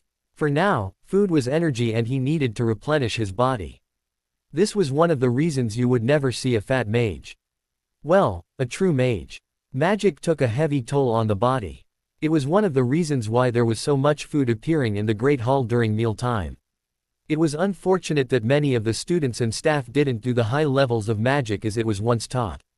Slowly, Harry came back to himself as he ate. Dobby, I need paper and ink. I need to write some things out on what I found in the ward cavern. The first thing I need to do is disable that switch. It is about to activate, if I don't find a way to stop it. Gasps and squeaks could be heard around him. Yes, Great Master Harry Potter, sir, Dobby answered as he snapped his fingers again. Sal leapt upon the table next to him and a bowl of chopped meats and milk appeared in front of him. Sal, I will need to rework the ward schematics and cut the lines that are plugging the stone. Unfortunately, it will take careful planning and I don't think I have the time. That switch could trigger at any time. Once I start doing this, I'll have 3 factions after my throat. I don't trust any of them to not try something while I work. He just knew he would have the Ministry and their brown-nosers, Riddle and his band of tossers, as well as Dumbledore and his, I know everything and you don't, mucking around while he trying to work. Agreed. I don't see any way around it. What do you have in mind? Harry and Sal sat in the Hogwarts kitchen planning how to take apart the ward stone that has protected the castle and the lands around it since the time of the founders. The elves around the pair all stared in the fear as they listened. It was clear to them was one of the Great Ones had returned to Hogwarts. The first one since the founders died. The Pappy, the oldest living house elf, stood next to the pair, wringing his hands. The elves have a collective memory going back to the days they were created by the Great Evil One himself. Great Mar wanted a servant that was only loyal to him and his mages. So he created the house elves. They had no choice but to serve wizards. It was either serve or die. They had all felt someone tapping in the lines of magic that ran through the ground around Hogwarts. The elves knew that a Great One had returned. To serve a Great One was a great honor as it meant better magic to do their service. The Pappy nodded to himself as he watched the Great One and his great cat work. Dobby and Winky were so lucky. Maybe it was time. He hoped so. The elves were dying out. The wild magic was dying out. No new little ones have been born or created in such a long time. He would have to wait and see. Snapping his fingers, he sent out a message along the collective awareness to all the elves. Hogwarts is in danger of going boom. A Great One has returned and needs help to fix. Be ready. For the next 2 days, no one saw anything of the boy who lived. He spent those days in his rooms, high up in the Ravenclaw Tower going over everything he had learned from his one visit with the overworked, unstable ward stone. Finally, after the third evening, just before curfew, he walked around the outside of the castle, mapping the ley lines that flowed into the stone inside. He noted that only a couple of ley lines were trying to work the way they were supposed to, but several had been diverted to work the many layers and add-ons of the castle wards. Firefox shook his head. Many of those add-ons were confusing, misdirecting or interfering with some of the others. It was mishmash of styles and execution. With each new discovery, he was amazed that the castle was still even standing at all. Inside the castle was awash with magic to the point that the air was supercharged. In its own right, magic could be considered sentient. It knew what it wanted and how it wanted it. The magic was not happy, at the moment. It was overfull and wanting release. No wonder many believed that the castle is alive with the amount of magic impregnating the walls, he mused as he remembered his student days at Hogwarts. Firefox wandered the darkened halls, he still was working out where to start. He knew he had to deal with that dead man's switch first, before he could do anything. It had worn to the point it was a hair trigger waiting for one more mishap. The tangle of ley lines and wards under and around the castle was mind-boggling. He really wished his father was here. Firesong grew up with this type of magic before the mage storms cancelled all that knowledge. Finally, after several sleepless nights and after conferring with Salazar, Harry had a plan of attack. Now the problem was how could he get the headmaster and staff to understand just what the problem was and how dangerous it was. They needed to cancel classes for safety. Walking into the Great Hall for dinner, the young mage knew he was going to have a fight on his hands. He knew he had to be very direct and hoped they believed him. He also knew that they would not believe him, but he still had to try. The Shanaan had a curse for this situation, but then they had a saying for everything. May your life be interesting, indeed. Well, here goes. Albus watched as the boy he thought of as a grandson walked tiredly into the Great Hall. He didn't know what to make of this new Harry Potter. Gone was the trusting, naive boy who followed his direction without question. It saddened him that this young man was no longer looked anything like his parents. Beside the older wizard sat his potions master, Severus Snape. The dour wizard was muttering under his breath about how arrogant Potter was being. It galled him that the arrogant brat seemed to treat the castle as his own fiefdom. Both watched the teen walk tiredly to the head table. His snow-white hair reflected the candle light, almost giving him an ethereal glow. Both were still puzzled about the boy's new appearance. Although it made one of them happy that the boy no longer looked like his cursed father, it also pained him that the teen now looked more like his mother. It made both wonder, yet again, what in Merlin's name happened. "Harry, my boy," Albus asked with a grandfatherly concern on his face.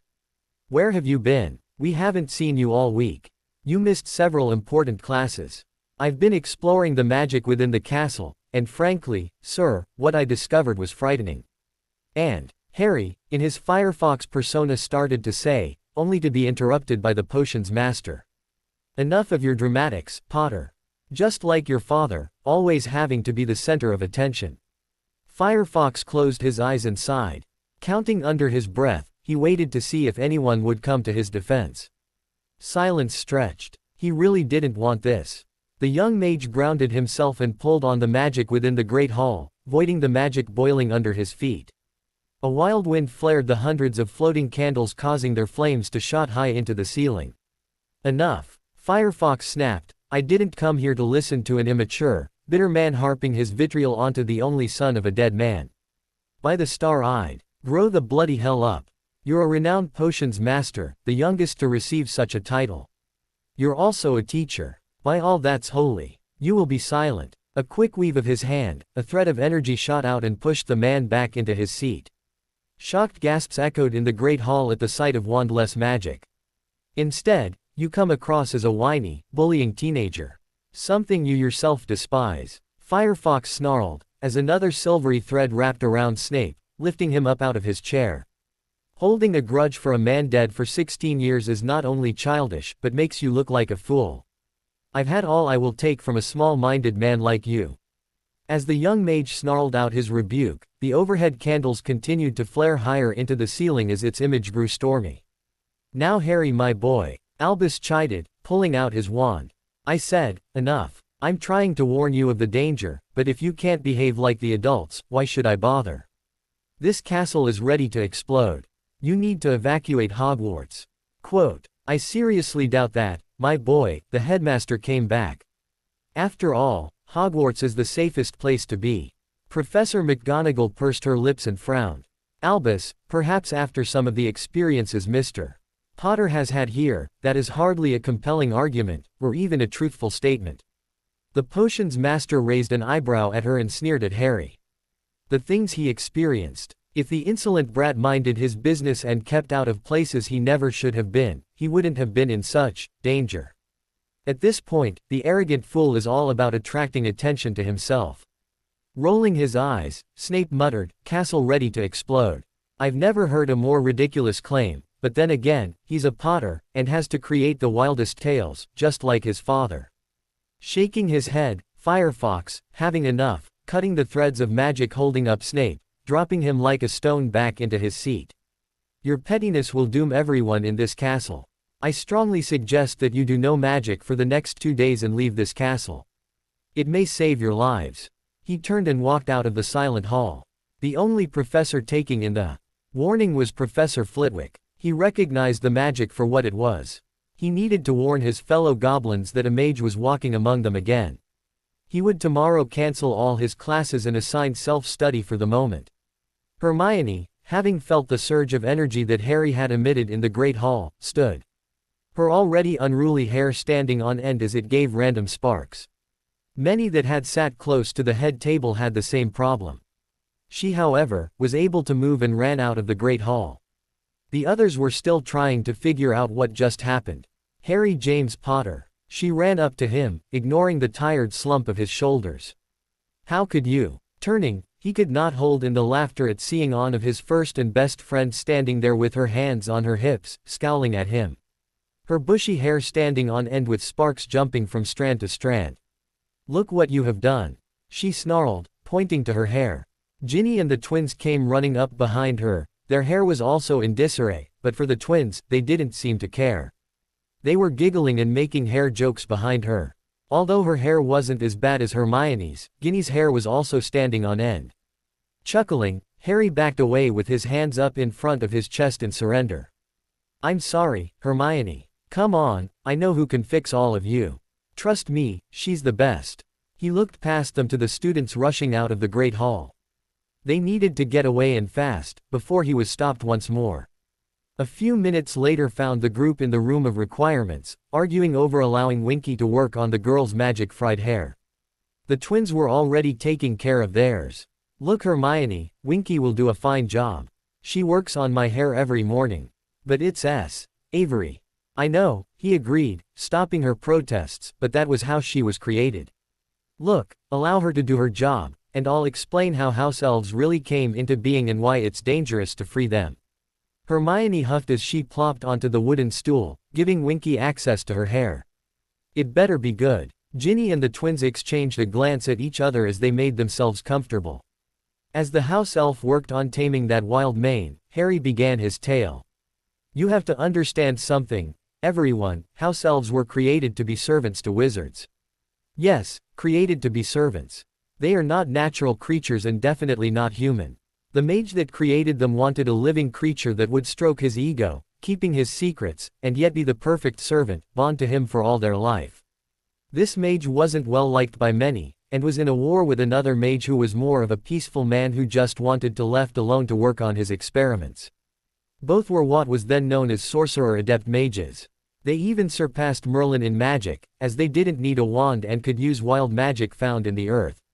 He held up a hand to stop Hermione's prattle, giving her a stern look, as he continued. "Who is the better mage? It really doesn't matter. Both mages created some of the most interesting and some of the most dangerous creatures that ever lived. Kieran's race was one of the created races," Harry explained, not really wanting to get into the whole mage war that shaped Velgirth over a millennium ago. This mage in creating the house elves placed in their creation a fail-safe to keep them loyal and unable to be freed. I'm not sure where giving clothes comes in, but if the servant bond is broken, the house elf will slowly and painfully die of magical starvation. They need to be bonded to live. There's a slight symbiotic relationship between wizard and house elf, in that the house elf can feed on the magic that the wizard and his family give off, and the wizard would get a loyal servant that will take care of all his needs." "But that's terrible. It's still Avery," Hermione protested. "And you get no argument from me," Harry informed her sternly. "That just was how they were created. Tell me, Hermione, which would you prefer, knowing that you have to be a South Avenue just to stay alive, or be free knowing that you will die a slow painful death from starvation, knowing that you can see your salvation all around you, but you cannot touch it?" "But Dobby." Quote, "Now that was an interesting twist, there," Harry chuckled. "That little guy was being, how did he put it? Right. He was being, sneaky. I freed him from Malfoy Sr., who gave him my sock. Then Dobby turned around and gave me the same sock he freed himself, using that loophole to partly bond to me through that sock. So, he only got a trickle of magic because I didn't finish the bond, but he was still alive. Winky here, barely survived. The headmaster hired her for the kitchen, but she wasn't bonded to the castle like the others. That was why she was always drunk, to dull the pain. She was slowly dying and would have, if I hadn't bonded her to me." Winky, who had been listening, nodded. "Dobby was sneaky. There, hair done. Come to Winky if and Youse wanted me to redo hair." She turned to Ginny. "Now Youse, come and sit." Hermione hopped off the stool and stood in front of floor-length mirror. She was still wearing her school robes, but she looked different. "Winky. That's. She was a loss for words. Her hair had been transformed from a bushy fried mess to a sleek, well-groomed look. Winky had parted her hair down the middle, pulling her bangs and side locks into a French braid on the back of her head. Tying the two braids together in the middle of the back of her head, Winky had continued to French braid her hair down the middle of her back. Winky also had added red and gold ribbons to the braids as well as crystal clips. Harry came to stand beside Hermione and gave an approving nod. "Nicely done, Winky. All she needs is for her hair to fade to white, and she could pass for a taildress." Winky, Eden nodded, pleased at the praise as she began on Ginny's hair. Harry turned to face Hermione. "You cannot change their lot, to do so is to kill them. And it would be murder to free them. House elves were created beings with the sole purpose to serve wizards. They are not human. They are, in fact, self-governing, but only to a point. They needed to be aware, so they can better serve their masters, but have no self-will other than what their masters allow. No house elf desires to be free. Dobby wanted to be free from his cruel master and did what any house elf would do, he worked within his circumstances. Once he was freed, he partially bonded to me. He wanted to be my house elf." He gave her a stern glare as he stepped away. "So, stop trying to kill them, Hermione. They don't want or need your help." Hermione stood in front of the mirror as tears coursed down her cheeks. She was so sure she had been in the right. She opened her mouth to argue more, but that look that Harry was giving her. The twins looked at each other and nodded. As soon as they could, they would find a house elf and bond with it, no matter what their parents might say. They probably could use the extra help in their future joke shop, anyways. One thing for certain, they would never use their jokes on whatever they get. It would be too cruel, besides the elf might prank them back. Harry quietly slipped out of the magical room to head up to the tower for a nap. He had a busy night ahead and he needed to be clear-headed for the deadly task ahead of him. At least, he finally convinced Hermione to stop trying to kill the elves. Hermione and Ginny caused quite a stir with their new look as they walked back into the Gryffindor common room. The girls all wanted to know who did their hair, thus diverting the conversation from what happened in the Great Hall. That night, Hermione laid on her bed, quietly crying as her world was reshuffled in her mind. No book had ever told her the true nature of the house elves, only giving warnings about freeing them. Was she doing the right thing about trying to free them? Was she really trying to murder a race of beings that really were not even human? The moon was shining through the castle windows as Firefox slipped quietly through the halls. The moving portraits silently followed his journey with their eyes, but made no move to stop or report him. He knew that the headmaster hadn't heeded his warning. He managed, through Winky and Dobby, to slip warning notes to his friends to do no magic, and if possible, get out of the castle. He wasn't certain if they would listen, but it was all he could do. They also informed the house elves what was going to happen. The castle was now too unsafe for anyone to stay in. They reported that the charms professor heeded his warning and has suspended his classes. The headmaster couldn't make him change his mind. The ghosts, and even Peeves, were not to be found. Any prefect patrol, including Filch and his demon cat, had long passed by. The many of the magical denizens knew something was up and wanted no part of it. Word had gone around that an adept mage was now living in the castle and wasn't to be trifled with. They could only pray that he could fix the many problems within but not explode the castle walls. It was a shame that the wizards were not listening. The paintings of the headmasters were silent in the blame game. They knew they had added to the problem.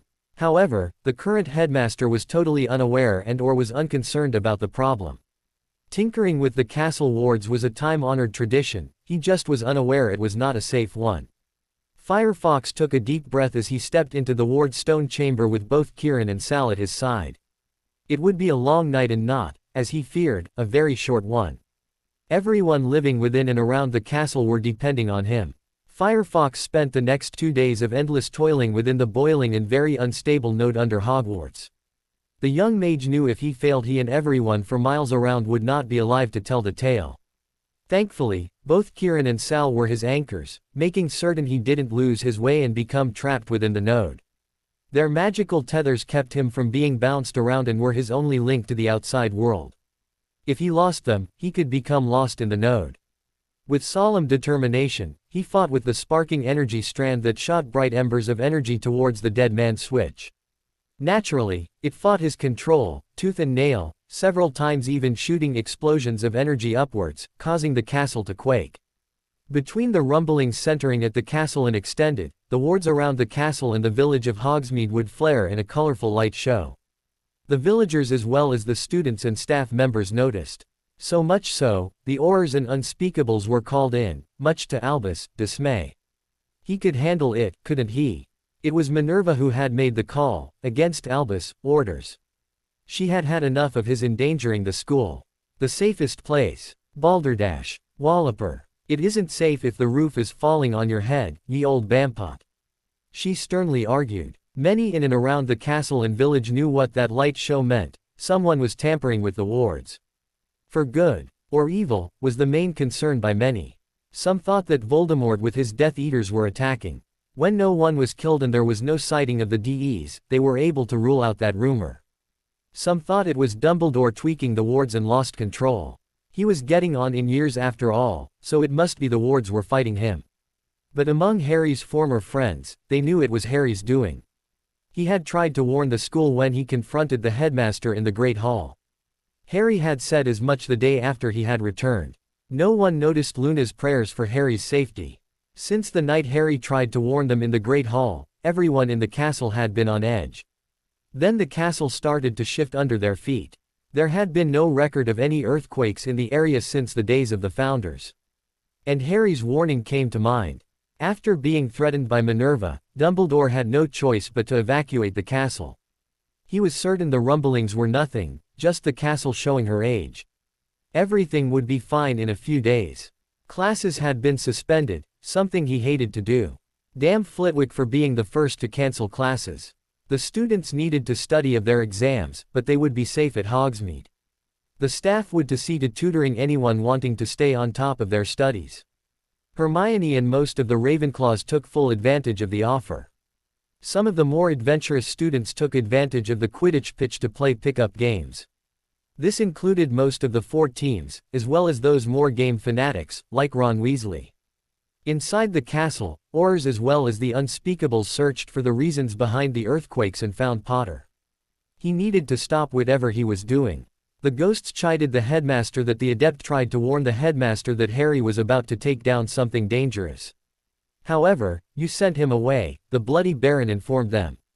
His warning unheeded. The adept will do his best to see that the pending destruction was negated.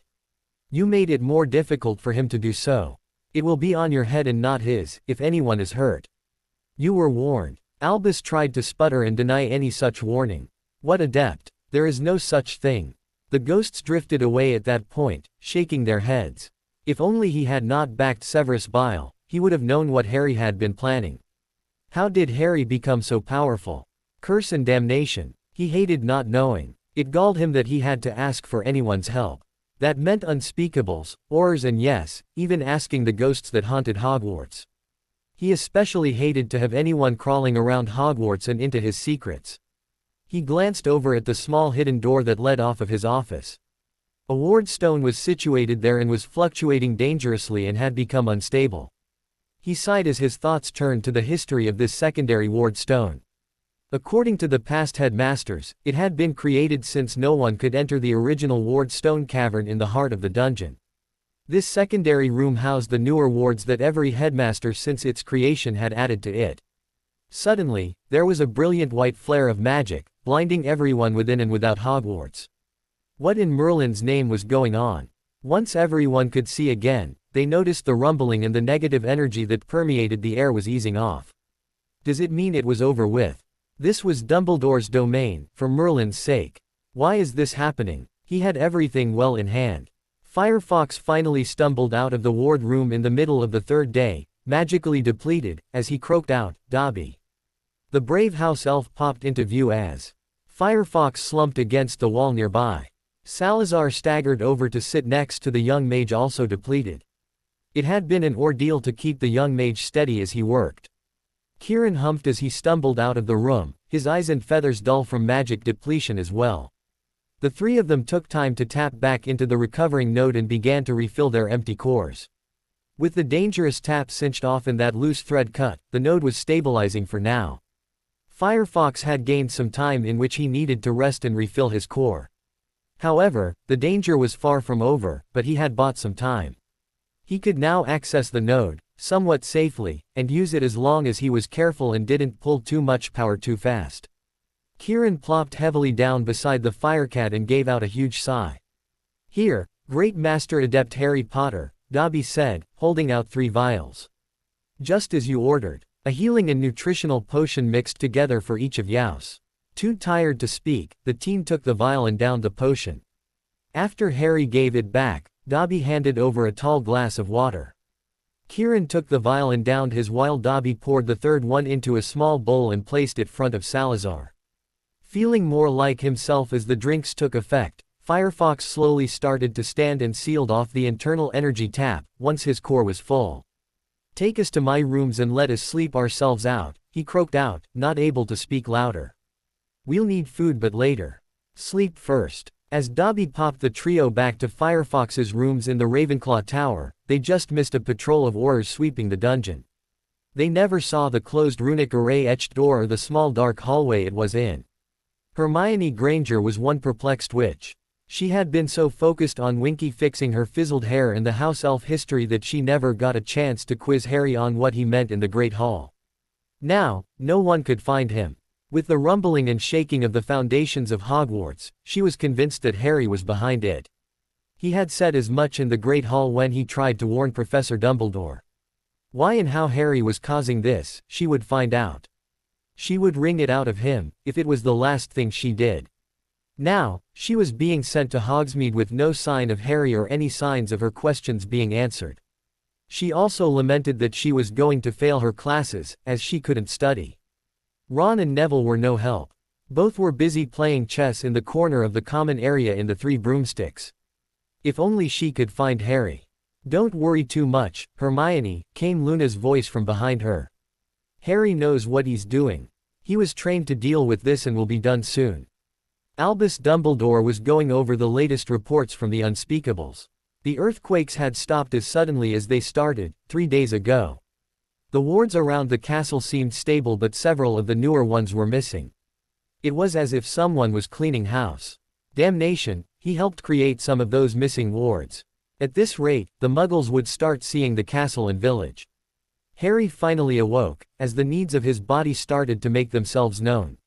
Opening bleary eyes, he noted that he was in his rooms in the tower and not the infirmary. Thank the star-eyed. He didn't think he could stand Madame Pomfrey's Mother Henning. Coming out of the loo, clean and refreshed, and with a towel wrapped out his waist, Harry's next need made itself known. "Dobby. Winky," he called out. "Afternoon, Harry. I see you are up and going. Any discomfort?" greeted Sal from the hearth. The great firecat lounged lazily on a velvet pillow, enjoying the comforts of a well-cared for fire. Harry smiled at the firecat as he looked over the clothes that Winky had laid out for him. The French doors opened, allowing the cold of early winter in, as Kieran stepped into the sitting room. "I see you are finally awake, Wing Brother," the young griffin's mind called. He gave his wet feathers a bit of a shake. Winky popped in and started to scowl the griffin for making a mess.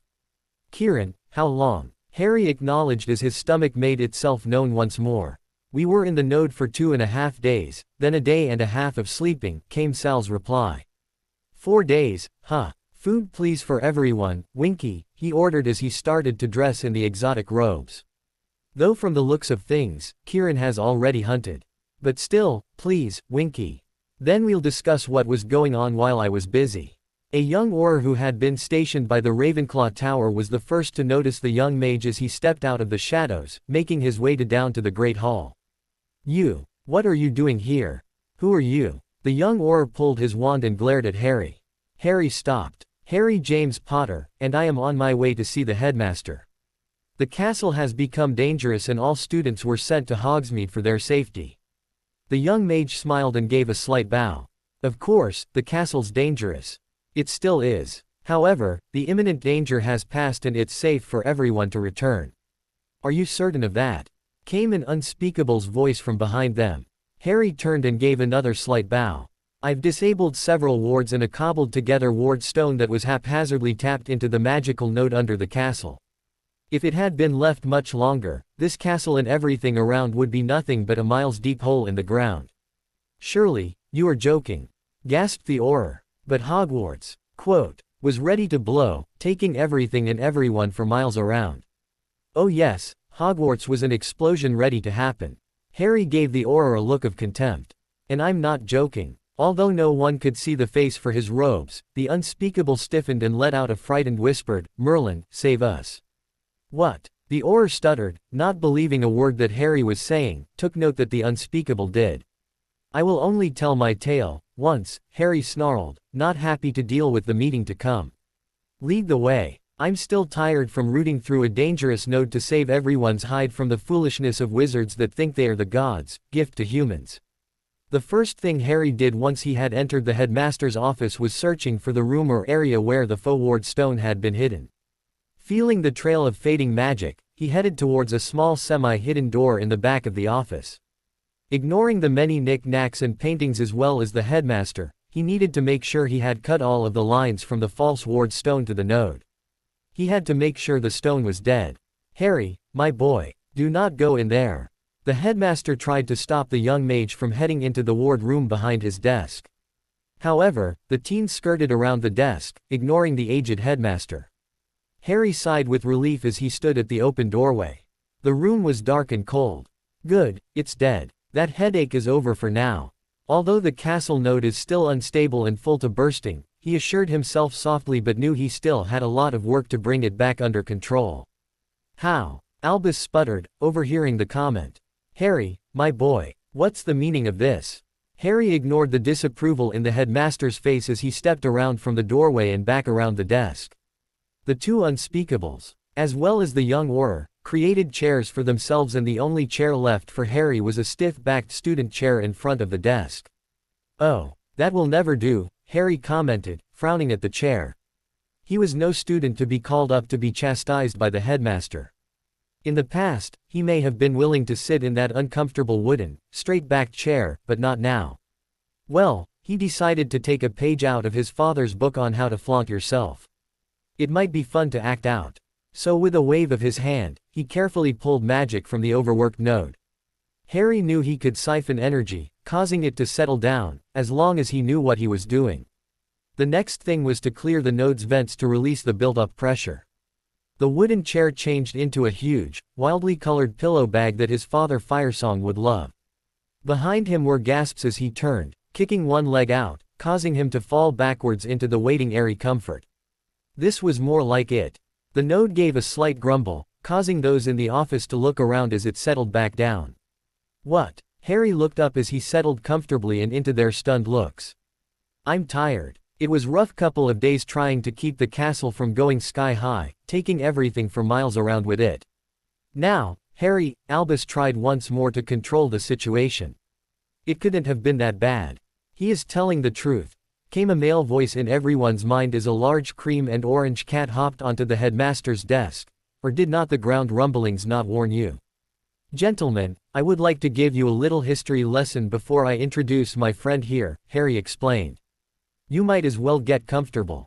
Also, he paused as he lifted a hand, looking sharply at Albus Dumbledore. What I'm about to tell you is the truth. You will not like it, but then, you are not a god or Merlin. No matter what you believe. I'm not lying, it serves no purpose, and yes, it was that bad. Now Harry, the headmaster again chided the young mage. One of the unspeakable chuckled. He has you pegged, Albus. You never take anyone's word for anything, because you know everything and they don't. Albus opened his mouth to speak again as Harry leaned his head back to stare at the ceiling.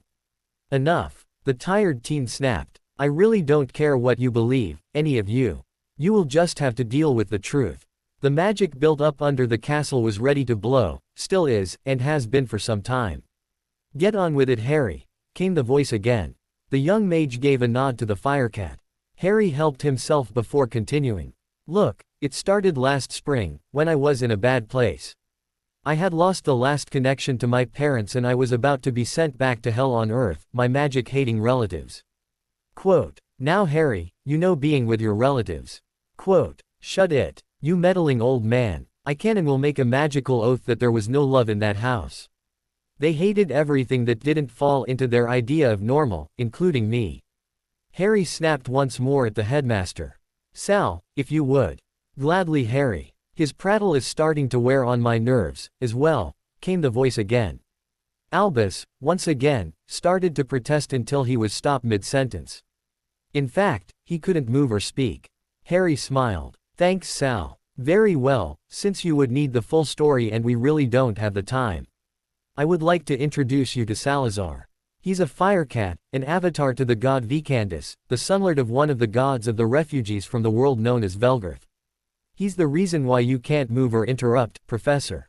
Now Mr. Potter. It was the unspeakable who chided this time. I was Salazar in life. I was a babe in arms when I arrived on these shores along with my family. Growing up in these foreign lands, I met my friends, who were also refugees as well. With the blessing from whom you would call Merlin, whom we called Maiden, we four built this school. The firecat turned to look at the unspeakable. My family had already created the node of magical power under this valley, but the castle came later. They directed several ley lines to fill the node. Magical nodes that artificially made as this one must be monitored constantly. They could go rogue easily. More on that later. The firecat decided to the subject at hand. The other founders had already moved on into the Undying Lands. I remained behind. Because the need was great, I was asked to return. I must say Harry has been a joy to teach, came Sal's voice. He turned unblinking eyes to the headmaster. I'm very disappointed in how badly all of our hard work in starting this school was for nothing. There are no great feats of magic, no working for the betterment of our world. Bah! Instead, you are all hiding like rats in the sewers. I did not help create the best school for magic to be used as your little fiefdom. Albus gave an offended huff as the firecat continued to stare at the headmaster. You've turned this castle into a political science experiment. You have a potions master that is more at home in his laboratory than teaching. A ghost teaching history on only the Goblin Wars, ignoring the full rich history of magic and boring his students. Lastly, how many topics have been removed from the curriculum that doesn't fit with your so-called greater good? Albus' face grew purple with rage as the firecat kept him silent. Enough, Sal. We can deal with that later. We have more pressing business. The faux ward stone, Harry interrupted, although his back was towards the hidden room, everyone knew what he was referring to. Thank the star-eyed that I was able to disable Merlin's deadman switch in time. That faux stone has been causing all kinds of trouble, and do not get me started on all of the conflicting wards. Whose idea was it to create that monstrosity? Everyone blinked at the change in the subject. I was the one with 3 unspeakables of my time to create that stone, young man, announced one of the portraits. It had to be done. We could no longer access the original ward stone chamber. Everyone's attention was turned to one of the older portraits. He was a tall wizard wearing a velvet coat hardy with a golden and blue belt. He had a gray beard and a green hat and a rich red cloak that dragged the ground. Under his portrait were the following words in Latin, Atatis, and the inscription, Supram, sic, eris regio ocus salsa regio vegetibus pura. What do you mean, Codfile? Asked another portrait. It took us over a day to make that stone, Headmaster Codfile informed them. We had no choice. There was no one left to access the stone room. All attempts to enter failed. No one was left with the knowledge, after the Normans invaded, killing all those that had adept potential.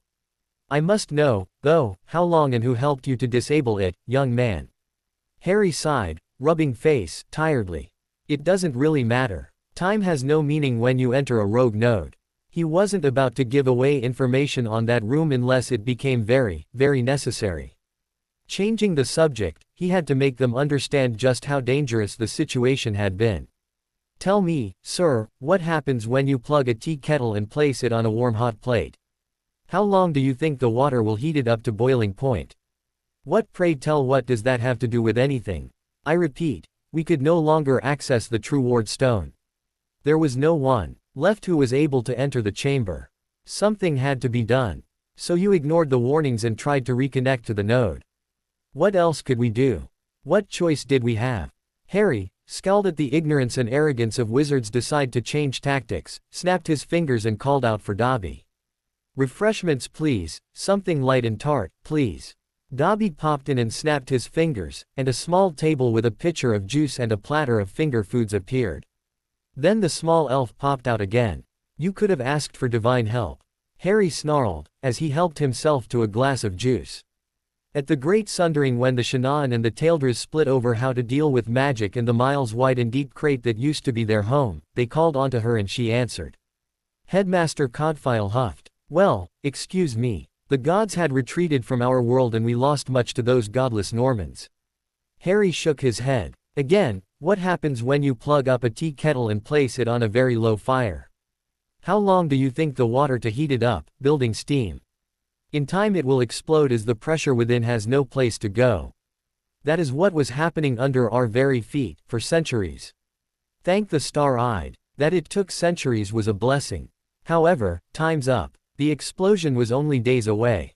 You don't know that. The portrait interjected. Actually, I do. Harry snarled as he threw his mug at the portrait. I was trained by a healer adept. Be thankful he isn't here, now. He'd rip everyone a new one and then would just let the node explode just to teach you all a lesson for your stupidity. A loud snort came from the firecat. Firesong is not one who suffers stupid people well. Well, that faux stone is now dead, and all of the wards tied to it. So you have to wait until I have recovered enough to start cleaning out the wards around the castle. It is going to be years before the mess will be completely rectified. Harry commented as he reached for a sandwich. But you can't. We need those wards, shouted several portraits. Even the muted Albus stood in protest.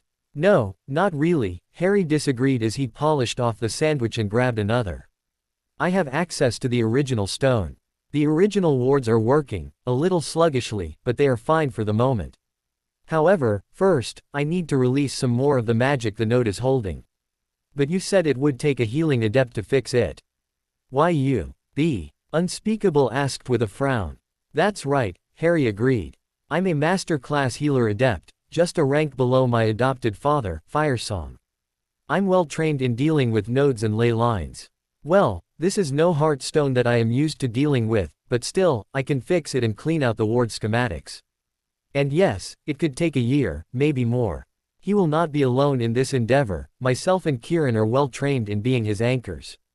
The problem I see is keeping everyone away from Firefox as he works. Oh, the young Auror realized he was way out of his league. Ward stones. Hogwarts in danger of exploding. What in Merlin's name is going on? Maybe the Ministry is right. Harry Potter was insane. He needed to be stopped. No one was paying any attention to him as he pressed his wand to his Auror badge requesting backup. Hopefully, someone with more authority can make more sense. The flow network in the headmaster's office flared. A voice echoed through the flames. Aurors, what is your emergency? Albus frowned as he stood as the young Auror also stood and gave a command code, Charlie Foxtrot.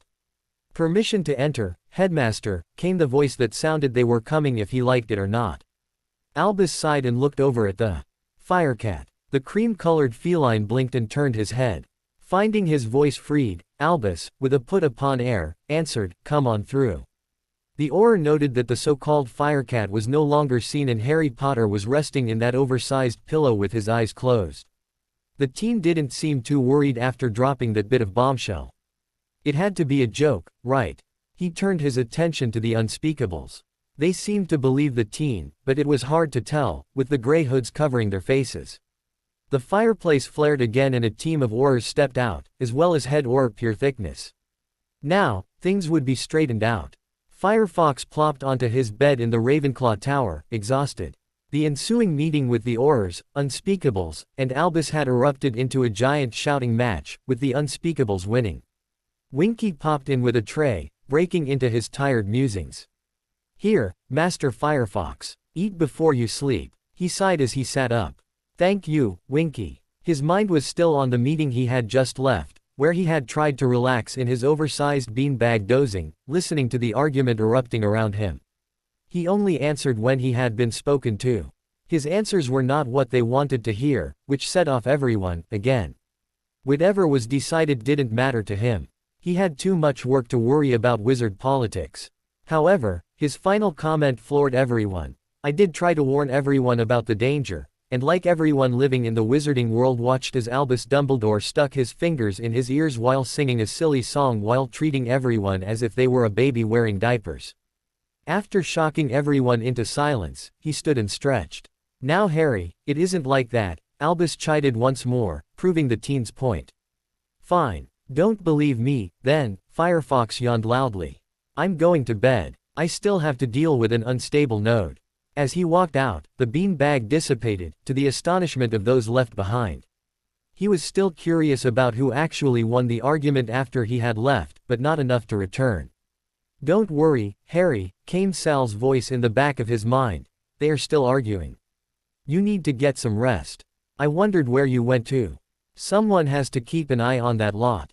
Children, one and all. An Unspeakable was waiting for Harry to finally make an appearance 2 days after the meeting in the headmaster's office. The young mage had been holed up in his room, sleeping and recovering from the nearly rogue node. Sal and the house elves had been his eyes and ears, reporting what was happening in the castle. The Unspeakables decided to allow the students back into the castle, after reassuring the minister, the school board, and the parents it was safe to do so. Ah, Mr. Potter, a word. The Unspeakable asked as he stepped out of the shadows as the teen made his way to the ward stone chamber. Firefox sighed. He just knew he was going to be stopped from completing his task. Wizards were so predictable. Well, time for a bit of mischief. He did need a laugh in this sorry business. Sheikah. He shouted the Shanaan word for horse droppings. He knew he would have had his mouth washed out by Silverfox for using the bad word as he kept walking past him. The teen blamed Firesong for the language. His father was well known for speaking his mind. The unspeakable pulled his wand, only to be stopped by the clicking of nails coming up behind him. The griffin. It came to a stop, behind the gray-robed wizard, causing him to tense in fear. SSS Seka ISSS right. But would your father approve of SSS such language? Kieran asked, before dropping back into the shadows. What does it mean? The unspeakable asked, confused but not dropping his guard. Harry sighed before looking back over his shoulder. Silverfox wouldn't, but Firesong would just laugh. It means, horse droppings, in Shanaan. He shook his head as he continued. Busy. No time. If I don't finish this now. The griffin clicked his beak in as a form of laughter as he moved past them. Wait, where is it going? The hooded wizard pointed his wand at the griffin. Kieran. Firefox shrugged, as he continued down the corridor, causing the unspeakable to follow. I'm not his keeper. I should warn you, Kieran was raised wild. On his fledgling flight, a bloodpath mage killed his parents to raise a pair of demons. He was taught how to blend into his surroundings to hunt prey. Griffins are quite clever creatures, as well as highly intelligent. Now, if you want to come along, then come. I can't guarantee that you can enter the chamber, but you can watch. The unspeakable had to almost run to keep up with the teen. The chamber was as Firefox had left it minus any guards. Turning to the gray-robed wizard, he raised an eyebrow in a question. The minister wanted to ring this hallway with his oars, but we convinced him not to. He also wanted to arrest you, but again, we convinced him not to. Which is why I am with you, came the reply. Harry gave a nod as he raised his hand to touch a carved rune. Only those with adept potential can enter. You will need to be tested to be found worth by the wards themselves. If not, you will either be stunned or killed, depending on your intent. Merlin and the founders felt strongly about protecting this school. If that pit-damned portrait had done it right and asked for divine help, we would not be here. What do I need to do?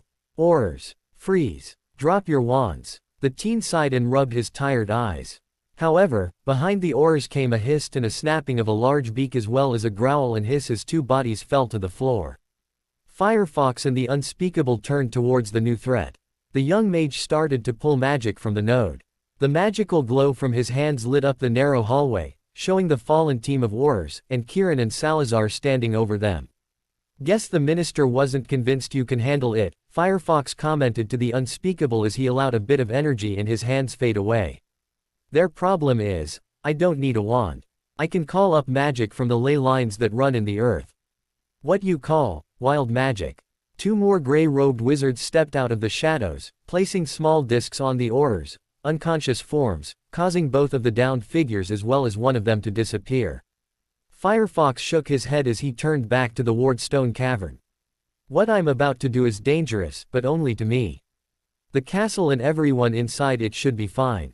Thank the star-eyed, the major danger is over. I've removed the dead man switch that Merlin had placed, which was the cause of all the quaking. It didn't want to be shut down. What are you going to do now? Asked the unspeakable, who seemed a bit frightened, as the other stood behind him. I'm going to finish what Merlin and the founders started when they created the castle's Wardstone, but I was taught a better way. So, I plan on turning their crude and overworked Wardstone into a Heartstone. It'll be safer, and with the proper vents and supports. Right now, all the checks and balances have been destroyed over time by that thrice-damned fake Wardstone. What is the difference between the two stones? Harry sighed, closing his eyes. A Wardstone is just that, a stone created to hold runes and anchor wards. A Heartstone is much more. It is a physical anchor which has a limited consciousness. They are mainly created to cleanse magic in a tainted area. There's no consciousness in a Wardstone. Hogwarts isn't quite that tainted, but the node under the castle was about to go rogue, as the checks and balance had been eliminated over the centuries by carelessness of the headmasters who think they know everything. That's why I need to work on changing that, but not today. Right now, I need to shore up those checks, to keep the node from going rogue. I see. So how are you going to do it? Right now, the only vent had been blocked by that former headmaster, and each headmaster added more debris on top of it, adding to the danger. Now that I've started to clear out the debris, I need to reopen the vent, and put in the checks to keep the magical energy that the ley lines are pouring into the node from becoming rogue once more. That will help when I create the heart stone. Problem: there is still too much pressure built up, and releasing it over time will require a very delicate hand. The unspeakable replied as he, at least the teen sensed the being before him was male, rubbed his chin. Is there anything I can do? Firefox sighed, and shook his head. Not really. Untrained, you would be in the way and more of a hindrance than a help. However, you can watch, if you know how to link your mind with another person. Like legilimency. Not quite, Harry shook his head. I use mind speech and you need to be born with this gift. Sal, what do you think? The firecat jumped into Harry's arms as he caught the unspeakable's mind with his. He might work. Many of the students here at Hogwarts have the potential to be mage adepts. Most adults are too hidebound and have lost that potential as they become too reliant on their wands. We're unspeakables, the gray-hooded wizard intoned. We view magic differently than the rest of the wizarding world. We analyze magical spells and ancient magics. That may be, Salazar chided, before going into teacher mode. Using a focus is the difference between a hedge wizard and a mage. Adept mages don't need one. How dependent are you on your wand? Can you access your magic without it? Can you feel the magic around you? The unspeakable paused, then nodded. I see. He pulled out his wand and dropped it to the floor. Try me. The node was just as wild and unpredictable as Firefox left it. Thankfully, it was no longer any imminent danger of exploding. Oh, the pressure was still there and the energy around him buffeted him as he pushed through, dragging the unspeakable with him. It didn't take the young mage long to find the vent that had been plugged. There, you see, that's where the dead man's switch was. The fools thought this was a corridor to hook up another ward stone, instead they plugged the only vent. The frightened unspeakable swallowed his fear as swirling strands of magic flowed around him. It was like being in a typhoon as the energy raged around him. It'll be ages before the node will settle down. It is still very unstable. Fools, the lot of them. You do not mess with nodes. They are too unpredictable. Firefox turned back to the plugged vent, and with a magical tug, finished what he had started earlier. Thankfully, he could feel both Sal and Kieran's safety tether holding him as the energy around him began to flow past him. The unspeakable, however, couldn't stifle a scream as the energy rushed past them and up into the vent. If he hadn't been tethered, he would have been ked through the vortex. The teen gave a satisfied nod. One vent down, however, he needed another one. There was too much magic within the node for one vent. He could already see the strain on the vent trying to handle the rushing magical energy. Firefox had already picked out the placement of the new vent and moved through the node, pulling the unspeakable with him. This was perfect. Gathering the energy around him until it built up, he punched another hole into the node, sending up another geyser of pent-up energy, which shot through the hole and into the forest outside. The centaurs paused in their patrolling of the forest as they felt a renewing of the magic. They had been watching the night skies and felt the shift in magic. The physically biggest shift was the griffin attacking the Acromantula colony. As of now, all of the large spiders were gone. Plus, the nests were destroyed as well. The warriors were able to pick off the smaller spiders and burn the webs and nests that the griffin had missed. Now this, in the middle of the day. A burst of magic that hadn't been felt since the age of the founders. Maybe there is still hope. The unspeakable was finally dropped from the mind meld, falling to his knees in exhaustion, too stunned at what he had witnessed. He raised his shaking hands and stared at them. Magic arched between his fingers as the magic that clung to him slowly faded away. Never had anyone in the Department of Mysteries seen true untapped wild magic and lived to be in the presence of an old one. One of the great ones. The ancient stories were true. Dear Merlin, the Ministry wasn't going to like this. They would want to control this young mage, and if not. Firefox staggered out of the cavern behind the unspeakable and sighed. The hooded wizard noted that the teen was gray with fatigue. Suddenly, a small house elf popped in beside him. With the snap of the elf's fingers, both he and Firefox were sent to the kitchen. After Firefox downed a rejuvenating potion, 3 fruit drinks, and started in on the plate of sandwiches that been placed before him, did color in the teen's face return. The unspeakable wasn't far behind the teen in replenishing himself. Neither spoke until they had replenished their magic and bodies. The stunned Aurors were set down in office of the head Auror Pious Thickness. An unspeakable stood over them. When the meeting between him and the gray-robed wizards ended, the cowardly wizard, who was no Amelia Bones, stormed out of his office and straight to the ministers. He refused to be a part of whatever the unspeakables were a part of. In Merlin's name, he really didn't. The minister, hell, the Dark Lord wasn't going to like this report. The staff and students returned to the castle a week after the earthquakes had stopped. Classes were resumed, and the unspeakables still walked the hallways. The Aurors were, however, strangely absent. Hermione looked around for Harry, but he couldn't be found. She sent a note through Winky, the last time the small elf did her hair, but hadn't had a response yet.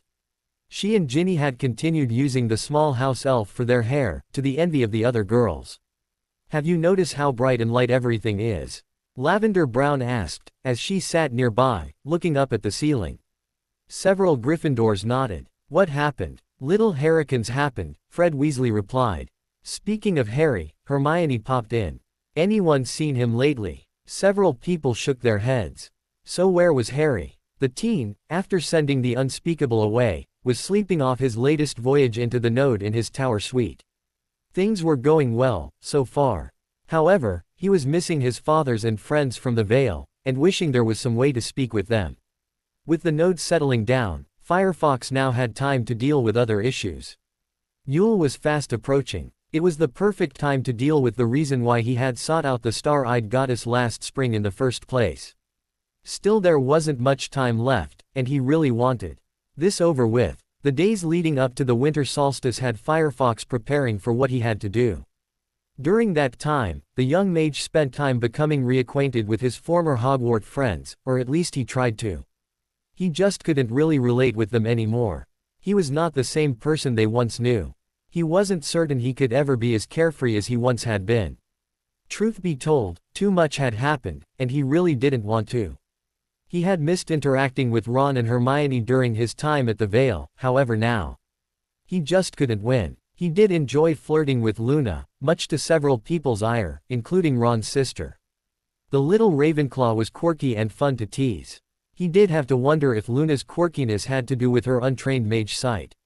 Only time would tell. One evening, Harry sat with Luna in the Great Hall. Again, the topic was on why Harry wasn't attending classes. With a shrug and to prove a point, he called up a small ball of pure magic from the node. Everyone watching gasped in astonishment. The ball forming in the cup of his hands was about the size of a grapefruit as he quietly whispered into it. It pulsed before flaring. Suddenly, in his hands was not a ball of magic but a silvery ethereal butterfly with gossamer wings. Its wings opened and closed for a few moments before taking off in flight. It hovered for a few moments before landing in Luna's hair, softly fluttering its wings. The quirky Ravenclaw giggled as she conjured a hand mirror to see her pretty, new hair addition. Harry stood, gave a slight bow to the silent Great Hall. "And that is the reason why I do not need the classes taught here at Hogwarts." As more time passed, Harry found that he missed the Vale, his friends, including his partner in crime, Jendi, from the Ghost Cat clan. His friend wasn't magical in any sense of the word, but the young clan warrior was always up for a good prank or a bit of mischief.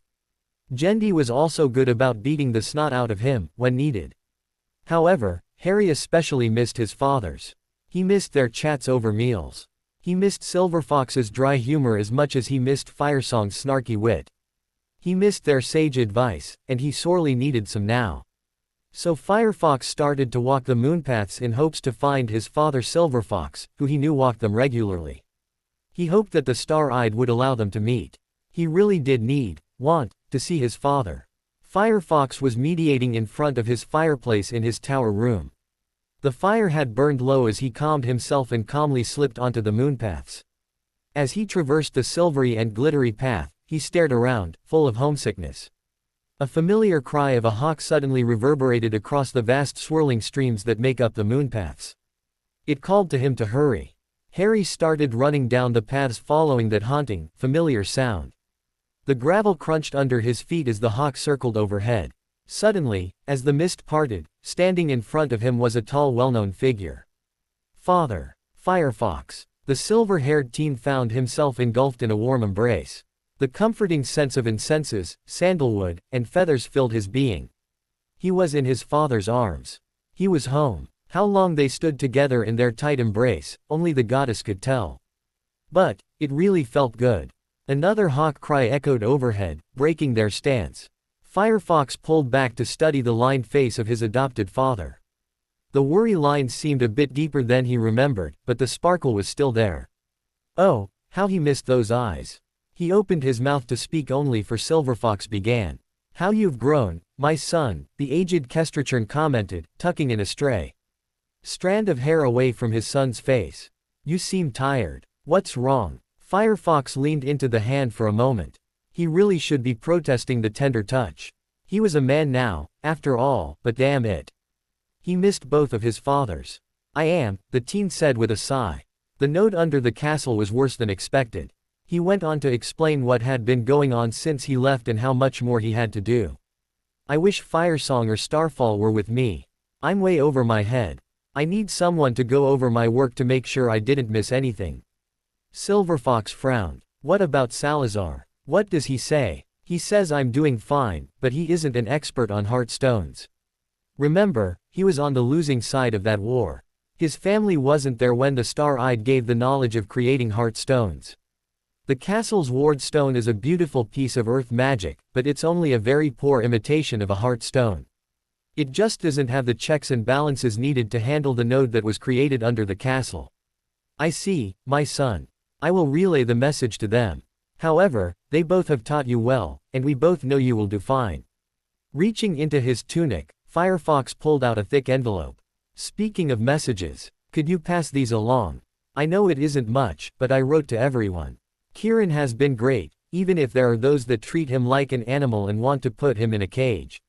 Silverfox blinked and paled. That can't be good. Both knew that griffins hated being caged. Firefox chuckled with a shake of his head. No, it isn't. However, they fail to realize that Kieran is a mage in his own right. Any of their magic null devices will not work on him, as he can pull on the ley lines. The pair talked for a few more minutes when the pull for them to return to their bodies started. Reluctantly, they parted. At least now, I know I can find you on the moonpaths, Firefox told his father as he started to return to his body. That's a huge relief. Wind to thy wings, father. Give my love to Firesong. And tell everyone I miss them. Wind to thy wings, my son, and I will. Silverfox came out of his meditation with a sigh. Reaching into his tunic, he could feel the envelope against his heart. Normally, you can't take anything onto the moonpaths or away, unless the Star-Eyed willed it. They were in the spiritual realms for a reason. But by the Star-Eyed, she knew how homesick and how damaged Firefox had been. She must be very pleased with him so far, to allow this transfer of news to happen. Sending up a silent prayer of thanks, the Kestrachern went looking for his life mate to share the news and messages. The next day, Firefox was leaning against Kieran as they rested against the stone wall of the Ravenclaw Tower balcony, watching the Quidditch game happening some distance away on the school's pitch. He felt renewed, now that he had a chance to visit with Silverfox. Most of his homesickness was alleviated. What is the meaning, again, of this SSS game? Kieran asked, watching the game keenly. Neither he nor his human friend were hampered from watching so high and so far away from the stadium. As a griffin, Kieran's sight was beyond that of humans. Firefox just used his mage sight. It's a game of skill and chance, the teen explained. See that single player that is higher than the rest, and seems disinterested in the game around him. He's the team's seeker. Right now, he is looking for a golden winged ball, no bigger than my fist. If he finds and grabs it, the game is over. You mean that golden ball over there? The griffin's head moved to point towards that tiny glint of gold hovering above the crowd. Firefox grinned and nodded. Just so. Trust the sharp eyes of a griffin to find the tiny golden ball. When the snitch was caught a half hour later, Kieran stood and stretched before launching into the afternoon sky. The game hadn't lasted that long. Firefox grinned as he knew what his friend was about to do. It sounded like fun, and he did miss flying on his broom. However, running across the massive trees in the Peligir forest was almost as close to flying that the teen had gotten, but nothing beat a broom. He went to grab his firebolt and join his friend in a bit of fun. The staff and students, as they stood to congratulate the winners or offer condolence to the losing team, heard a piercing cry from above them. Kieran swooped in to grab the quaffle that was still in the air, and with an expert snap of wings and talons, barreled through the air. Screams of fright erupted as the griffin moved away from them. Spells started to fly after the griffin, the staff thinking that their students were in danger only to have the creature evade them. Suddenly, a second figure entered the pitch on a broom. Then what followed was the strangest game of catch the school had ever seen. A pair of redheads soon joined the fun by letting loose the bludgers. Several other players, still tired from the game but still didn't want to give up playing, joined as well. Many of the students and staff returned to their seats to watch. It wasn't quite Quidditch, but it was entertaining, in its own way. Albus sat in the stands, stroking his beard, frowning. He had been trying to get that blasted creature out of his school. As the griffin had snatched the quaffle, he thought he now had the means, but watching this strange game of tag, his plans were up in smoke. This move was a very Slytherin move of goodwill. Looking down at his blackened hand, Albus Dumbledore sighed, as he knew time was running out. That night as Firefox, now energized not only by his visit from his father on the Moonpaths but also that afternoon's game of tag, started thinking of how to deal with his other menace. He knew what he had to do, but when and how was the problem. Firefox had a week and a half before Yule. He needed to solidify his plans. But would Tom take the bait? How would the headmaster interfere with his plans? It was clear to him that Dumbledore just didn't understand how powerful Firefox truly was and how far out of his control the young wizard was. Tom Riddle, self-styled Lord Voldemort, the most feared Dark Lord in a century, was worried. The news coming out of Hogwarts was very troubling. Harry Potter has returned, but he was now more powerful than before. Even the Ministry was worried about how powerful the boy was. Then there was a griffin. A being out of legends has returned. Think of the potion ingredients that could be harvested from that creature, but no one was willing to capture the beast. Speaking of potions, Severus Snape was now refusing to answer his summons. The last report, the man was trapped at Hogwarts, due to the castle being unstable and was needed to help protect the students. Hogwarts castle wards were fluctuating wildly. Rumor had it that it was all Potter's fault. How could an untrained brat cause such chaos? Several of his spies had reported a cat claiming to the reincarnation of his ancestor, Salazar Slytherin. Blasphemy. Even if this was true, why hadn't his ancestor joined him in his quest to cleanse the world of the filth that had infested the wizarding world? Why would his ancestor remain under the thumbs of that old muggle-loving fool? By Merlin and Morgana. He needed answers, and he wanted them now. Suddenly, a scroll appeared by his hand. How could that happen? The wards were set to war status and mail redirect. No owl could have delivered it. How? Greetings, Tom Riddle, aka self-styled Lord Voldemort.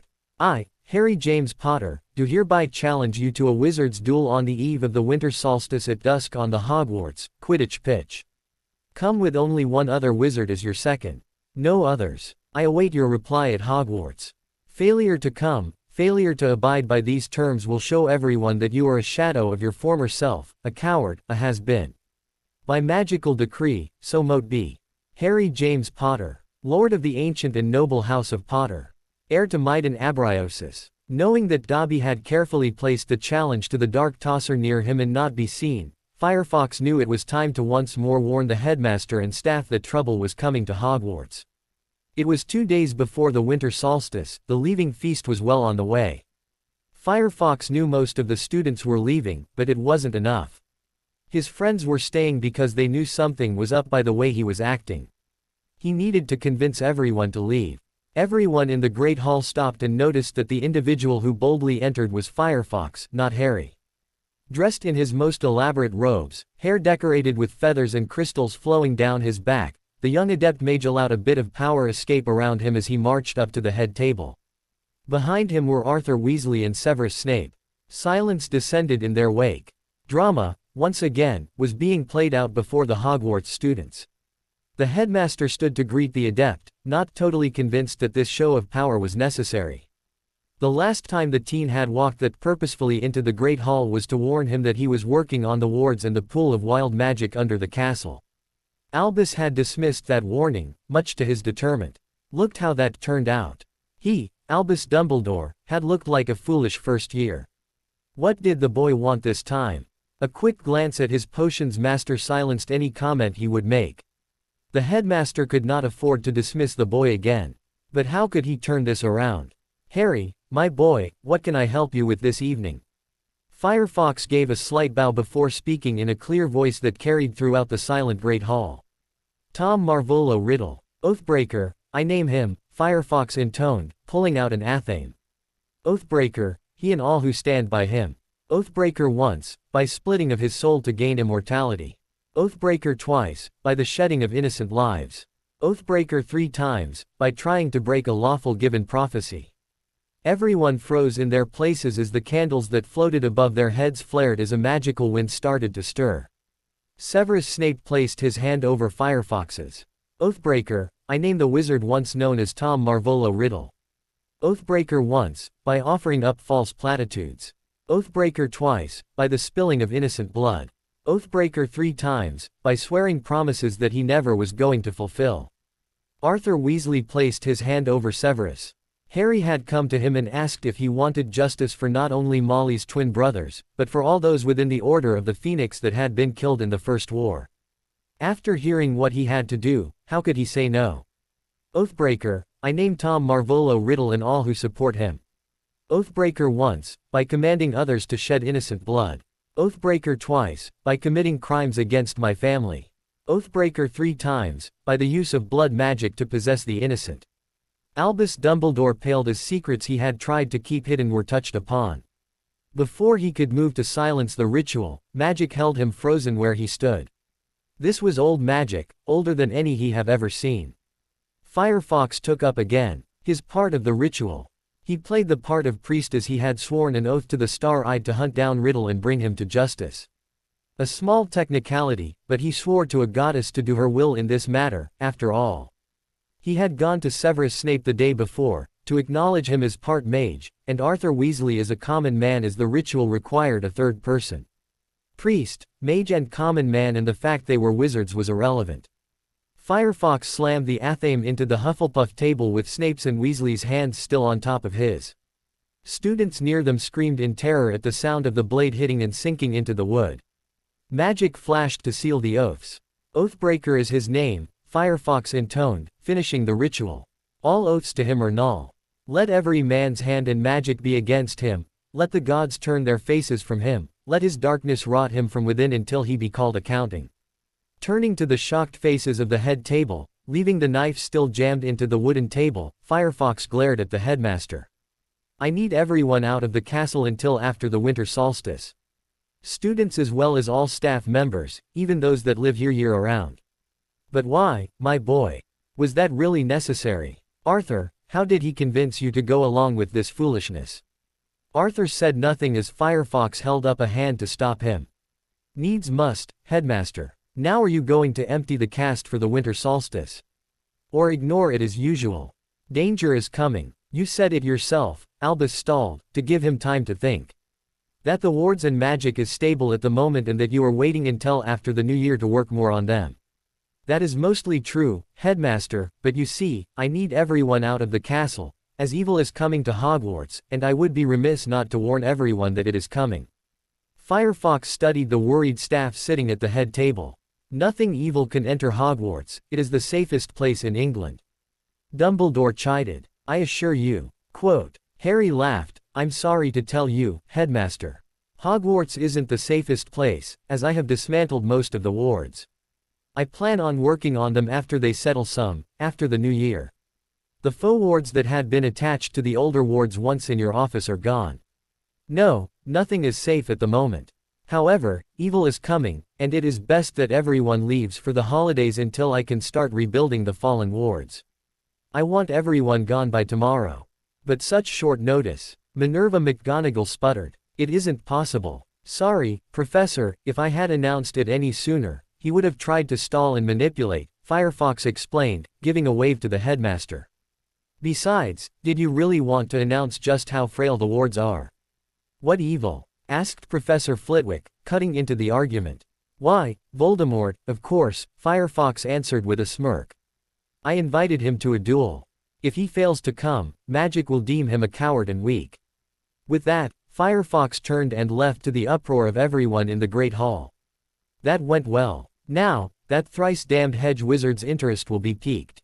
To lose status in front of his followers will propel him to act.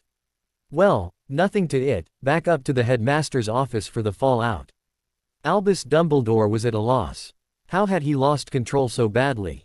Harry was once more sitting quite cozily in his oversized beam chair, which, in the headmaster's mind, looked quite comfortable for someone so young. He had tried it after seeing that the boy had almost fell asleep in it, but found it was hard on his back getting out of.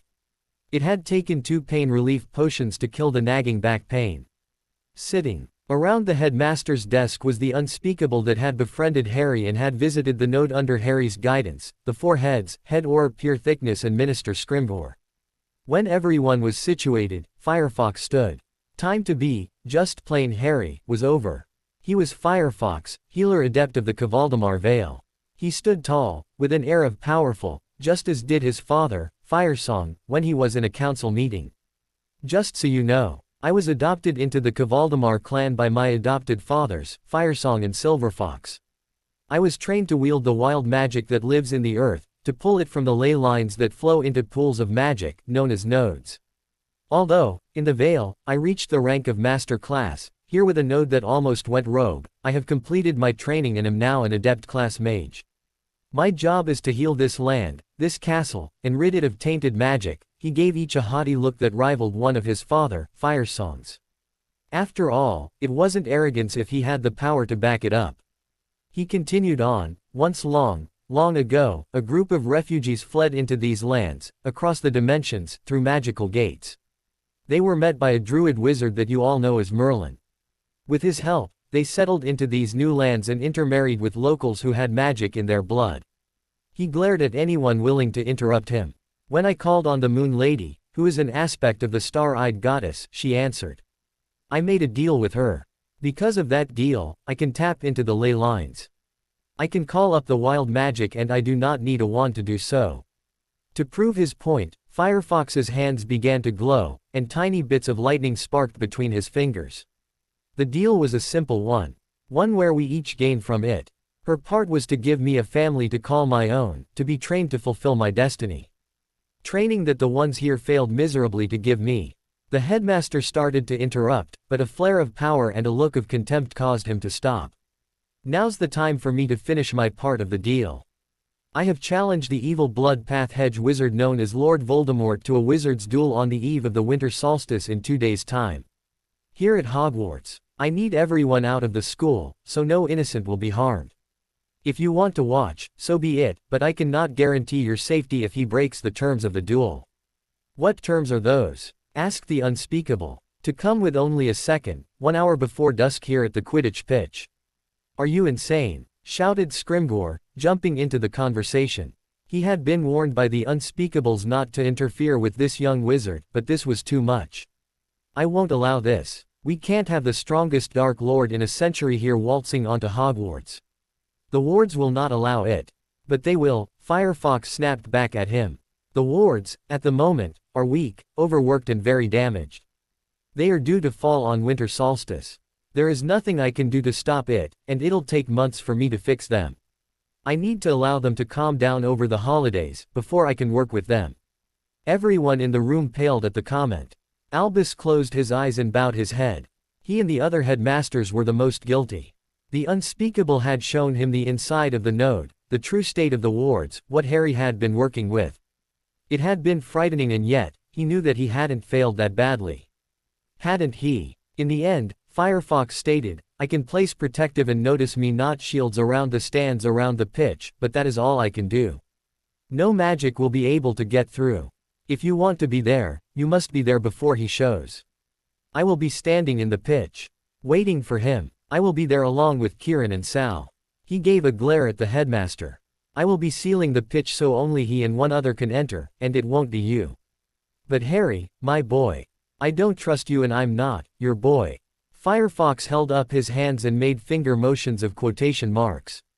I stopped trusting you since you made me partake in that farce of a tournament and allowed Sirius to rot. You never helped me, were never there for me when I needed you, always testing me for your so-called greater good. You also took my godfather away from me, all for your greater good. I do not trust you to have my back. The office started to rumble as Firefox put magic behind his words. The next day, all the students left on the Hogwarts Express. Arrangements were made for those students that had been forced to leave until their families and guardians had been notified. The Aurors and Unspeakables patrolled the hallways to make sure that everyone had left. His friends, Hermione and Ron along with Neville and Ginny wanted to stay and help, but he had told them they would only be in the way of his preparations. They should return home first. Later was a different story. Luna just keyed at his cheek and offered, "Keep your hands free and your weapons loose. May the Star-Eyed find favor in your duel." Firefox, however, missed the twinkle in the headmaster's eyes as the teen turned away from everyone. The day before the duel, Firefox was out on the pitch, preparing it. He was now certain that Riddle had received more information about the duel and was trying to come up with a way to circumvent the terms. The young mage had kept the terms simple and to the point. The wards were still strong enough to keep the Blood Path Wizard away until tomorrow afternoon.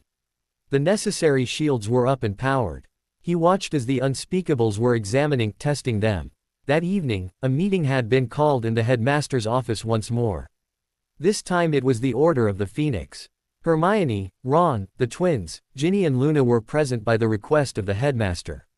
Molly tried to object. "They're children," she shrieked. "Yes," Hermione shouted at the woman, staring her down. "But we have free will, as all of us do. You can't protect us forever. Not with this. We chose to follow Harry to the Department of Mysteries. We were there when you were not.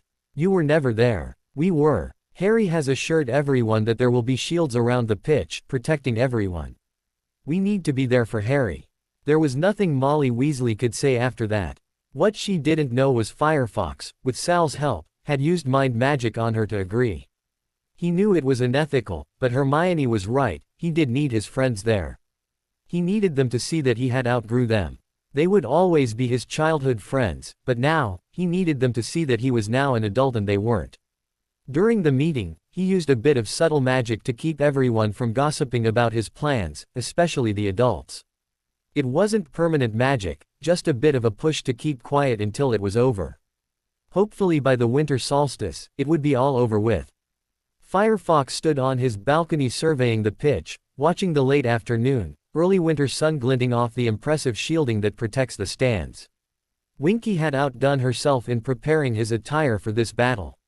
His long white hair had been plaited into a long braid that ran down his back. Clear crystals and white ribbons had been worked into the braid. He was wearing long silvery Taildress-style robes with full sleeves. Again, silvery beads and crystals were embroidered into the fabric. The exotic robe was impractical for this type of duel, but Firefox was going for show, as he was taught by his flamboyant father, Firesong. Firefox had spent the last half hour pulling on the ley line that ran under the pitch. He had set those shields within shields around the pitch. He added a lock to the shields around the stands to keep everyone within the stands. That should keep the most inquisitive from joining him and getting in the way. People started arriving to take their place a few minutes ago, as per his instructions. He had lied to them when he had said an hour before dusk and hoped everyone would be in place before Riddle and his miscreants arrived. Many of those that came raised their eyebrows at his choice of fighting robes.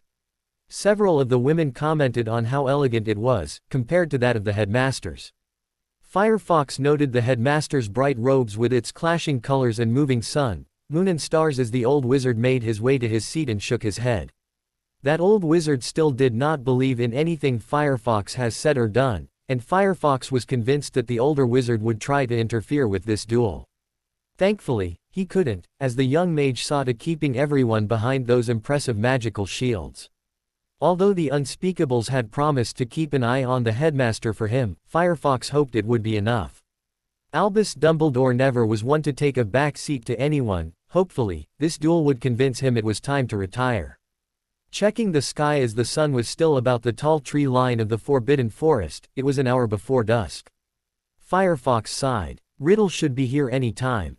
Although he had said at dusk, which was about an hour away, Riddle would arrive early, that was a given. It was almost show time. In what could have once been considered an elegant ballroom for an upper echelon family of the British nobility, a tall emaciated man stood in front of a large group of people wearing black robes and white masks. He was clutching a very wadded-up parchment. How dare he? I am no coward. I am the most powerful wizard in the world and I SSSS Hall SS show this upstart how powerful I am. Lucius, my SS slippery friend, you will come along. The rest of you will follow, but remain unseen on the pitch. I need you when I call for you. Place yourself around the pitch to do the most damage. A low growl reverberated off the ruined ballroom walls. Go. Wait for me outside the wards of Hogwarts. We shall march in unseen. A roar of rage erupted before sounds of loud claps of thunder rang throughout the tainted ballroom, as the Dark Lord and his followers left. Firefox stood in the middle of the pitch, alone, waiting. The sun was just touching the tree line and the shadows lengthened, creeping across the pitch. Thankfully, Kieran and Salazar were waiting in the Gryffindor locker room. They would stay out of the way, unless the shielding fell. Both knew that Firefox trained for this moment, and if he could take on 2 demons from the abyss, he really didn't need their help. The faint sounds of apparating could be heard in the distances. Firefox smirked. Villains can be so predictable. Winky popped beside him, taking the outer robe from Firefox. Under the robe he wore would be called heraldic whites, except for the exotic silver beading and green trim that decorated it. A herald he was not but for a magical duel. The most vile Dark Lord with his masked second strolled confidently into the pitch with his invisible Death Eaters trailing behind him. Potter, are you prepared to die? Firefox smiled as he raised his arms, raising the shimmering walls of light. Voldemort took a step backwards as the shield walls surrounded him in his second. Potter, what are you doing? Firefox wanted to smirk, wanted to make snide remarks, but his fathers would tan his hide if he did. Duels are not something to joke around with. I am fighting for my life and I will not allow you to destroy this world. We must all live in harmony with our world and magic. We don't give those without access to magic enough credit, as we do not educate them. Blood does not matter. Magic does. Firefox stood regal as he called up his magic by pulling on the ley line. 11 bolts snapped and sparked from his hands as he sent them towards his enemy. Voldemort raised his wand and shouted, Avada Kedavra. The 11 bolts blasted through the sickly green spell, splitting it in half and forcing those halves into the shimmering shielding.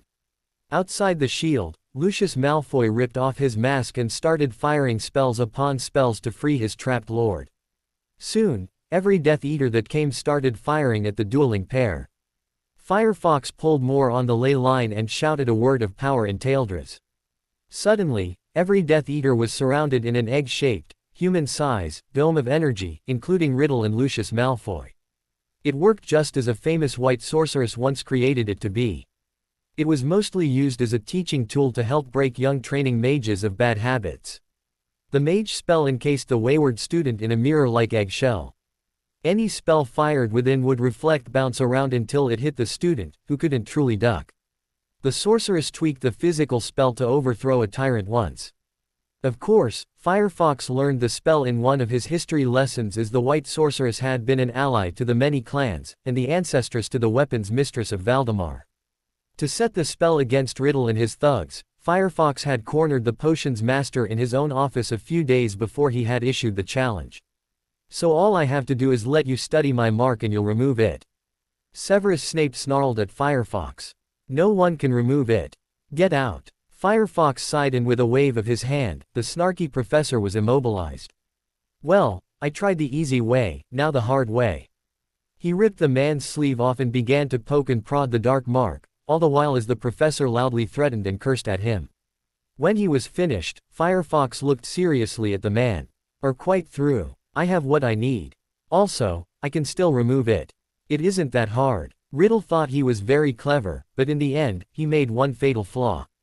He didn't anchor it properly. Severus Snape glared at the teen, not asking the obvious question. Firefox traced a line with his finger. This line is tied from your magic core to his. It's what is keeping him alive and powerful, but the mistake is, if you have enough power or access to a better magical power source, you can call back your magic. If I break it, just about here, it'll break his hold on your magic. Now then, do you want to be free of him or not? Firefox smirked as he had set the spell and used the dark mark as a trigger around the pitch. Dark Lords can be so predictable, he mused again. Quit daydreaming and get on with it. Sal's mind voice broke through his musings. Just going over what needs to be done.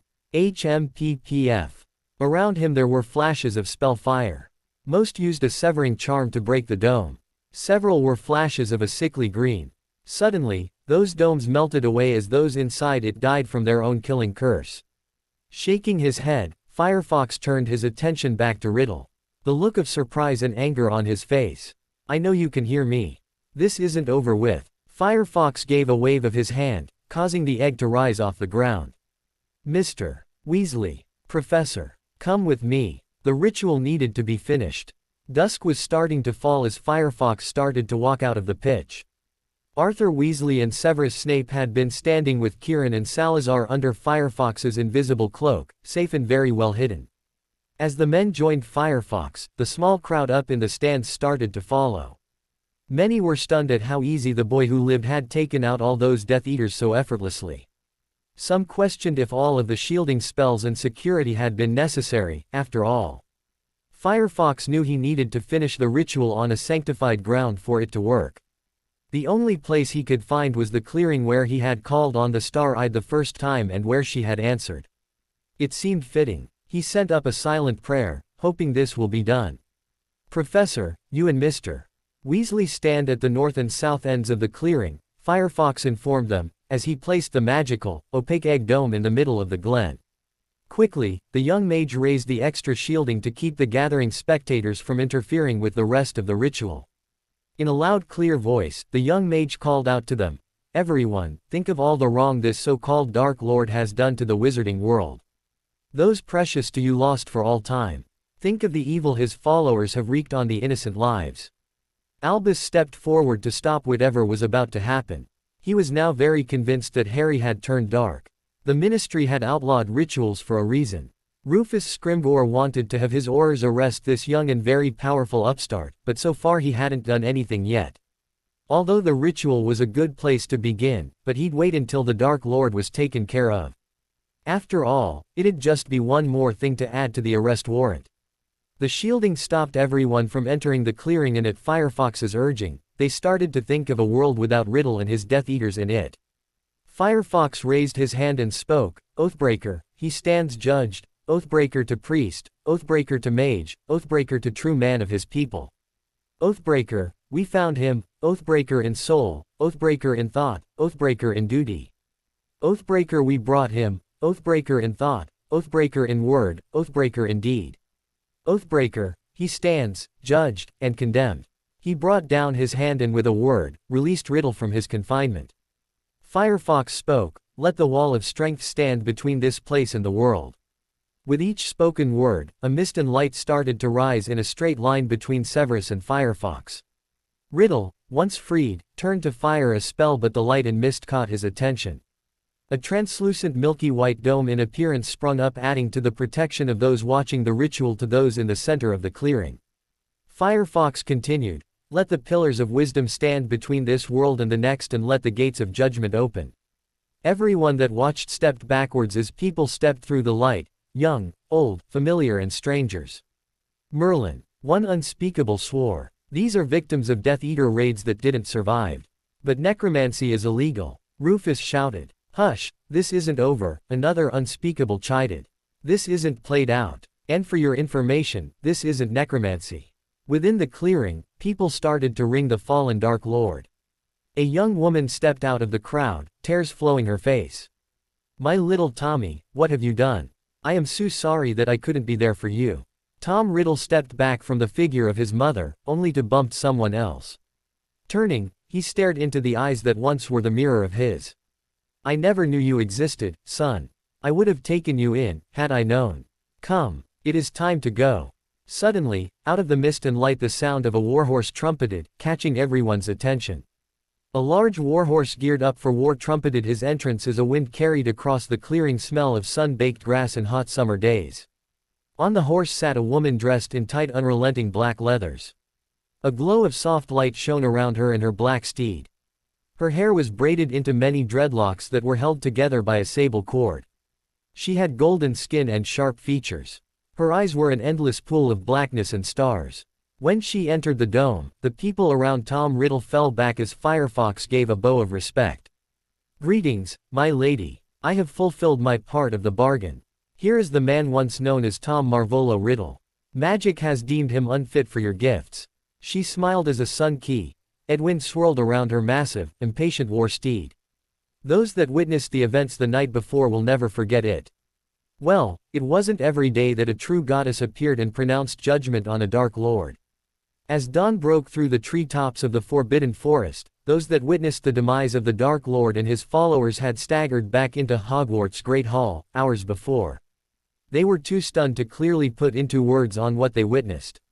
Waiting for them, of course, were people that had chosen to ignore Firefox's warnings about staying clear, the press. Firefox finally, with dawn's early light shining down on him from the ceiling of the Great Hall, strolled tiredly up to the head table and with a wave of his hand prevented anyone from coming near him. He was too tired and wanting to sleep, at least for a week, to deal with anyone at the moment. Thankfully, he was able to pull enough magic into his core to keep him standing, and spent most of the night walking the moonpaths to calm his magic and spirit. His father had been waiting for him. The distinguished Kestrachern had been notified that his son had performed the Oath-Breaker ritual and that the Star-Eyed had answered. As time had no meaning in the void between worlds, Firefox had no idea how much time had passed. All he really knew was he was now safe in his father's arms. They had been joined by the spirits of his birth parents before the Star-Eyed sent them to the Undying Lands and their reward.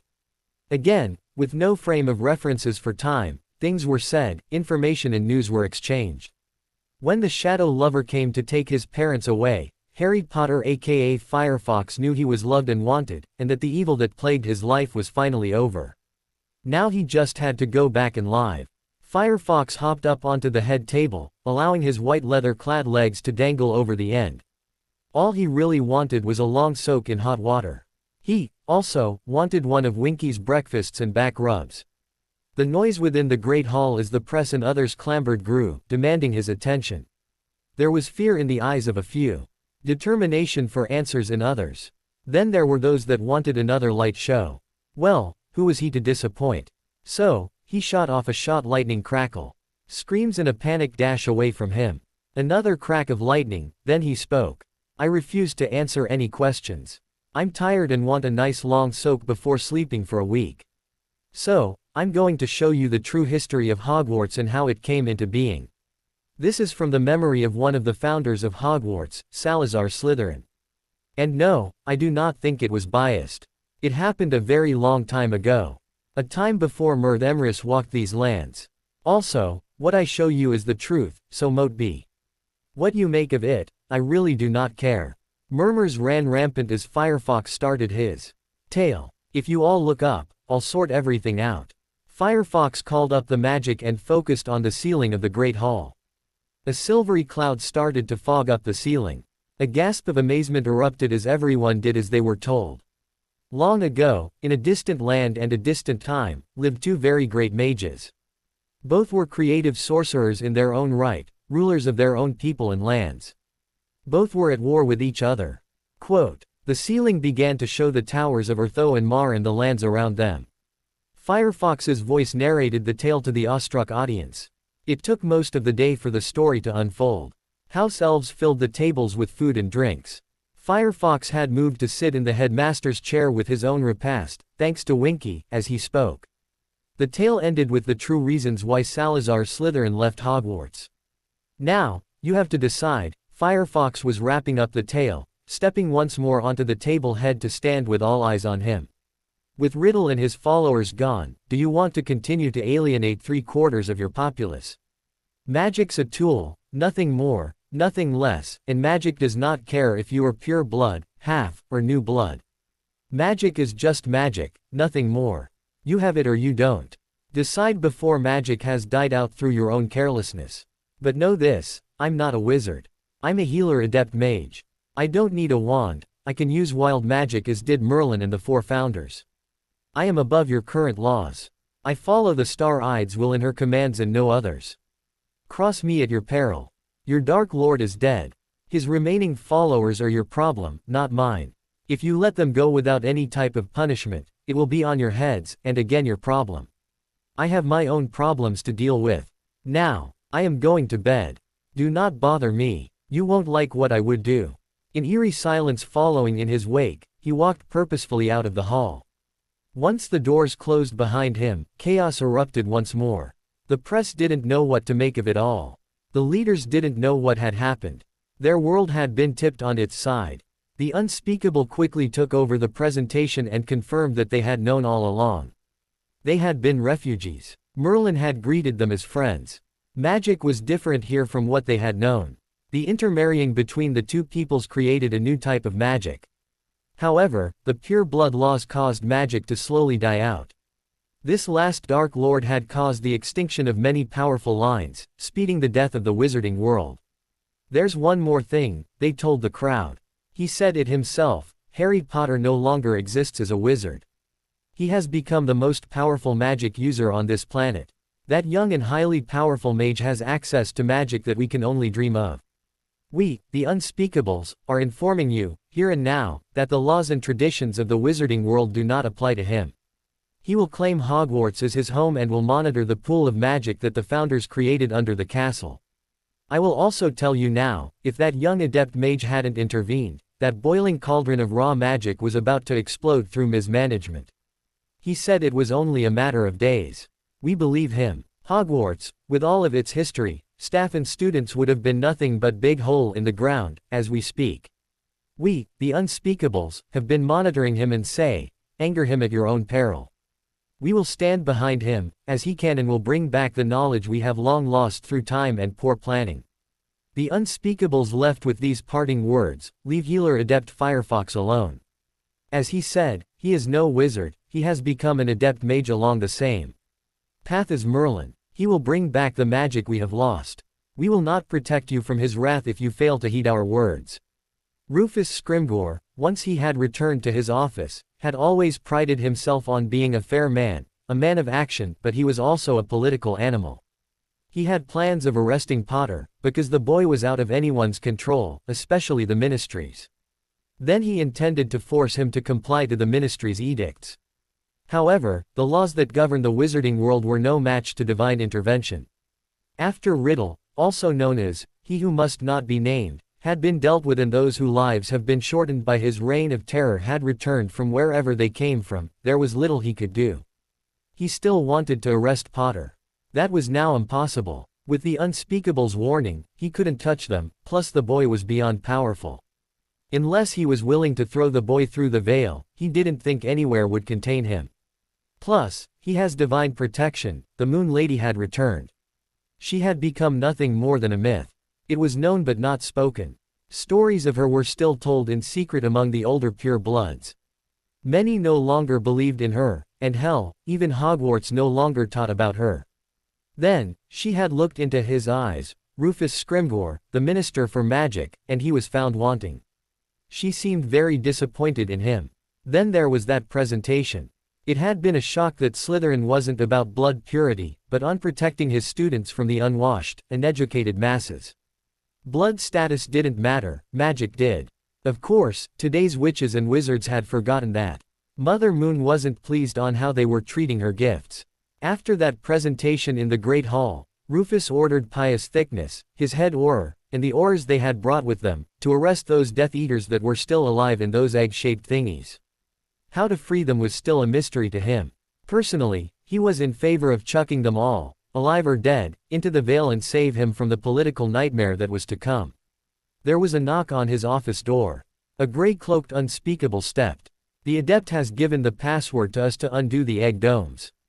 He told us that these were once used as a teaching tool to correct wayward magical students and apprentices and could be modified in a more dangerous dueling situation. He also said any spell fired within the dome will bounce around inside, reflecting back to the caster. So if they fired dark or unforgivables, well, be prepared. Albus Dumbledore sat in his office, alone with a bottle of fire whiskey and an empty glass in front of him. He always prided himself to be the leader of the light, willing to give out second chances in hopes of redeeming someone, but tonight, he discovered just what he had done to the victims who those he gave second chances to. Many of those souls that had been slain by Tom had turned towards him and glared at the old wizard. One even had stepped closer and spoke to him, if not for you giving that cretin and his followers a second chance, third, and even fourth, I would still be alive." Another spoke. "Where were you?" "Oh, that's right, it is always the victims who pay for your slaps on the wrist attitude. For your greater good. Hogwash. What about justice for the innocent? Was my life so worthless that you couldn't punish my murderer? Where was my justice? Oh, that's right. It was for the greater good that I died so you can sleep with a clear conscience." Even Sirius, James and Lily glared angrily at him before turning their backs to him, without saying a word. That hurt. Picking up his glass of whiskey and studied it for a moment, Albus sighed as his sins reflected in the reflections in the amber liquid. Where did he go wrong? Why did everyone fight against his greater good? All he wanted to protect the wizarding world from itself, to keep it from imploding on itself. Why wouldn't they just listen to him? That magical presentation was surprising and eye-opening. So the refugees were on the losing side of a war between two insanely powerful mages. He still wasn't sure how he felt it. Was it all true? He might never know, he was running out of time. Looking down at his blackened arm, Albus considered, was he wrong to keep this hidden from everyone? He hadn't realized just how powerful Harry had become. To have been so desperate to call on the Moon Lady. Of all people, someone he had no longer believed in, someone who no longer had any business in the wizarding world and was an enemy to his greater good. One of the things he had done when he had become headmaster was eliminate all references to the myths and legends to the gods from Hogwarts. He had always seen them as a crutch, a deterrent to their world. Was he that wrong? Winter had set in at Hogwarts. The students were returning to the castle after having a very long Christmas holiday. Many were excited, but many were grieving. The duel of the pitch had been on the news and tongues of the wizarding world for most of the holiday.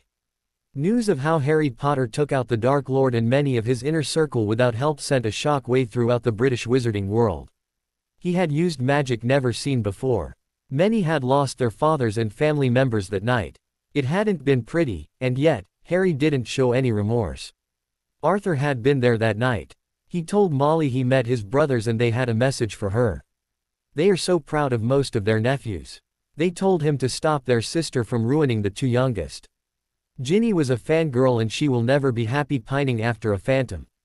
Ronald was a greedy glutton and will never hold a job, the way he was going. However, the twins were shaping up to be great businessmen. Arthur knew Molly would never change and didn't know what to about his two youngest. Ron, Ginny, and the twins had been in the stands along with Hermione when their former friend faced Voldemort. Ron was now convinced that his friend was too powerful to be friends with. His friend had turned dark. Look at how all the Death Eaters died in those egg thingies. He wanted nothing to do with that type of magic. Ginny had eyed Firefox as he stood in the fading sunlight as a hungry lion eyeing a fat cow. She wanted him as did half of the women and girls sitting in the stands. The twins, for once, were silent on their thoughts. Although they both came to realize their silent investor was definitely off limits for pranking. The train ride back to Hogwarts was long and tiring. The Christmas halls was finally over, and the new term was ready to start. Hermione was bombarded with questions and not so subtle demands for information. She finally had to use a strong locking spell on her door so she could get some reading done. Ron and Ginny were no help whatsoever. She finally found Harry sitting at the Gryffindor table when she entered the Great Hall. He was sitting with his rust and cream-colored familiar, Sal. Harry was dressed with winter festive robes with fur trimmings. His white hair has been braided with white crystals and feathers from Hedwig and Godric. He looked just as unapproachable as ever. She had been at the pitch watching the duel and she was more determined than ever not to lose her first friend, but wasn't quite sure on how to keep up with him in this new magic. Harry, Mom loved my hair. She wants Winky to come home and show her how to do it, Hermione gushed as she hugged her best friend. Ginny came to sit with him. Ron went to sit with Dean and Seamus with Lavender Brown sitting on the other side, and as far from Harry as possible. In fact, except for Hermione and Ginny, there was a huge vacant space around Harry. Firefox found he didn't much care about losing his first friend. Ron was a boyhood friend who refused to grow up. Truthfully, he had been worried about Ron and his jealousy. So far, what he found was that Ron was afraid of him. The teen wasn't sure if he was relieved or not. He knew he couldn't take Ron as a student, as the redhead had all the earmarks of taking the easy way out and becoming a blood path. After the welcoming feast, the young mage excused himself from his friends and their many invasive questions. He had an announcement to make. Standing, Firefox drew all eyes on him as he walked towards head table. The last time he did, he had demanded the school to be evacuated.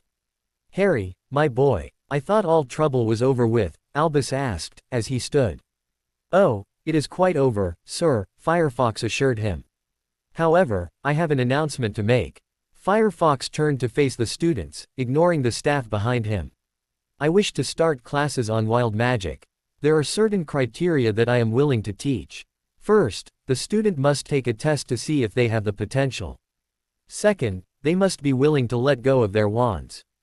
And lastly, they must follow my instructions to the letter. What I am willing to teach is quite dangerous. And not all here can learn to yield the wild magic of the lands." "I see. Can adults also learn?" Albus asked, intrigued. "Adults can learn, but I have found wizards can be a bit too attached to their wands." "Age really isn't the issue," he answered before continuing. "Yes, there are several I can tell already might have the talent to handle wild magic. Meet me Saturday morning, here in the Great Hall. I will perform the test on those that are interested. The professors and instructors may monitor it, but they are not allowed to interfere. My tests can be dangerous to the students as well as spectators." He frowned and raised his hands, allowing lightning to arc between his fingers. "I am Firefox, healer adept, elder of Hogwarts. What I say goes. I will lock down anyone's magic if they are not willing listen to me. Magic is a tool, a talent, and can be very dangerous to the untrained. I will require a magical vow before I even start teaching. Think long and hard." He left the Great Hall. Saturday arrived. Albus had spent the few days before trying to make Harry to see reason about holding this class, but the teen stood firm. "Please reconsider, Harry, my boy. Wild magic is dangerous. You don't know how wild and uncontrollable it can be. Of course, wild magic is dangerous. However, for the health of Hogwarts and the power it holds, it needs to be done, sir. I know what I am doing. I also know full well how uncontrollable it can be. I have seen the results of adepts losing control," Firefox agreed, glaring at the aged wizard for refusing to call him Firefox. "This is how I was trained, and I plan to pass on my knowledge.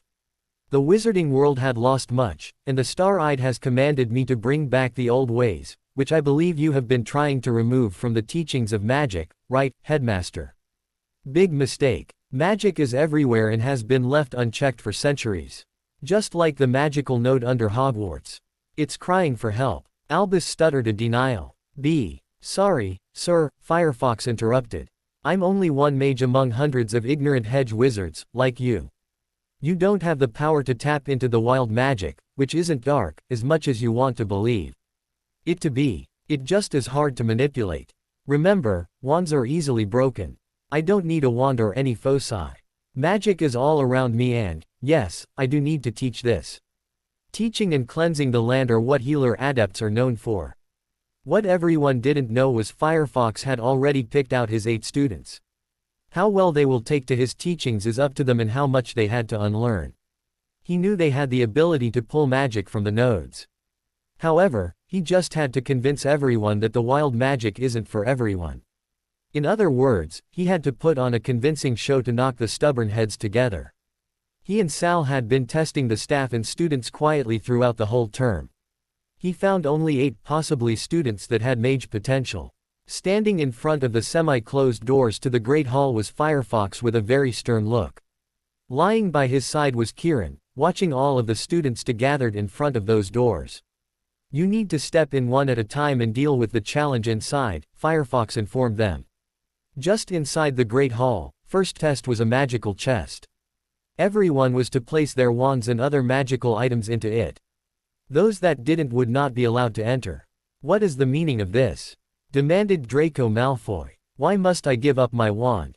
I certainly will not. Let me enter, for I wish to know how you do your tricks." This test was to see how many of you. Firefox told him and everyone who was denied entry into the second test. "We're dependent on your magical foci and toys." Several students from all 4 houses loudly protested. "Then you fail and may leave," came Firefox's reply. "I cannot teach anyone that is very dependent on such trinkets." "But Harry," Hermione also protested, also refusing when she had entered, when it was her turn. Sorry, Hermione. You are too dependent on your wand, and the rules. Magic is very flexible, and you are not. Book smarts will only get you so far, if you aren't willing to listen. You have failed, Hermione. I'm sorry, came the sad reply. Ron didn't even try. He considered this a waste of time and dark magic. Ginny and the twins passed, as did Luna, the Creevy brothers, Neville and over half of the first and second years. Of the entire student body only 2/3 had failed to place their wands willingly into the chest. Of the staff, Flitwick, Pomona and Severus surrendered their wands. Also failing was 2 of the ministerial workers who had come to proctor the test at the minister's request. The professors realized what Firefox was doing. He was teaching a very important lesson even if the students didn't realize it. They also knew that it was going right over the headmaster's head. If a wizard witch lost her wand, they were helpless. A mage was not. Firefox waved a hand and the great doors closed, blocking those that failed out. Kieran moved from beside Firefox to hop onto the head table. The students gasped as they didn't see much of the Griffin over the past few weeks, as he kept mostly to himself.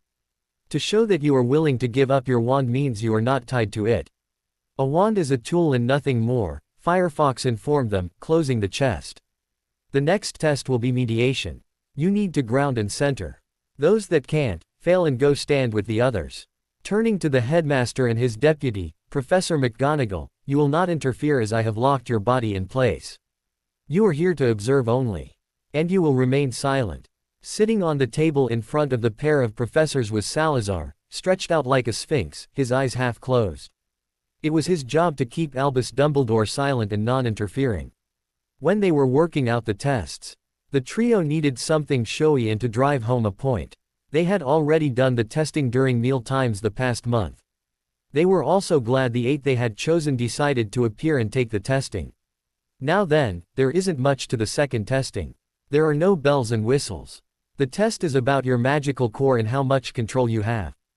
Firefox walked to stand and lean against the head table. The students exchanged questioning looks. Now, listen to what I am saying. Grounding and centering is the fundamental foundation of using the wild magic. You need to ground yourself into the earth and center your core. If you can't, there's no shame. Even one of your skills can still take out an adept if they play to their strength. That's it. Called a Ravenclaw. That's it. If you don't like it, you demonstrated you are not ready for this. I can't teach closed-off minds, came the answer. Suddenly, Firefox began to glow as he tapped into the node below them. This is the physical aspect of grounding and centering. Mostly, it is a deeply personal thing. Known only by you. He allowed the glow to fade before saying, if I tap you on the shoulder, it's over, you've failed. Go stand with the others by the wall. No arguments. For the next hour, Firefox had the students sitting on the floor in rows mediating to find their centers. He walked through the students, ignoring the staff that sat around the edge of the hall. The Weasley twins lasted only 30 minutes while Ginny lasted 15. It was disappointing, but Firefox had no room in his class for anyone who couldn't take magic seriously. They had the potential for doing great things, good or bad. He just couldn't take that chance. Flitwick along with Pomona and Severus were mediating to one side away from the students. The other staff members silently stood by against the wall, confused but unable to say a word. Firefox sighed as he walked down the different rows. Suddenly, he stopped and stared at a Slytherin 5th year. The boy fell over backwards with a shout and the young mage didn't touch him. Several came out of the mediation at the shout and grumbled. You're out, go stand by the headmaster, for now. Don't say a word. Turning back, he started walking through the rows again. After an hour, only Neville Longbottom, Luna Lovegood, both Dennis and Colin Creevy, Astoria Greengrass, Benjamin McEwen, Gwendolyn Hedgeflower, and Malcolm Maddox. A fair mix of all houses. In that number, Firefox didn't count the 3 staff members still mediating. So the total of his new class would be 11. When one of the 8 students grounded their magic, they let out a gasp of surprise, followed by a look of, all is right with the world crossed their face. It was noted that the professors were very close to getting there but failed time and time again. Firefox sighed, after an hour of mediation. He hated doing this as he slowly went through the hopeful students. All right, I have seen what I need. You may stop. Giving everyone an encouraging smile, he continued. As I said, to ground and center is the foundation of being to be one with your magic. It is the basis for all magical mediation. I will help you if you ask, but you have to work on it. It has to be your choice. However, I will be not teaching you about how to be a mage. Play to your own strengths when you use your wands. There is no shame in failing here today. Albus stepped forward. That is all, Harry, my boy. Firefox frowned, but turned his back on the headmaster, refusing to answer the probing question. He wasn't about to explain more than he already had. The heralds of Valdemar were not mages since the time of Vaniel Demon's Bane. Mind magic was common and highly regulated. He wasn't about to get into a debate in ethics with a man that has no morals to read the minds of everyone that crossed his path, just for his need to know everything. The tests are over. I was looking for those that can handle their magic and can draw on the outside magic. You eight are what I was looking for. Thank you everyone for coming. Those of you who failed now claim their wands. Remember this, wandless magic isn't impossible if you are willing to work on it. Turning to the three waiting teachers, he gave them a slight bow of respect. Firefox dismissed everyone, except for the three professors. I need to talk to you if you don't mind. Again, Albus Dumbledore was sidelined. He needed to find out how Harry's magic works. And soon. Wild magic wasn't dark, was it? And yet, he didn't see Harry work it. How did he do it? Why those 8 students? Why them and not others? What was the common thread he was missing? With a sigh, he looked down at his blackened arm. It wasn't getting better. He knew he was now dying. Was he wrong to remain silent? Firefox asked the 3 professors to follow him and led them down to the Ward Stone cavern. This is where the original Ward Stone is housed, he informed them, pointing to the closed and rune-locked door. I will be working you 3 the hardest, as you, because of your age, have too many bad habits that need to be broken. I suggest you lock your wands away to keep you from being tempted to use it. A foci is a crutch, learning tool only. It is time to put away your toys, professors. You are too old for them. He motioned them to take a seat on the floor. Now then, I want to go back into your mediation here. I will show you the trick to ground and center. Once that is done, I want you to continue to mediate as often as possible and to keep yourself centered and grounded. You will understand why later, when I test you. Why didn't you do that in the Great Hall? Asked Professor Pomona. Because I needed a way to prove to them this was no circus, came the answer. Everyone here has the potential, but not the power. Only a few here has the ability to pull the wild magic from the earth. The 8 proved to me that they are flexible enough to learn. Firefox activated his mind sight and watched as they dropped into mediation. They almost had it. He gave them a mental push and they fell out of meditation. Again. This time instead of pulsing he entered their minds and flashes the knowledge on how to do it. Flitwick and Pomona got it quickly and literally felt and heard a snap as they centered their core and sent their magic into the ground. Suddenly for them, everything felt right with their world. Severus took longer as he had strong mind shields that Firefox was unwilling to break through. His mind shields were very fortified. Sir, let me show you the trick, please. How? He sounded worried. You almost have it. Firefox assured him. Just one more step. I'm not in your mind, I am speaking mind to mind. There is a difference. You either can mind speak or you can't. It is a talent you must be born with, as I was. In Severus' mind the trick was flashed to him and then.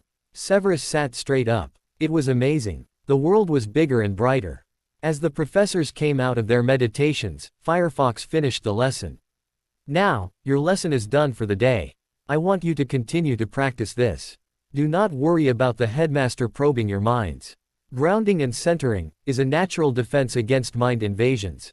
But there are ethical rules which I will be teaching to you and the others, he informed them. Also, do not go into that room without me. He pointed to the door of the Ward Stone. It's very dangerous to non-mages. The magic that is inside. That chamber is alive and will attack anyone that isn't keyed into it. As the group was leaving the hallway, the professors could now feel the aura of the magic radiating from the far door. It was frightening to behold.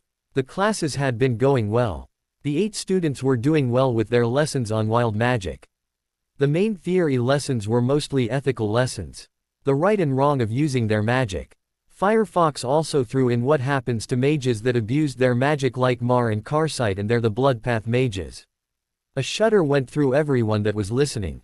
In their minds, it was a terrible way to die. The professors were doing well. Professor Flitwick was the first to be allowed in the Wardstone room. Firefox walked the charms professor through the ley lines and told him why it was a good idea to always have an anchor or a partner when working the ley lines so close to the stone. The experience humbled the half-goblin. His report later to this clan brothers warned them not to mess with the wards at Hogwarts or with the young mage. Of course, Hermione and Draco caused their share of mischief. Hermione still couldn't dismiss her need to know everything. Again, she was still too attached to her books and wand to let them go. So Firefox did compromise. If you can ground and center your magical core, then I will teach you. Not until then. But Harry, that's impossible. We can't do that. It's too dangerous, she protested, unwilling to meditate, as the books warned her not to without a competent tutor. That my only offer, Hermione. Take it or leave it. Draco Malfoy also made a nuisance of himself with airs and entitlement. It didn't help his cause that his father Lucius Malfoy was one of the dead when his egg-shaped shield fell. The former Death Eater had used the killing curse to try to free himself. Therefore, Malfoy Jr. was now left bereft and drifting. He no longer could hide behind his father's political power to get his way. He wanted that new magic. He needed it to regain his father's political clout. However, he was unwilling to leave his wand behind. Everyone used a wand. There had to be a trick to all this. He was certain of it. Firefox found Draco both funny and exasperating. Draco, grow up, Firefox told his former rival in the hallway one day after another demand to teach him. You're a child throwing a temper tantrum because you can't have what you want. The problem is, you refuse to let go of the notion that because of your bloodline, you all-powerful. Now, you can either go away and leave me alone, or I can bind and take your magic. Draco sneered, but the stern look that Firefox pegged him with made him rethink his plans. In the end, his godfather intervened and dragged the teen off before Firefox did something to teach the brat a lesson he would not forget soon. The next day, Draco Malfoy left Hogwarts to be self-taught by his mother, much to the protest of the headmaster. Hermione, who had witnessed the event, frowned. Was she like Malfoy and wanted what she couldn't have? Her research had hit a dead end and she refused to go dark or to use blood magic. At least, that was a plus.